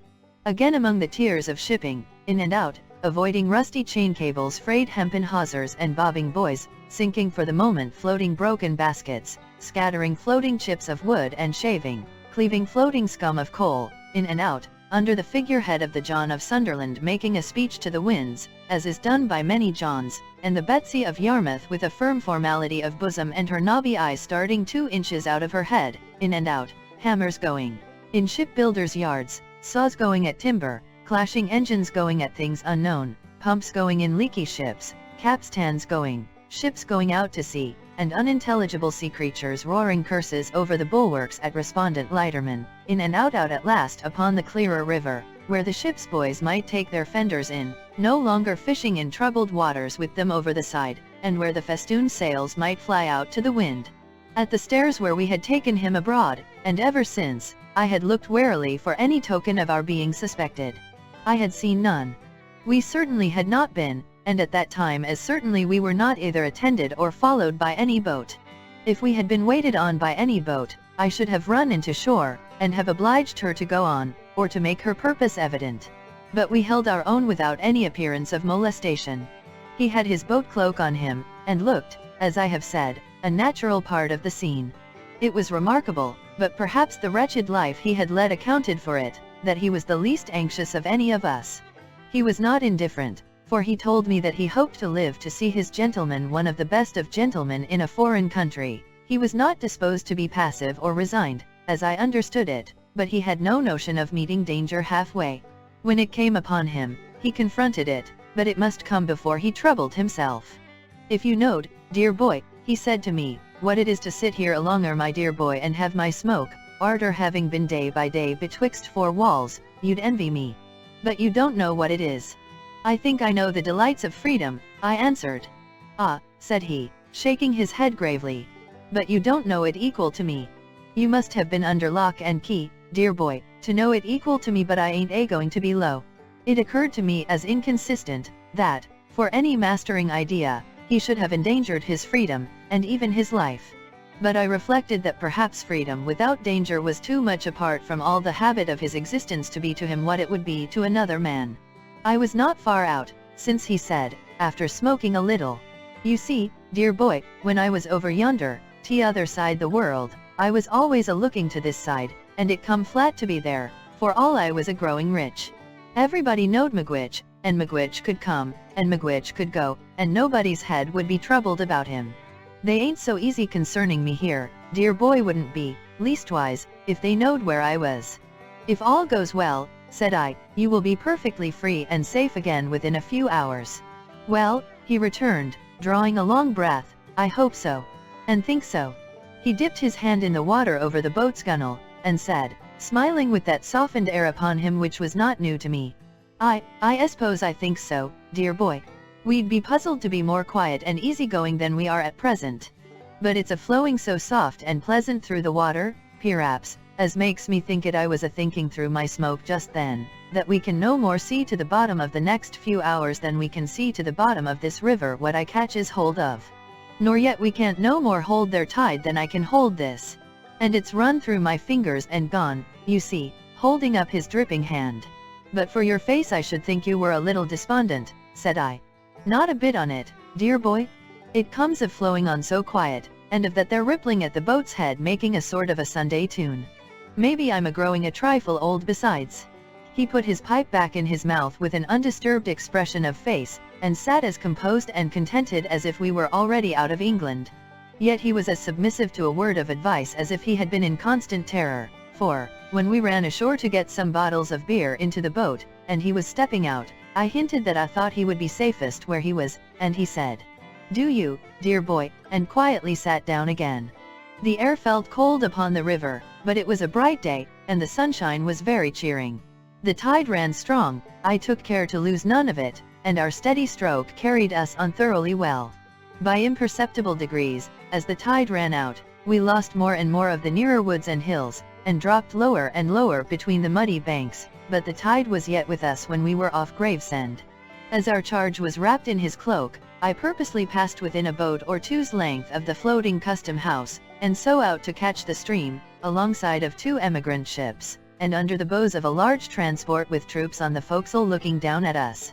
And soon the tide began to slacken, and the craft lying at anchor to swing, and presently they had all swung round, and the ships that were taking advantage of the new tide to get up to the pool began to crowd upon us in a fleet, and we kept under the shore, as much out of the strength of the tide now as we could, standing carefully off from low shallows and mud banks.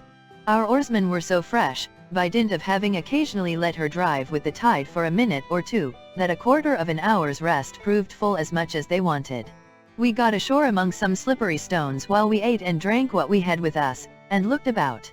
It was like my own marsh country, flat and monotonous, and with a dim horizon, while the winding river turned and turned, and the great floating buoys upon it turned and turned, and everything else seemed stranded and still. For now the last of the fleet of ships was round the last low point we had headed, and the last green barge, straw-laden, with a brown sail, had followed, and some ballast lighters, shaped like a child's first rude imitation of a boat, lay low in the mud, and a little squat shoal lighthouse on open piles stood crippled in the mud on stilts and crutches, and slimy stakes stuck out of the mud, and slimy stones stuck out of the mud, and red landmarks and tide marks stuck out of the mud, and an old landing stage and an old roofless building slipped into the mud, and all about us was stagnation and mud. We pushed off again, and made what way we could. It was much harder work now, but Herbert and Startop persevered, and rowed, and rowed, and rowed until the sun went down. By that time the river had lifted us a little, so that we could see above the bank. There was the red sun, on the low level of the shore, in a purple haze, fast deepening into black, and there was the solitary flat marsh, and far away there were the rising grounds, between which and us there seemed to be no life, save here and there in the foreground a melancholy gull.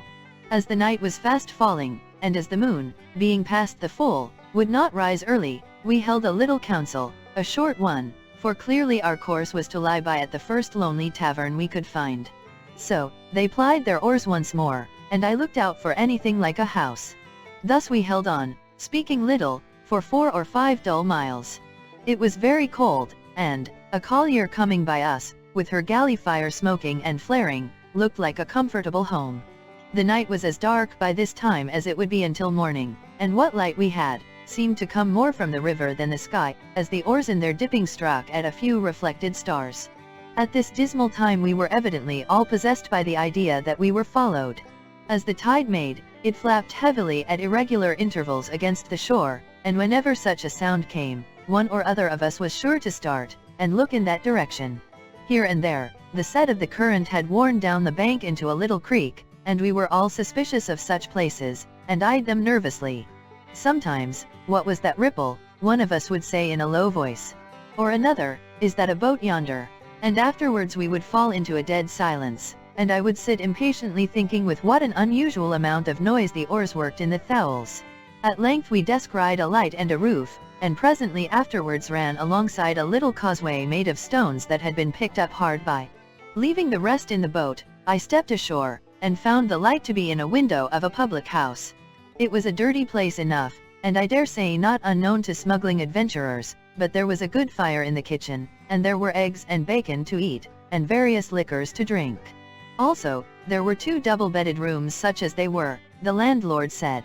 No other company was in the house than the landlord, his wife, and a grizzled male creature, the jack of the little causeway, who was as slimy and smeary as if he had been low-water mark too.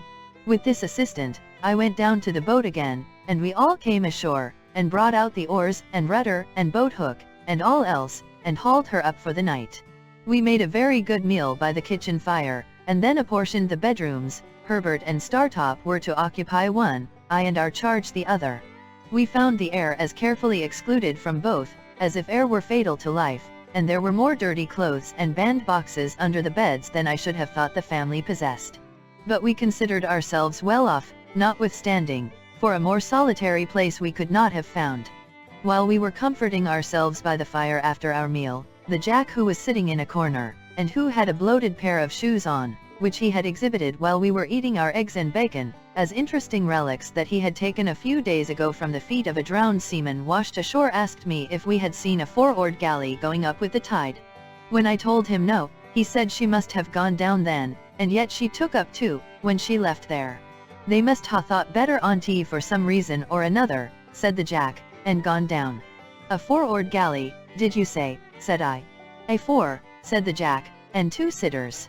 Did they come ashore here? They put in with a stone 2-gallon jar for some beer. I'd ha been glad to pison the beer myself, said the Jack, or put some rattling physic in it. Why? I know why, said the Jack. He spoke in a slushy voice, as if much mud had washed into his throat. He thinks, said the landlord, a weakly meditative man with a pale eye, who seemed to rely greatly on his Jack, he thinks they was, what they wasn't. I knows what I thinks, observed the Jack. You thinks custom us, Jack, said the landlord. I do, said the Jack. Then you're wrong, Jack. Am I? In the infinite meaning of his reply and his boundless confidence in his views, the Jack took one of his bloated shoes off, looked into it, knocked a few stones out of it on the kitchen floor, and put it on again. He did this with the air of a Jack who was so right that he could afford to do anything. Why, what do you make out that they done with their buttons then, Jack? Asked the landlord, vacillating weakly. Done with their buttons, returned the Jack. Chucked 'em overboard. Swallowed 'em. Sewed 'em, to come up small salad. Done with their buttons. Don't be cheeky, Jack, remonstrated the landlord, in a melancholy and pathetic way. A customous officer knows what to do with his buttons, said the Jack, repeating the obnoxious word with the greatest contempt, when they comes betwixt him and his own light. A 4 and 2 sitters don't go hanging and hovering, up with one tide and down with another, and both with and against another, without there being custom us at the bottom of it. Saying which he went out in disdain, and the landlord, having no one to reply upon, found it impracticable to pursue the subject. This dialogue made us all uneasy, and me very uneasy. The dismal wind was muttering round the house, the tide was flapping at the shore, and I had a feeling that we were caged and threatened. A 4-oared galley hovering about in so unusual a way as to attract this notice was an ugly circumstance that I could not get rid of. When I had induced Provis to go up to bed, I went outside with my 2 companions. Startop by this time knew the state of the case, and held another council. Whether we should remain at the house until near the steamer's time, which would be about 1 in the afternoon, or whether we should put off early in the morning, was the question we discussed. On the whole we deemed it the better course to lie where we were, until within an hour or so of the steamer's time, and then to get out in her track, and drift easily with the tide. Having settled to do this, we returned into the house and went to bed. I lay down with the greater part of my clothes on, and slept well for a few hours. When I awoke, the wind had risen, and the sign of the house, the ship, was creaking and banging about, with noises that startled me. Rising softly, for my charge lay fast asleep, I looked out of the window. It commanded the causeway where we had hauled up our boat, and, as my eyes adapted themselves to the light of the clouded moon, I saw 2 men looking into her. They passed by under the window, looking at nothing else, and they did not go down to the landing place which I could discern to be empty, but struck across the marsh in the direction of the Nowhere. My first impulse was to call up Herbert, and show him the 2 men going away. But reflecting, before I got into his room, which was at the back of the house and adjoined mine, that he and Startop had had a harder day than I, and were fatigued, I forbore. Going back to my window, I could see the 2 men moving over the marsh. In that light, however, I soon lost them, and, feeling very cold, lay down to think of the matter, and fell asleep again. We were up early. As we walked to and fro, all 4 together, before breakfast, I deemed it right to recount what I had seen. Again our charge was the least anxious of the party. It was very likely that the men belonged to the custom house, he said quietly, and that they had no thought of us. I tried to persuade myself that it was so, as, indeed, it might easily be. However, I proposed that he and I should walk away together to a distant point we could see, and that the boat should take us aboard there, or as near there as might prove feasible, at about noon. This being considered a good precaution, soon after breakfast he and I set forth, without saying anything, at the tavern. He smoked his pipe as we went along, and sometimes stopped to clap me on the shoulder. One would have supposed that it was I who was in danger, not he, and that he was reassuring me. We spoke very little. As we approached the point, I begged him to remain in a sheltered place, while I went on to reconnoitre, for it was towards it that the men had passed in the night. He complied, and I went on alone. There was no boat off the point, nor any boat drawn up anywhere near it, nor were there any signs of the men having embarked there. But, to be sure, the tide was high, and there might have been some footprints under water. When he looked out from his shelter in the distance, and saw that I waved my hat to him to come up, he rejoined me, and there we waited, sometimes lying on the bank, wrapped in our coats, and sometimes moving about to warm ourselves, until we saw our boat coming round. We got aboard easily, and rowed out into the track of the steamer. By that time it wanted but 10 minutes of 1 o'clock, and we began to look out for her smoke. But, it was 1:30 before we saw her smoke, and soon afterwards we saw behind it the smoke of another steamer. As they were coming on at full speed, we got the 2 bags ready, and took that opportunity of saying goodbye to Herbert and Startop. We had all shaken hands cordially, and neither Herbert's eyes nor mine were quite dry, when I saw a 4-oared galley shoot out from under the bank but a little way ahead of us, and row out into the same track. A stretch of shore had been as yet between us and the steamer's smoke, by reason of the bend and wind of the river, but now she was visible, coming head-on. I called to Herbert and Startop to keep before the tide, that she might see us lying by for her, and I adjured Provis to sit quite still, wrapped in his cloak. He answered cheerily, "Trust to me, dear boy," and sat like a statue. Meantime the galley, which was very skillfully handled, had crossed us, let us come up with her, and fallen alongside. Leaving just room enough for the play of the oars, she kept alongside, drifting when we drifted, and pulling a stroke or 2 when we pulled. Of the 2 sitters one held the rudder lines, and looked at us attentively as did all the rowers. The other sitter was wrapped up, much as Provis was, and seemed to shrink, and whisper some instruction to the steerer as he looked at us. Not a word was spoken in either boat. Startop could make out, after a few minutes, which steamer was first, and gave me the word Hamburg, in a low voice, as we sat face to face. She was nearing us very fast, and the beating of her pedals grew louder and louder. I felt as if her shadow were absolutely upon us, when the galley hailed us. I answered. "You have a returned transport there," said the man who held the lines.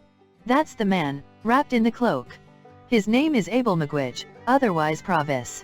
I apprehend that man, and call upon him to surrender, and you to assist." At the same moment, without giving any audible direction to his crew, he ran the galley abroad of us. They had pulled one sudden stroke ahead, had got their oars in, had run athwart us, and were holding on to our gunwale, before we knew what they were doing. This caused great confusion on board the steamer, and I heard them calling to us, and heard the order given to stop the paddles, and heard them stop, but felt her driving down upon us irresistibly. In the same moment, I saw the steersman of the galley lay his hand on his prisoner's shoulder, and saw that both boats were swinging round with the force of the tide, and saw that all hands on board the steamer were running forward quite frantically. Still, in the same moment, I saw the prisoner start up, lean across his captor, and pull the cloak from the neck of the shrinking sitter in the galley. Still in the same moment, I saw that the face disclosed was the face of the other convict of long ago. Still, in the same moment, I saw the face tilt backward with a white terror on it that I shall never forget, and heard a great cry on board the steamer, and a loud splash in the water, and felt the boat sink from under me. It was but for an instant that I seemed to struggle with 1,000 mill weirs and 1,000 flashes of light. That instant past, I was taken on board the galley. Herbert was there, and Startop was there, but our boat was gone, and the 2 convicts were gone. What with the cries aboard the steamer, and the furious blowing off of her steam, and her driving on, and our driving on, I could not at first distinguish sky from water or shore from shore, but the crew of the galley righted her with great speed, and, pulling certain swift strong strokes ahead, lay upon their oars, every man looking silently and eagerly at the water astern. Presently a dark object was seen in it, bearing towards us on the tide. No man spoke, but the steersman held up his hand, and all softly backed water, and kept the boat straight and true before it. As it came nearer, I saw it to be Magwitch, swimming, but not swimming freely. He was taken on board, and instantly manacled at the wrists and ankles. The galley was kept steady, and the silent, eager lookout at the water was resumed. But, the Rotterdam steamer now came up, and apparently not understanding what had happened, came on at speed. By the time she had been hailed and stopped, both steamers were drifting away from us, and we were rising and falling in a troubled wake of water. The lookout was kept, long after all was still again and the 2 steamers were gone, but everybody knew that it was hopeless now. At length we gave it up, and pulled under the shore towards the tavern we had lately left, where we were received with no little surprise. Here I was able to get some comforts for Magwitch Provis no longer, who had received some very severe injury in the chest, and a deep cut in the head. He told me that he believed himself to have gone under the keel of the steamer, and to have been struck on the head in rising. The injury to his chest, which rendered his breathing extremely painful, he thought he had received against the side of the galley. He added that he did not pretend to say what he might or might not have done to Compeyson, but that, in the moment of his laying his hand on his cloak to identify him, that villain had staggered up and staggered back, and they had both gone overboard together, when the sudden wrenching of him, Magwitch, out of our boat, and the endeavor of his captor to keep him in it, had capsized us. He told me in a whisper that they had gone down fiercely locked in each other's arms, and that there had been a struggle under water, and that he had disengaged himself, struck out, and swum away. I never had any reason to doubt the exact truth of what he thus told me. The officer who steered the galley gave the same account of their going overboard. When I asked this officer's permission to change the prisoner's wet clothes by purchasing any spare garments I could get at the public house, he gave it readily, merely observing that he must take charge of everything his prisoner had about him. So the pocketbook which had once been in my hands passed into the officer's. He further gave me leave to accompany the prisoner to London, but declined to accord that grace to my two friends. The Jack at the ship was instructed where the drowned man had gone down, and undertook to search for the body in the places where it was likeliest to come ashore. His interest in its recovery seemed to me to be much heightened when he heard that it had stockings on. Probably, it took about a dozen drowned men to fit him out completely, and that may have been the reason why the different articles of his dress were in various stages of decay.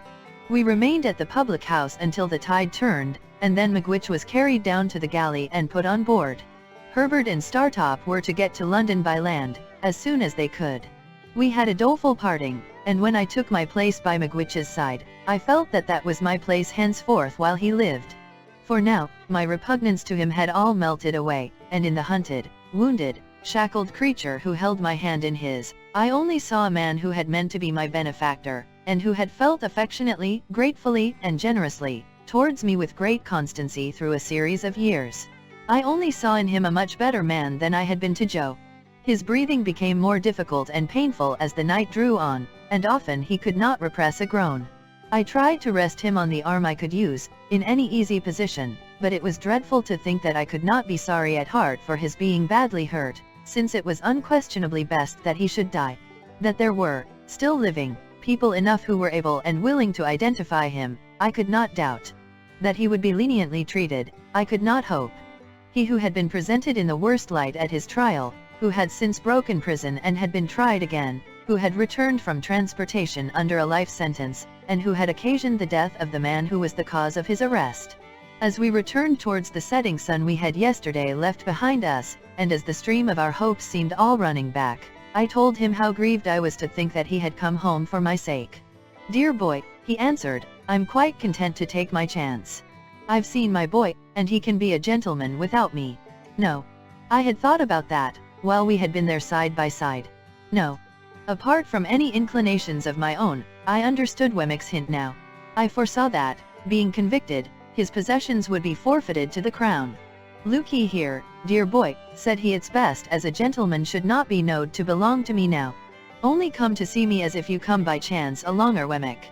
Sit where I can see you when I am swore to, for the last many times, and I don't ask no more. I will never stir from your side," said I, "when I am suffered to be near you. Please God, I will be as true to you as you have been to me." I felt his hand tremble as it held mine, and he turned his face away as he lay in the bottom of the boat, and I heard that old sound in his throat softened now, like all the rest of him. It was a good thing that he had touched this point, for it put into my mind what I might not otherwise have thought of until too late, that he need never know how his hopes of enriching me had perished. Chapter 55. He was taken to the police court next day, and would have been immediately committed for trial, but that it was necessary to send down for an old officer of the prison ship from which he had once escaped, to speak to his identity. Nobody doubted it, but Compeyson, who had meant to depose to it, was tumbling on the tides, dead, and it happened that there was not at that time any prison officer in London who could give the required evidence. I had gone direct to Mr. Jaggers at his private house, on my arrival overnight, to retain his assistance, and Mr. Jaggers on the prisoner's behalf would admit nothing. It was the sole resource, for he told me that the case must be over in 5 minutes when the witness was there, and that no power on earth could prevent its going against us. I imparted to Mr. Jaggers my design of keeping him in ignorance of the fate of his wealth. Mr. Jaggers was querulous and angry with me for having let it slip through my fingers, and said we must memorialize by and by, and try at all events for some of it. But he did not conceal from me that, although there might be many cases in which the forfeiture would not be exacted, there were no circumstances in this case to make it one of them. I understood that very well. I was not related to the outlaw, or connected with him by any recognizable tie. He had put his hand to no writing or settlement in my favor before his apprehension, and to do so now would be idle. I had no claim, and I finally resolved, and ever afterwards abided by the resolution, that my heart should never be sickened with the hopeless task of attempting to establish one. There appeared to be reason for supposing that the drowned informer had hoped for a reward out of this forfeiture, and had obtained some accurate knowledge of Magwitch's affairs. When his body was found, many miles from the scene of his death, and so horribly disfigured that he was only recognizable by the contents of his pockets, notes were still legible, folded in a case he carried. Among these were the name of a banking house in New South Wales, where a sum of money was, and the designation of certain lands of considerable value. Both these heads of information were in a list that Magwitch, while in prison, gave to Mr. Jaggers, of the possessions he supposed I should inherit. His ignorance, poor fellow, at last served him. He never mistrusted but that my inheritance was quite safe, with Mr. Jaggers's aid. After 3 days' delay, during which the Crown prosecution stood over for the production of the witness from the prison ship, the witness came, and completed the easy case. He was committed to take his trial at the next sessions, which would come on in a month. It was at this dark time of my life that Herbert returned home one evening, a good deal cast down, and said, "My dear Handel, I fear I shall soon have to leave you." His partner having prepared me for that, I was less surprised than he thought. "We shall lose a fine opportunity if I put off going to Cairo, and I am very much afraid I must go, Handel, when you most need me." "Herbert, I shall always need you, because I shall always love you, but my need is no greater now than at another time. You will be so lonely." "I have not leisure to think of that," said I. "You know that I am always with him to the full extent of the time allowed, and that I should be with him all day long, if I could. And when I come away from him, you know that my thoughts are with him."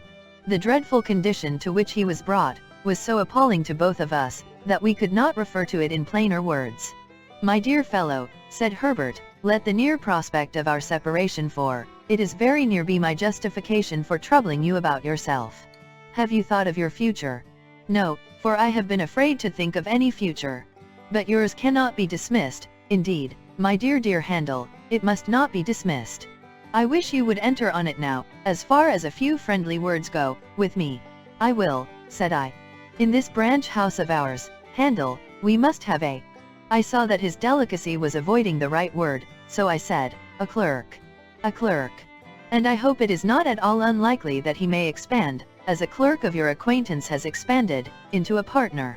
Now, Handel, in short, my dear boy, will you come to me?" There was something charmingly cordial and engaging in the manner in which, after saying "now, Handel," as if it were the grave beginning of a portentous business exordium, he had suddenly given up that tone, stretched out his honest hand, and spoken like a schoolboy. "Clara and I have talked about it again and again," Herbert pursued, "and the dear little thing begged me only this evening, with tears in her eyes, to say to you that, if you will live with us when we come together, she will do her best to make you happy, and to convince her husband's friend that he is her friend too. We should get on so well, Handel." I thanked her heartily, and I thanked him heartily, but said I could not yet make sure of joining him as he so kindly offered. Firstly, my mind was too preoccupied to be able to take in the subject clearly. Secondly, there was a vague something lingering in my thoughts that will come out very near the end of this slight narrative. "But if you thought, Herbert, that you could, without doing any injury to your business, leave the question open for a little while." "For any while," cried Herbert. 6 months, a year." "Not so long as that," said I. 2 or 3 months at most." Herbert was highly delighted when we shook hands on this arrangement, and said he could now take courage to tell me that he believed he must go away at the end of the week. "And Clara," said I. "The dear little thing," returned Herbert, "holds dutifully to her father as long as he lasts, but he won't last long. Mrs. Wimple confides to me that he is certainly going. Not to say an unfeeling thing," said I, "he cannot do better than go." "I am afraid that must be admitted," said Herbert, "and then I shall come back for the dear little thing, and the dear little thing, and I will walk quietly into the nearest church. Remember? The blessed darling comes of no family, my dear Handel, and never looked into the red book, and hasn't a notion about her grandpapa. What a fortune for the son of my mother." On the Saturday in that same week, I took my leave of Herbert full of bright hope, but sad and sorry to leave me as he sat on one of the Seaport mail coaches. I went into a coffee house to write a little note to Clara, telling her he had gone off, sending his love to her over and over again, and then went to my lonely home, if it deserved the name, for it was now no home to me, and I had no home anywhere. On the stairs I encountered Wemmick, who was coming down, after an unsuccessful application of his knuckles to my door. I had not seen him alone since the disastrous issue of the attempted flight, and he had come, in his private and personal capacity, to say a few words of explanation in reference to that failure. "The late Compeyson," said Wemmick, "had by little and little got at the bottom of half of the regular business now transacted, and it was from the talk of some of his people in trouble, some of his people being always in trouble, that I heard what I did. I kept my ears open, seeming to have them shut, until I heard that he was absent, and I thought that would be the best time for making the attempt. I can only suppose now, that it was a part of his policy, as a very clever man, habitually to deceive his own instruments. You don't blame me, I hope, Mr. Pip? I am sure I tried to serve you, with all my heart. I am as sure of that, Wemmick, as you can be, and I thank you most earnestly for all your interest and friendship." Thank you very much. It's a bad job," said Wemmick, scratching his head, "and I assure you I haven't been so cut up for a long time. What I look at is the sacrifice of so much portable property. Dear me. What I think of, Wemmick, is the poor owner of the property." "Yes, to be sure," said Wemmick. "Of course, there can be no objection to your being sorry for him, and I'd put down a £5 note myself to get him out of it. But what I look at is this. The late Compeyson having been beforehand with him in intelligence of his return, and being so determined to bring him to book, I do not think he could have been saved. Whereas, the portable property certainly could have been saved. That's the difference between the property and the owner, don't you see?"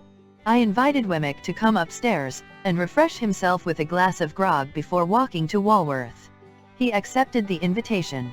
While he was drinking his moderate allowance, he said, with nothing to lead up to it, and after having appeared rather fidgety, "What do you think of my meaning to take a holiday on Monday, Mr. Pip?"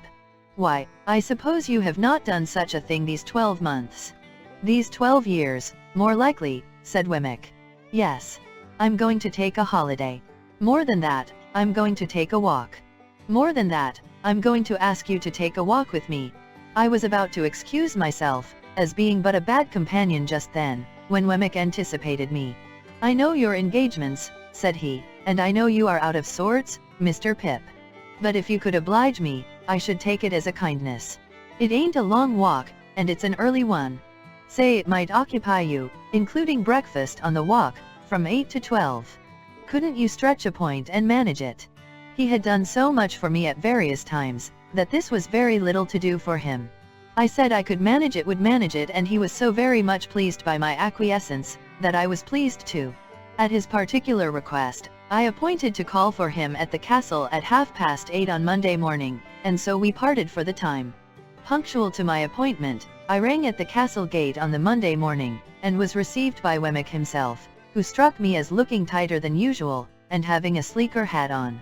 Within, there were 2 glasses of rum and milk prepared, and 2 biscuits. The aged must have been stirring with the lark, for, glancing into the perspective of his bedroom, I observed that his bed was empty.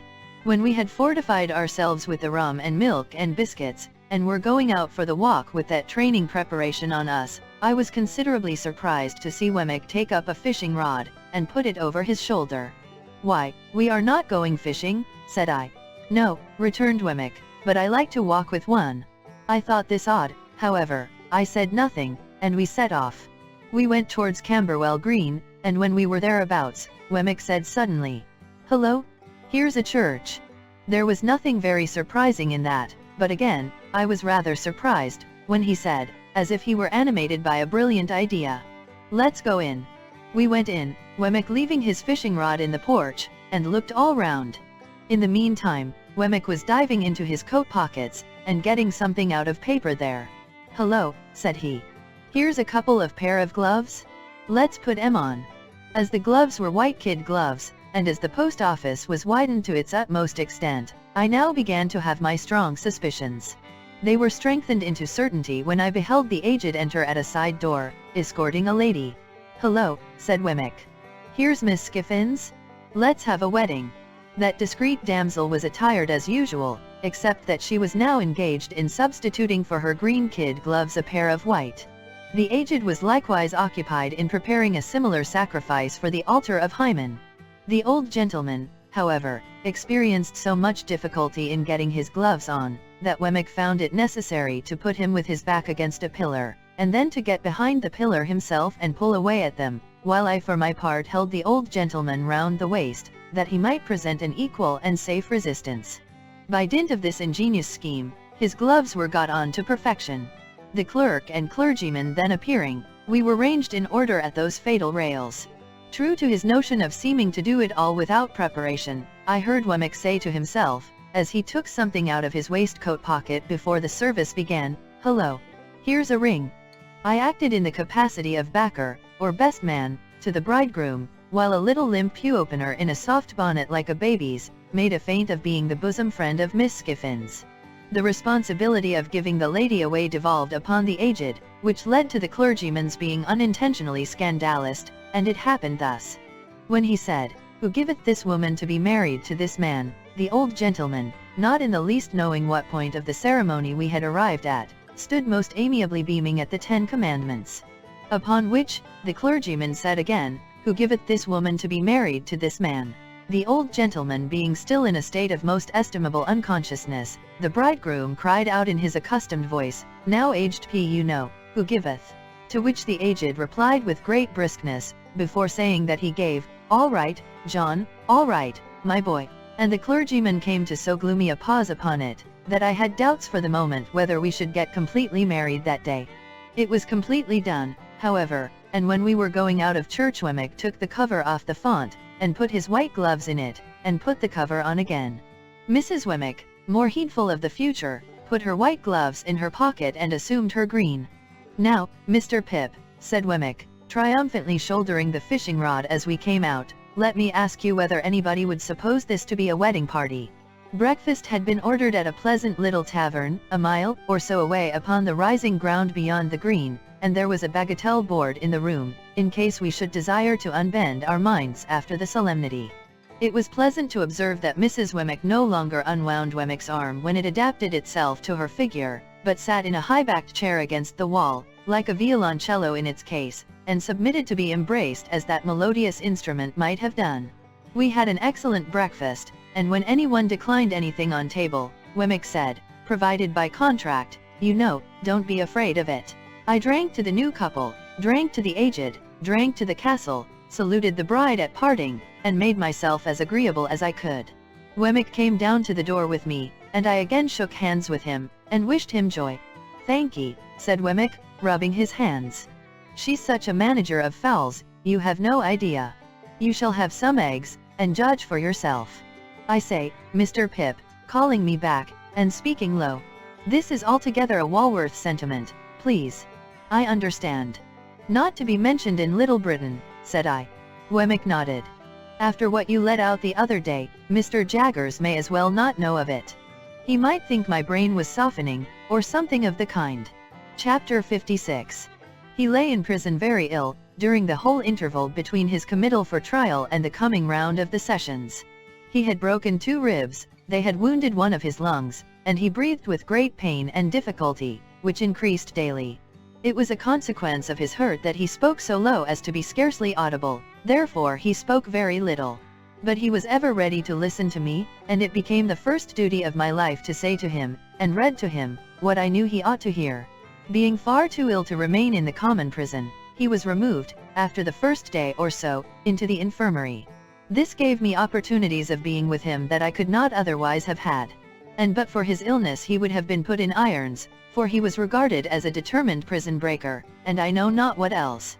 Although I saw him every day, it was for only a short time, hence, the regularly recurring spaces of our separation were long enough to record on his face any slight changes that occurred in his physical state.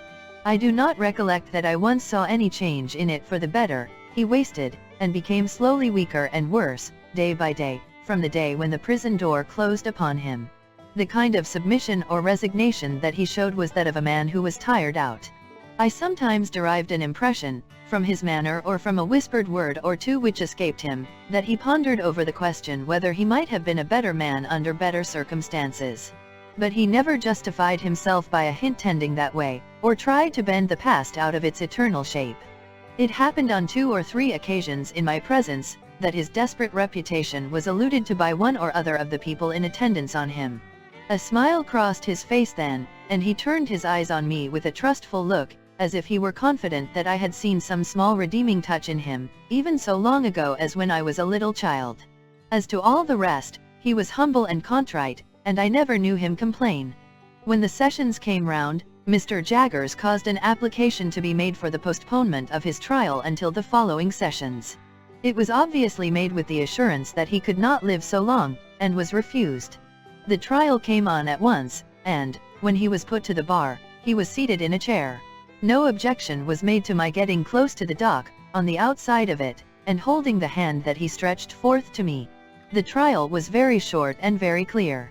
Such things as could be said for him were said: how he had taken to industrious habits, and had thriven lawfully and reputably. But nothing could unsay the fact that he had returned, and was there in presence of the judge and jury. It was impossible to try him for that, and do otherwise than find him guilty.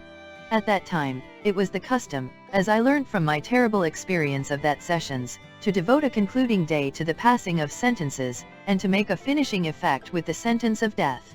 But for the indelible picture that my remembrance now holds before me, I could scarcely believe, even as I write these words, that I saw 32 men and women put before the judge to receive that sentence together. Foremost among the 32 was he, seated, that he might get breath enough to keep life in him. The whole scene starts out again in the vivid colors of the moment, down to the drops of April rain on the windows of the court, glittering in the rays of April sun. Penned in the dock, as I again stood outside it at the corner with his hand in mine, were the 32 men and women, some defiant, some stricken with terror, some sobbing and weeping, some covering their faces, some staring gloomily about. There had been shrieks from among the women convicts, but they had been stilled, and a hush had succeeded. The sheriffs with their great chains and nosegays, other civic gewgaws and monsters, criers, ushers, a great gallery full of people, a large theatrical audience looked on, as the 32 and the judge were solemnly confronted. Then the judge addressed them. Among the wretched creatures before him whom he must single out for special address was one who almost from his infancy had been an offender against the laws, who, after repeated imprisonments and punishments, had been at length sentenced to exile for a term of years, and who, under circumstances of great violence and daring, had made his escape and been resentenced to exile for life.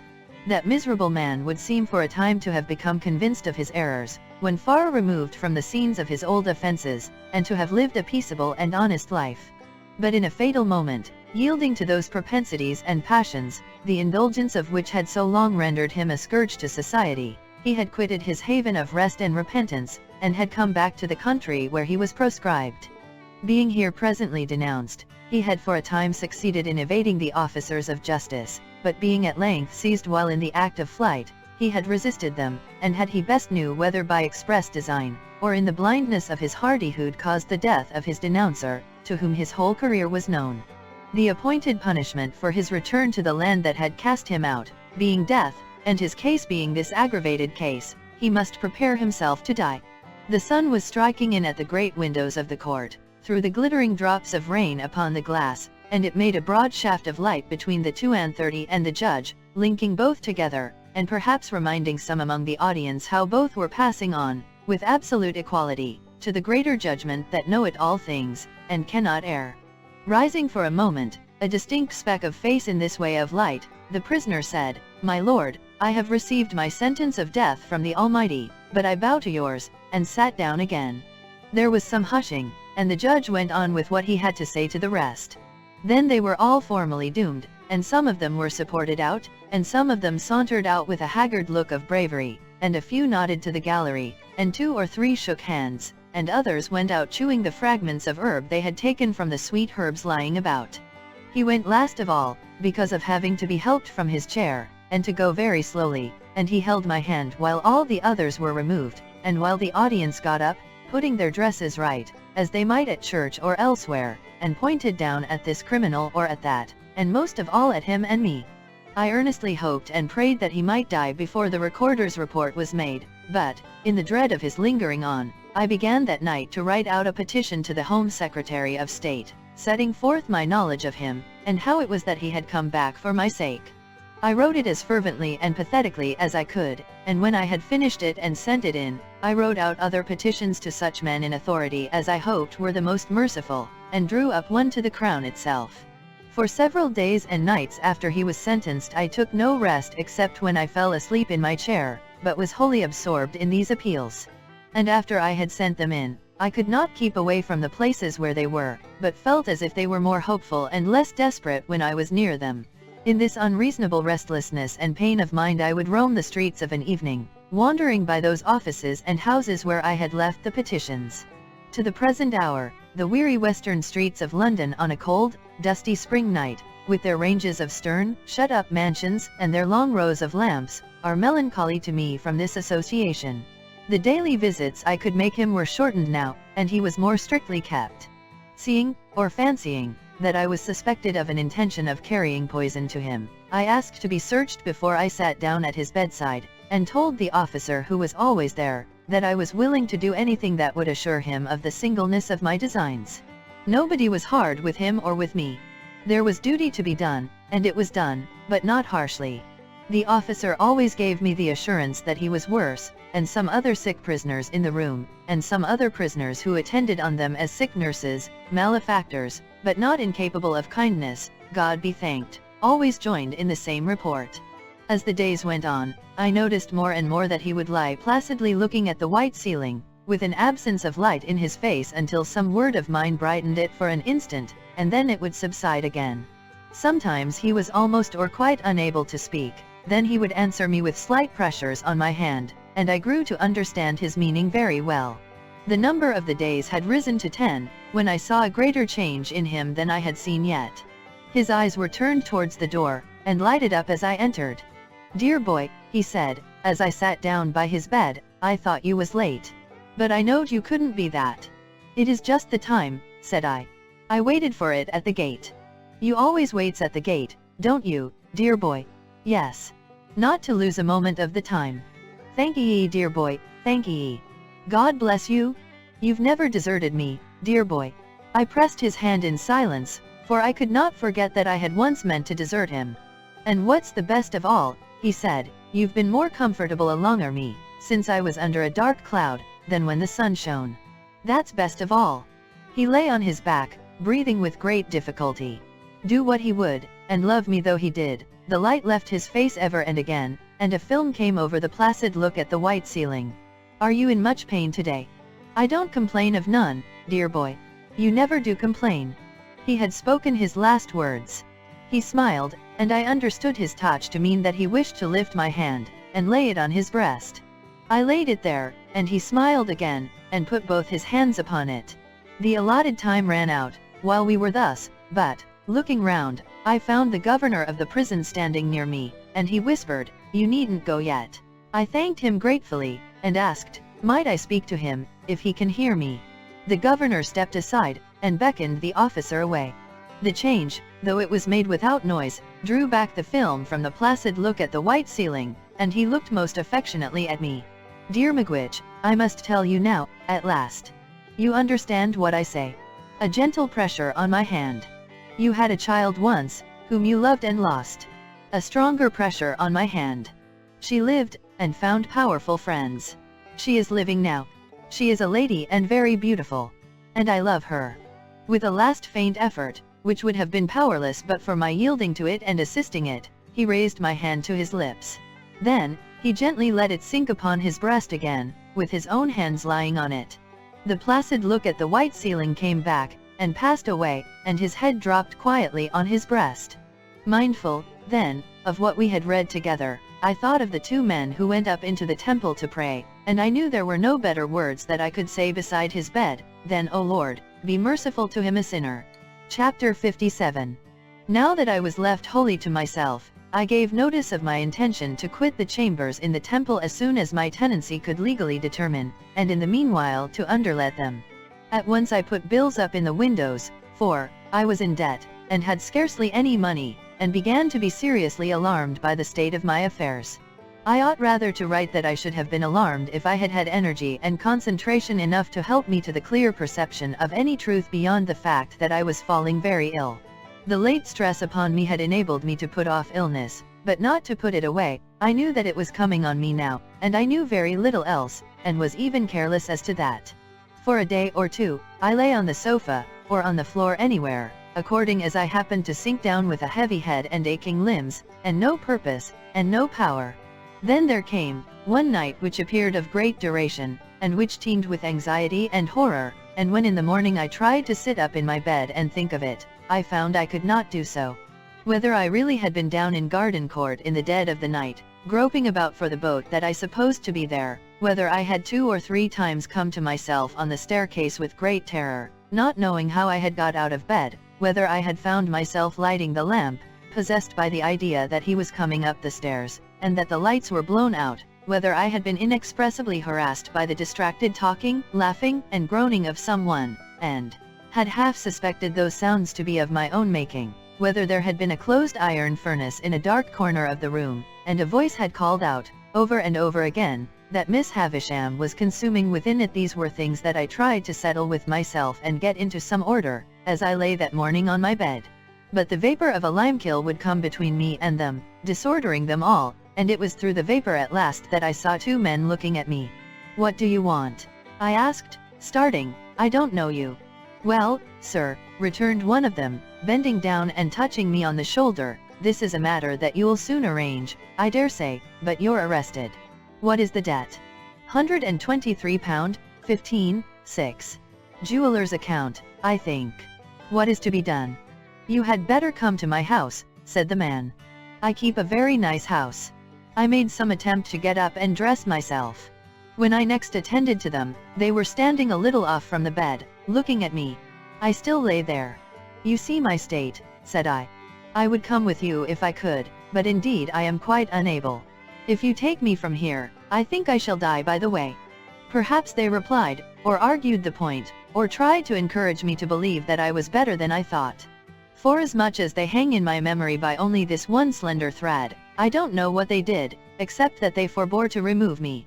That I had a fever and was avoided, that I suffered greatly, that I often lost my reason, that the time seemed interminable, that I confounded impossible existences with my own identity, that I was a brick in the house wall, and yet entreating to be released from the giddy place where the builders had set me, that I was a steel beam of a vast engine, clashing and whirling over a gulf, and yet that I implored in my own person to have the engine stopped, and my part in it hammered off, that I passed through these phases of disease, I know of my own remembrance, and did in some sort know at the time. That I sometimes struggled with real people, in the belief that they were murderers, and that I would all at once comprehend that they meant to do me good, and would then sink exhausted in their arms, and suffer them to lay me down, I also knew at the time. But, above all, I knew that there was a constant tendency in all these people who, when I was very ill, would present all kinds of extraordinary transformations of the human face, and would be much dilated in size. Above all, I say, I knew that there was an extraordinary tendency in all these people, sooner or later, to settle down into the likeness of Joe. After I had turned the worst point of my illness, I began to notice that while all its other features changed, this one consistent feature did not change. Whoever came about me, still settled down into Joe. I opened my eyes in the night, and I saw, in the great chair at the bedside, Joe. I opened my eyes in the day, and, sitting on the window seat, smoking his pipe in the shaded open window, still I saw Joe. I asked for cooling drink, and the dear hand that gave it me was Joe's. I sank back on my pillow after drinking, and the face that looked so hopefully and tenderly upon me was the face of Joe. At last, one day, I took courage, and said, "Is it Joe?" And the dear old home voice answered, "Which it air, old chapter." "Oh Joe, you break my heart. Look angry at me, Joe. Strike me, Joe. Tell me of my ingratitude. Don't be so good to me." For Joe had actually laid his head down on the pillow at my side, and put his arm round my neck, in his joy that I knew him. "Which dear old Pip, old chap," said Joe, "you and me was ever friends. And when you're well enough to go out for a ride, what larks." After which, Joe withdrew to the window, and stood with his back towards me, wiping his eyes. And as my extreme weakness prevented me from getting up and going to him, I lay there, penitently whispering, "Oh God bless him. Oh God bless this gentle Christian man." Joe's eyes were red when I next found him beside me, but I was holding his hand, and we both felt happy. "How long, dear Joe? Which you mentors, Pip, how long have your illness lasted, dear old chap?" "Yes, Joe. It's the end of May, Pip. Tomorrow is the 1st of June. And have you been here all that time, dear Joe?" "Pretty nigh, old chap. For, as I says to Biddy when the news of your being ill were brought by letter, which it were brought by the post, and being formerly single he is now married, though underpaid for a deal of walking and shoe leather, but wealth were not a object on his part, and marriage were the great wish of his heart. It is so delightful to hear you, Joe. But I interrupt you in what you said to Biddy." "Which it were," said Joe, "that how you might be amongst strangers, and that how you and me having been ever friends, a wise it at such a moment might not prove unacceptable. And Biddy, her word were, go to him, without loss of time." "That," said Joe, summing up with his judicial air, "were the word of Biddy. Go to him, Biddy say, without loss of time. In short, I shouldn't greatly deceive you," Joe added, after a little grave reflection, "if I represented to you that the word of that young woman were, without a minute's loss of time." There Joe cut himself short, and informed me that I was to be talked to in great moderation, and that I was to take a little nourishment at stated frequent times, whether I felt inclined for it or not, and that I was to submit myself to all his orders. So I kissed his hand, and lay quiet, while he proceeded to indite a note to Biddy, with my love in it. Evidently Biddy had taught Joe to write. As I lay in bed looking at him, it made me, in my weak state, cry again with pleasure to see the pride with which he set about his letter. My bedstead, divested of its curtains, had been removed, with me upon it, into the sitting room, as the airiest and largest, and the carpet had been taken away, and the room kept always fresh and wholesome night and day. At my own writing table, pushed into a corner and cumbered with little bottles, Joe now sat down to his great work, first choosing a pen from the pen tray as if it were a chest of large tools, and tucking up his sleeves as if he were going to wield a crowbar or sledgehammer. It was necessary for Joe to hold on heavily to the table with his left elbow, and to get his right leg well out behind him, before he could begin, and when he did begin he made every downstroke so slowly that it might have been 6 feet long, while at every upstroke I could hear his pen spluttering extensively. He had a curious idea that the inkstand was on the side of him where it was not, and constantly dipped his pen into space, and seemed quite satisfied with the result. Occasionally, he was tripped up by some orthographical stumbling block, but on the whole he got on very well indeed, and when he had signed his name, and had removed a finishing blot from the paper to the crown of his head with his 2 forefingers, he got up and hovered about the table, trying the effect of his performance from various points of view, as it lay there, with unbounded satisfaction. Not to make Joe uneasy by talking too much, even if I had been able to talk much, I deferred asking him about Miss Havisham until next day. He shook his head when I then asked him if she had recovered. "Is she dead, Joe?" "Why, you see, old chap," said Joe, in a tone of remonstrance, and by way of getting at it by degrees, "I wouldn't go so far as to say that, for that's a deal to say, but she ain't." "Living, Joe?" "That's nigher where it is," said Joe, "she ain't living." "Did she linger long, Joe?" "Arter you was took ill, pretty much about what you might call, if you was put to it, a week," said Joe, still determined, on my account, to come at everything by degrees. "Dear Joe, have you heard what becomes of her property?" "Well, old chap," said Joe, "it do appear that she had settled the most of it, which I menters tied it up, on Miss Estella. But she had wrote out a little coddle shell in her own hand a day or two afore the accident, leaving a cool 4,000 to Mr. Matthew Pocket.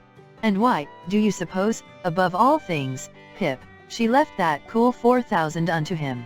Because of Pip's account of him, the said Matthew, I am told by Biddy, that ere the writing, said Joe, repeating the legal turn as if it did him infinite good, account of him the said Matthew, and a cool 4,000, Pip. I never discovered from whom Joe derived the conventional temperature of the 4,000 pounds, but it appeared to make the sum of money more to him, and he had a manifest relish in insisting on its being cool.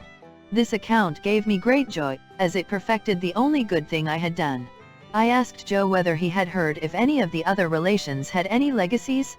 Miss Sarah, said Joe, she have £25 per annum for to buy pills, on account of being bilious. Miss Georgiana, she have £20 down. Mrs. What's the name of them wild beasts with humps, old chap? Camels, said I, wondering why he could possibly want to know. Joe nodded. Mrs. Camels, by which I presently understood he meant Camilla, she have £5 for to buy rushlights to put her in spirits when she wake up in the night. The accuracy of these recitals was sufficiently obvious to me, to give me great confidence in Joe's information. And now, said Joe, you ain't that strong yet, old chap, that you can take in more nor one additional shovelful today. Old Orlick he's been a bustin' open a dwelling ooze. Whose, said I. Not, I grant you, but what his manners is given to blusterous, said Joe, apologetically, still, a Englishman's ooze is his castle, and castles must not be busted sapped when done in wartime. And whatsome are the failings on his part, he were a corn and seedsman in his heart. Is it Pumblecook's house that has been broken into, then? That's it, Pip, said Joe, and they took his till, and they took his cash box, and they drinked his wine, and they partook of his wittles, and they slapped his face, and they pulled his nose, and they tied him up to his bedpost, and they give him a dozen, and they stuffed his mouth full of flowering annuals to prevent his crying out.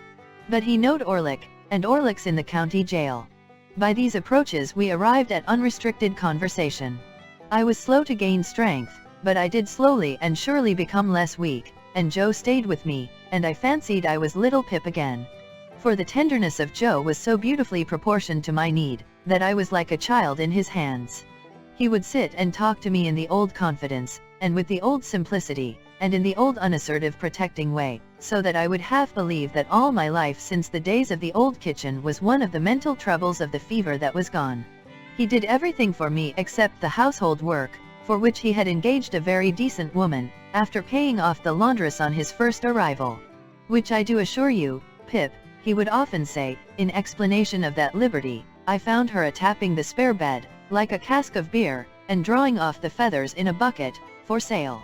Which she would have tapped your next, and drawed it off with you a-laying on it, and was then a-carrying away the coals gradually in the soup tureen and vegetable dishes, and the wine and spirits in your Wellington boots. We looked forward to the day when I should go out for a ride, as we had once looked forward to the day of my apprenticeship.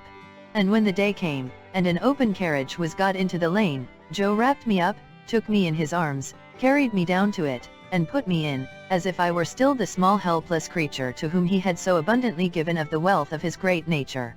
And Joe got in beside me, and we drove away together into the country, where the rich summer growth was already on the trees and on the grass, and sweet summer scents filled all the air.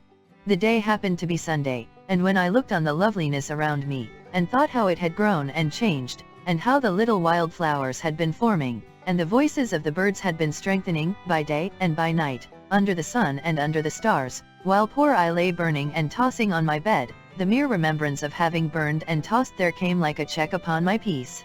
But when I heard the Sunday bells, and looked around a little more upon the outspread beauty, I felt that I was not nearly thankful enough, that I was too weak yet to be even that, and I laid my head on Joe's shoulder, as I had laid it long ago when he had taken me to the fair or where not, and it was too much for my young senses. More composure came to me after a while, and we talked as we used to talk, lying on the grass at the old battery. There was no change whatever in Joe. Exactly what he had been in my eyes then, he was in my eyes still, just as simply faithful, and as simply right.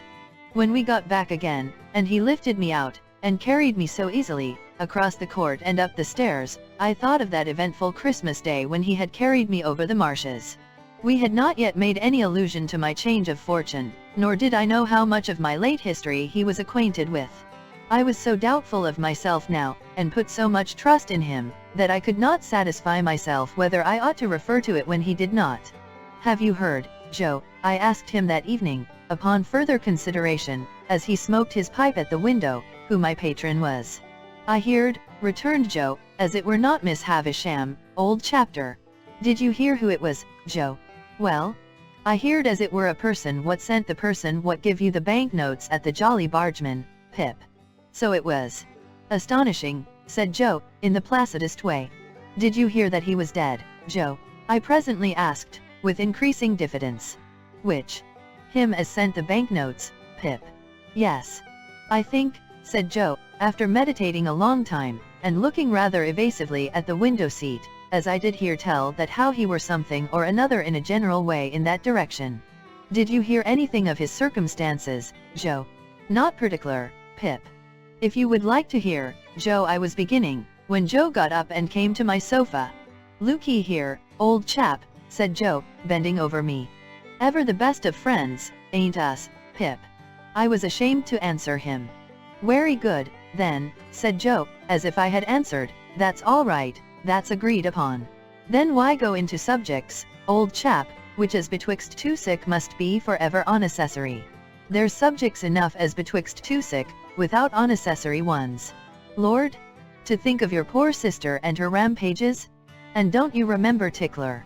"I do indeed, Joe." "Look'ee here, old chap," said Joe. "I done what I could to keep you and Tickler in sunders, but my power were not always fully equal to my inclinations. For when your poor sister had a mind to drop into you, it were not so much," said Joe, in his favorite argumentative way, "that she dropped into me too, if I put myself in opposition to her, but that she dropped into you always heavier for it. I noticed that. It ain't a grab at a man's whisker, not yet a shake or two of a man, to which your sister was quite welcome, that you put a man off from getting a little child out of punishment. But when that little child is dropped into heavier for that grab of whisker or shaking, then that man net rally up and says to himself, 'Where is the good as you are a-doing?' 'I grant you I see the arm,' says the man, 'but I don't see the good. I call upon you, sir, therefore, to point out the good.' The man says. I observed, as Joe waited for me to speak. The man says, Joe assented. Is he right, that man? Dear Joe, he is always right.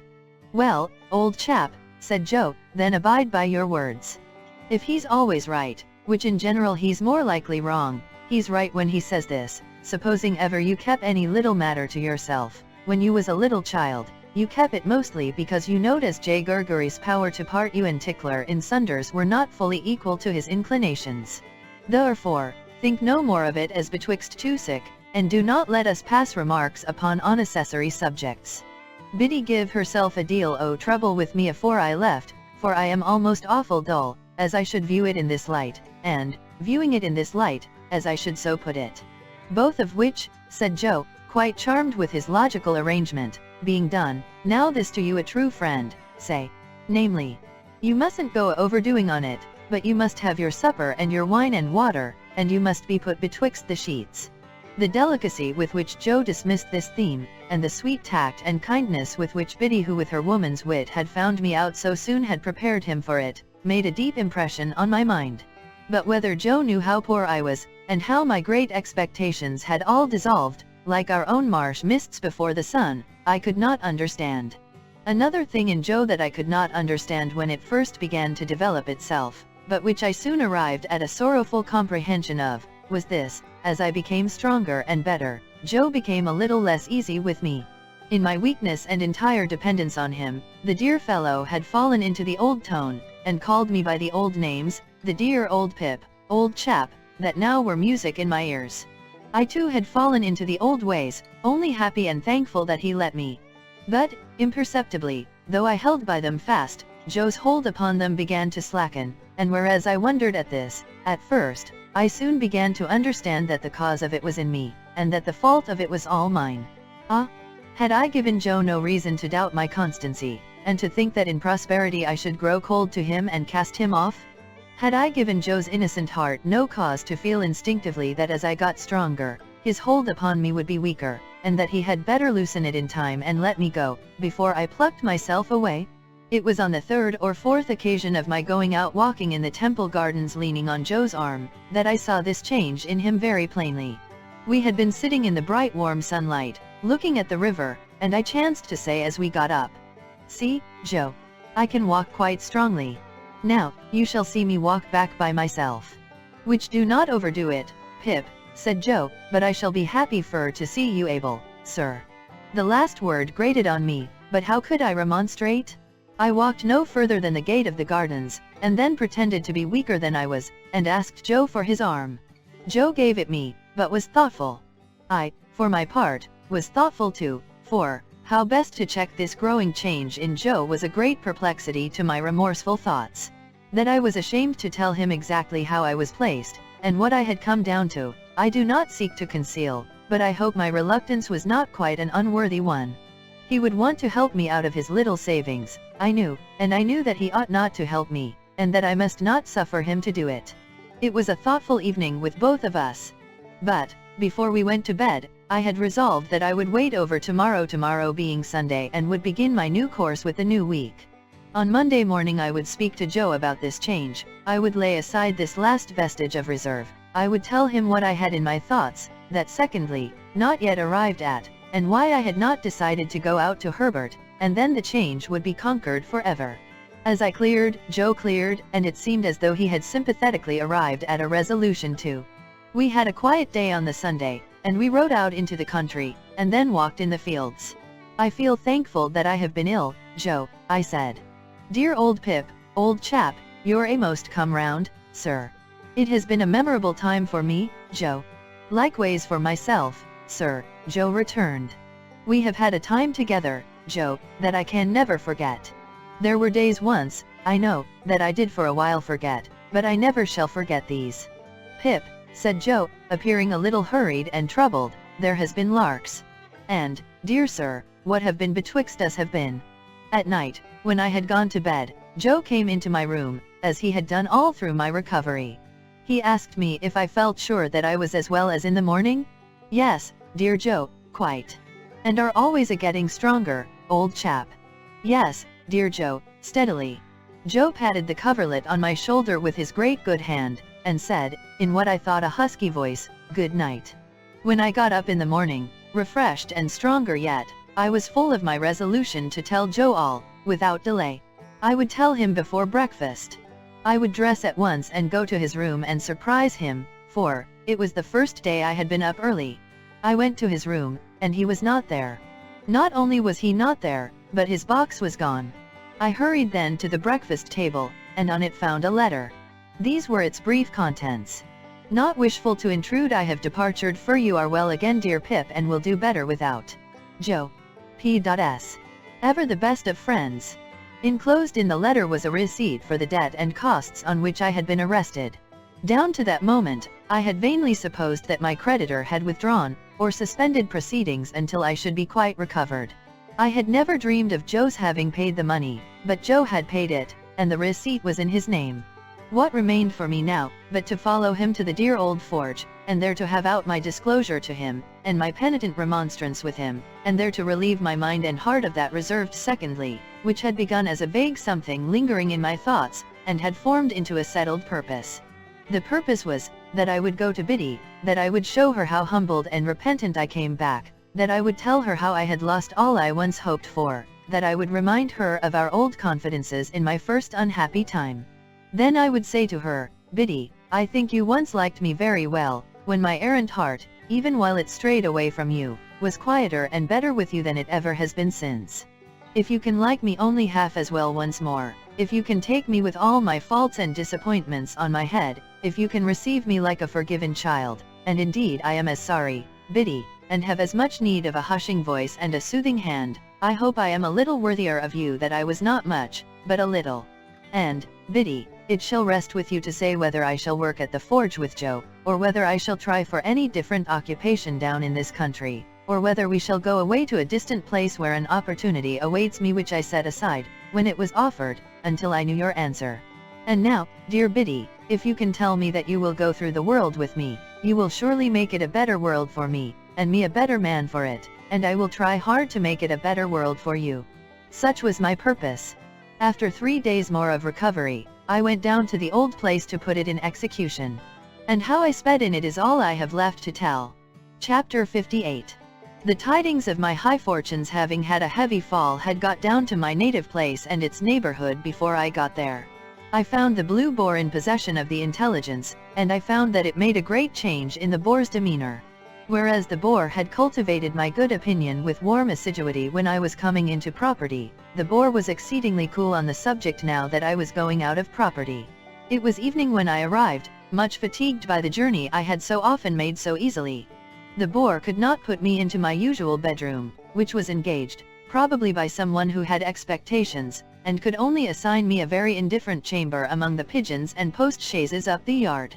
But I had as sound a sleep in that lodging as in the most superior accommodation the boar could have given me, and the quality of my dreams was about the same as in the best bedroom.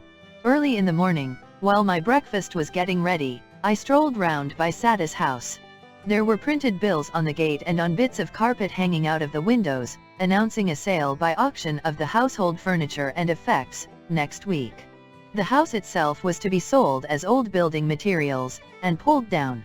Lot 1 was marked in whitewashed knock-knee letters on the brew house, Lot 2 on that part of the main building which had been so long shut up. Other lots were marked off on other parts of the structure, and the ivy had been torn down to make room for the inscriptions, and much of it trailed low in the dust and was withered already. Stepping in for a moment at the open gate, and looking around me with the uncomfortable air of a stranger who had no business there, I saw the auctioneer's clerk walking on the casks and telling them off for the information of a catalogue compiler, pen in hand, who made a temporary desk of the wheeled chair I had so often pushed along to the tune of Old Clem. When I got back to my breakfast in the boar's coffee room, I found Mr. Pumblechook conversing with the landlord. Mr. Pumblechook, not improved in appearance by his late nocturnal adventure, was waiting for me, and addressed me in the following terms. "Young man, I am sorry to see you brought low. But what else could be expected? What else could be expected?" As he extended his hand with a magnificently forgiving air, and as I was broken by illness and unfit to quarrel, I took it. "William," said Mr. Pumblechook to the waiter, "put a muffin on table." "And has it come to this? Has it come to this?" I frowningly sat down to my breakfast. Mr. Pumblechook stood over me and poured out my tea before I could touch the teapot with the air of a benefactor who was resolved to be true to the last. "William," said Mr. Pumblechook, mournfully, "put the salt on." In happier times, addressing me, "I think you took sugar? And did you take milk?" "You did. Sugar and milk. William, bring a watercress." "Thank you," said I, shortly, "but I don't eat watercresses." "You don't eat 'em," returned Mr. Pumblechook, sighing and nodding his head several times, as if he might have expected that, and as if abstinence from watercresses were consistent with my downfall. "True. The simple fruits of the earth. No. You needn't bring any, William." I went on with my breakfast, and Mr. Pumblechook continued to stand over me, staring fishily and breathing noisily, as he always did. "Little more than skin and bone," mused Mr. Pumblechook, aloud. "And yet when he went from here, I may say with my blessing, and I spread afore him my humble store, like the bee, he was as plump as a peach." This reminded me of the wonderful difference between the servile manner in which he had offered his hand in my new prosperity, saying, "May I," and the ostentatious clemency with which he had just now exhibited the same fat 5 fingers. "Ha," he went on, handing me the bread and butter. "And are you going to Joseph?" "In heaven's name," said I, firing in spite of myself, "what does it matter to you where I am going? Leave that teapot alone." It was the worst course I could have taken, because it gave Pumblechook the opportunity he wanted. "Yes, young man," said he, releasing the handle of the article in question, retiring a step or two from my table, and speaking for the behoof of the landlord and waiter at the door, "I will leave that teapot alone. You are right, young man. For once you are right. I forget myself when I take such an interest in your breakfast, as to wish your frame, exhausted by the debilitating effects of prodigality, to be stimulated by the wholesome nourishment of your forefathers. And yet," said Pumblechook, turning to the landlord and waiter, and pointing me out at arm's length, "this is him as I ever sported with in his days of happy infancy? Tell me not it cannot be, I tell you this is him." A low murmur from the two replied. The waiter appeared to be particularly affected. "This is him," said Pumblechook, "as I have wrote in my shay cart. This is him as I have seen brought up by hand. This is him unto the sister of which I was uncle by marriage, as her name was Georgiana Emria from her own mother, let him deny it if he can." The waiter seemed convinced that I could not deny it, and that it gave the case a black look. "Young man," said Pumblechook, screwing his head at me in the old fashion, "you are a-going to Joseph. What does it matter to me, you ask me, where you are a-going? I say to you, sir, you are a-going to Joseph." The waiter coughed, as if he modestly invited me to get over that. "Now," said Pumblechook, and all this with a most exasperating air of saying in the cause of virtue what was perfectly convincing and conclusive, "I will tell you what to say to Joseph. Here is Squires of the Boar present, known and respected in this town, and here is William, which his father's name was Potkins if I do not deceive myself." "You do not, sir," said William. "In their presence," pursued Pumblechook, "I will tell you, young man, what to say to Joseph. Says you, 'Joseph, I have this day seen my earliest benefactor and the founder of my fortunes. I will name no names, Joseph, but so they are pleased to call him uptown, and I have seen that man. I swear I don't see him here,' said I. "Say that likewise," retorted Pumblechook. "Say you said that, and even Joseph will probably betray surprise." "There you quite mistake him," said I. "I know better. Says you," Pumblechook went on, "'Joseph, I have seen that man, and that man bears you no malice and bears me no malice. He knows your character, Joseph, and is well acquainted with your pig-headedness and ignorance, and he knows my character, Joseph, and he knows my want of gratitude. Yes, Joseph," says you. Here Pumblechook shook his head and hand at me. "He knows my total deficiency of common human gratitude. He knows it, Joseph, as none can. You do not know it, Joseph, having no call to know it, but that man do." Windy donkey as he was, it really amazed me that he could have the face to talk thus to mine. Says you, "Joseph, he gave me a little message, which I will now repeat. It was that, in my being brought low, he saw the finger of Providence. He knowed that finger when he saw Joseph, and he saw it plain. It pint out this writing, Joseph. Reward of ingratitude to his earliest benefactor, and founder of fortunes. But that man said he did not repent of what he had done, Joseph. Not at all. It was right to do it, it was kind to do it, it was benevolent to do it, and he would do it again. It's pity," said I, scornfully, as I finished my interrupted breakfast, "that the man did not say what he had done and would do again." Squires of the Boar. Pumblechook was now addressing the landlord, "And William? I have no objections to your mentioning, either uptown or downtown, if such should be your wishes, that it was right to do it, kind to do it, benevolent to do it, and that I would do it again." With those words the impostor shook them both by the hand, with an air, and left the house, leaving me much more astonished than delighted by the virtues of that same indefinite it. I was not long after him in leaving the house too, and when I went down the high street I saw him holding forth, no doubt to the same effect, at his shop door to a select group, who honored me with very unfavorable glances as I passed on the opposite side of the way. But, it was only the pleasanter to turn to Biddy and to Joe, whose great forbearance shone more brightly than before, if that could be, contrasted with this brazen pretender. I went towards them slowly, for my limbs were weak, but with a sense of increasing relief as I drew nearer to them, and a sense of leaving arrogance and untruthfulness further and further behind. The June weather was delicious. The sky was blue, the larks were soaring high over the green corn. I thought all that countryside more beautiful and peaceful by far than I had ever known it to be yet. Many pleasant pictures of the life that I would lead there, and of the change for the better that would come over my character when I had a guiding spirit at my side whose simple faith and clear home wisdom I had proved, beguiled my way. They awakened a tender emotion in me, for my heart was softened by my return, and such a change had come to pass, that I felt like one who was toiling home barefoot from distant travel, and whose wanderings had lasted many years. The schoolhouse where Biddy was mistress I had never seen, but the little roundabout lane by which I entered the village, for quietness' sake, took me past it. I was disappointed to find that the day was a holiday, no children were there, and Biddy's house was closed. Some hopeful notion of seeing her, busily engaged in her daily duties, before she saw me, had been in my mind and was defeated. But the forge was a very short distance off, and I went towards it under the sweet green limes, listening for the clink of Joe's hammer.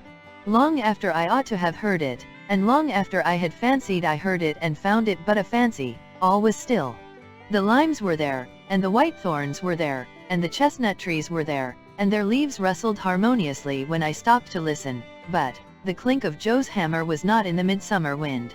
Almost fearing, without knowing why, to come in view of the forge, I saw it at last, and saw that it was closed. No gleam of fire, no glittering shower of sparks, no roar of bellows, all shut up, and still.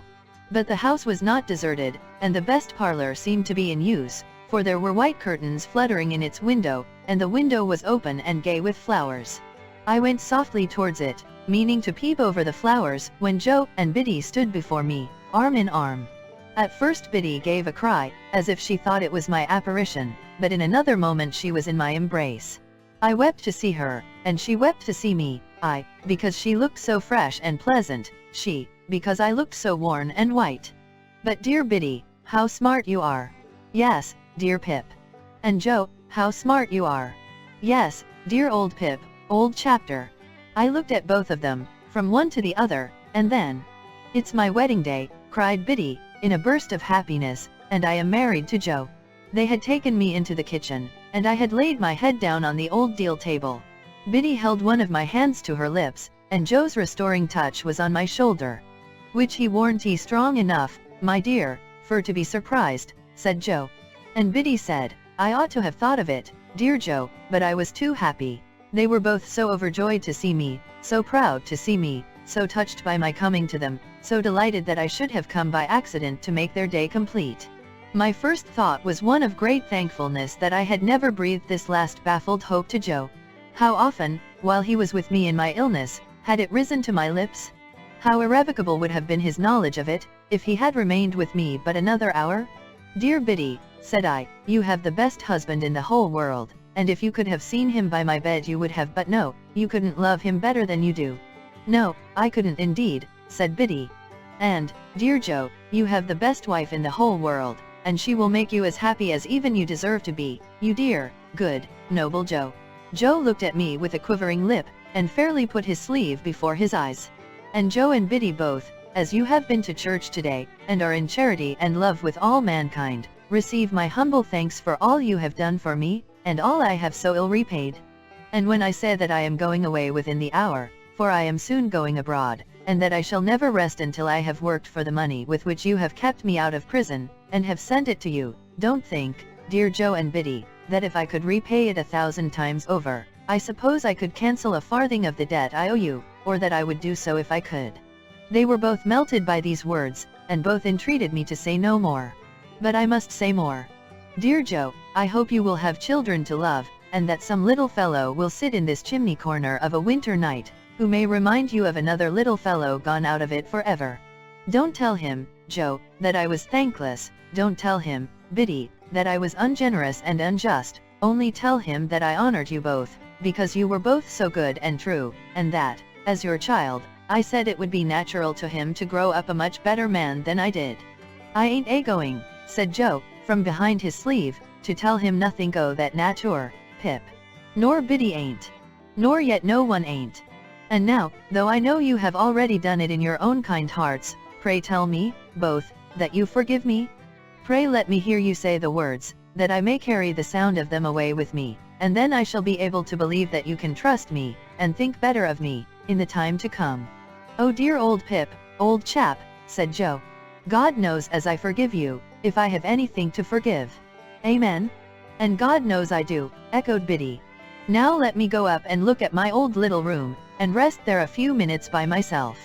And then, when I have eaten and drunk with you, go with me as far as the finger post, dear Joe and Biddy, before we say goodbye." I sold all I had, and put aside as much as I could, for a composition with my creditors who gave me ample time to pay them in full, and I went out and joined Herbert. Within a month, I had quitted England, and within 2 months I was clerk to Clarriker & Co., and within 4 months I assumed my first undivided responsibility. For the beam across the parlor ceiling at Mill Pond Bank had then ceased to tremble under old Bill Barley's growls and was at peace, and Herbert had gone away to marry Clara, and I was left in sole charge of the eastern branch until he brought her back. Many a year went round before I was a partner in the house, but I lived happily with Herbert and his wife, and lived frugally, and paid my debts, and maintained a constant correspondence with Biddy and Joe. It was not until I became third in the firm, that Clarriker betrayed me to Herbert, but he then declared that the secret of Herbert's partnership had been long enough upon his conscience, and he must tell it. So he told it, and Herbert was as much moved as amazed, and the dear fellow and I were not the worse friends for the long concealment. I must not leave it to be supposed that we were ever a great house, or that we made mints of money. We were not in a grand way of business, but we had a good name, and worked for our profits, and did very well. We owed so much to Herbert's ever-cheerful industry and readiness, that I often wondered how I had conceived that old idea of his inaptitude, until I was one day enlightened by the reflection, that perhaps the inaptitude had never been in him at all, but had been in me. Chapter 59. For 11 years, I had not seen Joe nor Biddy with my bodily eyes, though they had both been often before my fancy in the east when, upon an evening in December, an hour or two after dark, I laid my hand softly on the latch of the old kitchen door. I touched it so softly that I was not heard, and looked in unseen. There, smoking his pipe in the old place by the kitchen firelight, as hale and as strong as ever, though a little grey, sat Joe, and there, fenced into the corner with Joe's leg, and sitting on my own little stool looking at the fire, was I again. "We give him the name of Pip for your sake, dear old chap," said Joe, delighted, when I took another stool by the child's side, "but I did not rumple his hair, and we hoped he might grow a little bit like you, and we think he do." I thought so too, and I took him out for a walk next morning, and we talked immensely, understanding one another to perfection. And I took him down to the churchyard, and set him on a certain tombstone there, and he showed me from that elevation which stone was sacred to the memory of Philip Pirrip, late of this parish, and also Georgiana, wife of the above. "Biddy," said I, when I talked with her after dinner, as her little girl lay sleeping in her lap, "you must give Pip to me one of these days, or lend him, at all events." "No, no," said Biddy, gently. "You must marry." "So Herbert and Clara say, but I don't think I shall, Biddy. I have so settled down in their home, that it's not at all likely. I am already quite an old bachelor." Biddy looked down at her child, and put its little hand to her lips, and then put the good matronly hand with which she had touched it into mine. There was something in the action, and in the light pressure of Biddy's wedding ring, that had a very pretty eloquence in it. "Dear Pip," said Biddy, "you are sure you don't fret for her?" "Oh no, I think not, Biddy. Tell me as an old friend. Have you quite forgotten her?"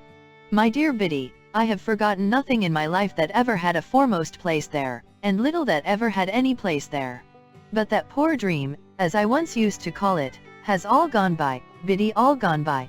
Nevertheless, I knew, while I said those words, that I secretly intended to revisit the site of the old house that evening, alone, for her sake. Yes, even so. For Estella's sake. I had heard of her as leading a most unhappy life, and as being separated from her husband, who had used her with great cruelty, and who had become quite renowned as a compound of pride, avarice, brutality, and meanness. And I had heard of the death of her husband, from an accident consequent on his ill-treatment of a horse. This release had befallen her some 2 years before. For anything I knew, she was married again. The early dinner hour at Joe's left me abundance of time, without hurrying my talk with Biddy, to walk over to the old spot before dark. But, what with loitering on the way to look at old objects and to think of old times, the day had quite declined when I came to the place. There was no house now, no brewery, no building whatever left, but the wall of the old garden. The cleared space had been enclosed with a rough fence, and looking over it, I saw that some of the old ivy had struck root anew, and was growing green on low quiet mounds of ruin. A gate in the fence standing ajar, I pushed it open, and went in. A cold silvery mist had veiled the afternoon, and the moon was not yet up to scatter it. But, the stars were shining beyond the mist, and the moon was coming, and the evening was not dark. I could trace out where every part of the old house had been, and where the brewery had been, and where the gates, and where the casks. I had done so, and was looking along the desolate garden walk, when I beheld a solitary figure in it. The figure showed itself aware of me, as I advanced. It had been moving towards me, but it stood still. As I drew nearer, I saw it to be the figure of a woman. As I drew nearer yet, it was about to turn away, when it stopped, and let me come up with it. Then, it faltered, as if much surprised, and uttered my name, and I cried out, "Estella! I am greatly changed. I wonder you know me." The freshness of her beauty was indeed gone, but its indescribable majesty and its indescribable charm remained. Those attractions in it, I had seen before. What I had never seen before, was the saddened, softened light of the once proud eyes. What I had never felt before was the friendly touch of the once insensible hand. We sat down on a bench that was near, and I said, "After so many years, it is strange that we should thus meet again, Estella, here where our first meeting was. Do you often come back?" "I have never been here since." "Nor I." The moon began to rise, and I thought of the placid look at the white ceiling, which had passed away. The moon began to rise, and I thought of the pressure on my hand when I had spoken the last words he had heard on earth. Estella was the next to break the silence that ensued between us. "I have very often hoped and intended to come back, but have been prevented by many circumstances. Poor, poor old place." The silvery mist was touched with the first rays of the moonlight, and the same rays touched the tears that dropped from her eyes. Not knowing that I saw them, and setting herself to get the better of them, she said quietly, "Were you wondering, as you walked along, how it came to be left in this condition?" "Yes, Estella. The ground belongs to me. It is the only possession I have not relinquished. Everything else has gone from me, little by little, but I have kept this. It was the subject of the only determined resistance I made in all the wretched years. Is it to be built on? At last, it is. I came here to take leave of it before its change." "And you," she said, in a voice of touching interest to a wanderer, "you live abroad still?" "Still. And do well, I am sure." "I work pretty hard for a sufficient living, and therefore yes, I do well." "I have often thought of you," said Estella. "Have you?" "Of late, very often. There was a long hard time when I kept far from me the remembrance of what I had thrown away when I was quite ignorant of its worth. But since my duty has not been incompatible with the admission of that remembrance, I have given it a place in my heart." "You have always held your place in my heart," I answered. And we were silent again until she spoke. "I little thought," said Estella, "that I should take leave of you in taking leave of this spot. I am very glad to do so." "Glad to part again, Estella? To me, parting is a painful thing. To me, the remembrance of our last parting has been ever mournful and painful." "But you said to me," returned Estella, very earnestly, "God bless you, God forgive you. And if you could say that to me then, you will not hesitate to say that to me now, when suffering has been stronger than all other teaching, and has taught me to understand what your heart used to be. I have been bent and broken, but I hope into a better shape. Be as considerate and good to me as you were, and tell me we are friends." "We are friends," said I, rising and bending over her, as she rose from the bench. "And will continue friends apart," said Estella. I took her hand in mine, and we went out of the ruined place, and, as the morning mists had risen long ago when I first left the forge, so the evening mists were rising now, and in all the broad expanse of tranquil light they showed to me, I saw no shadow of another parting from her.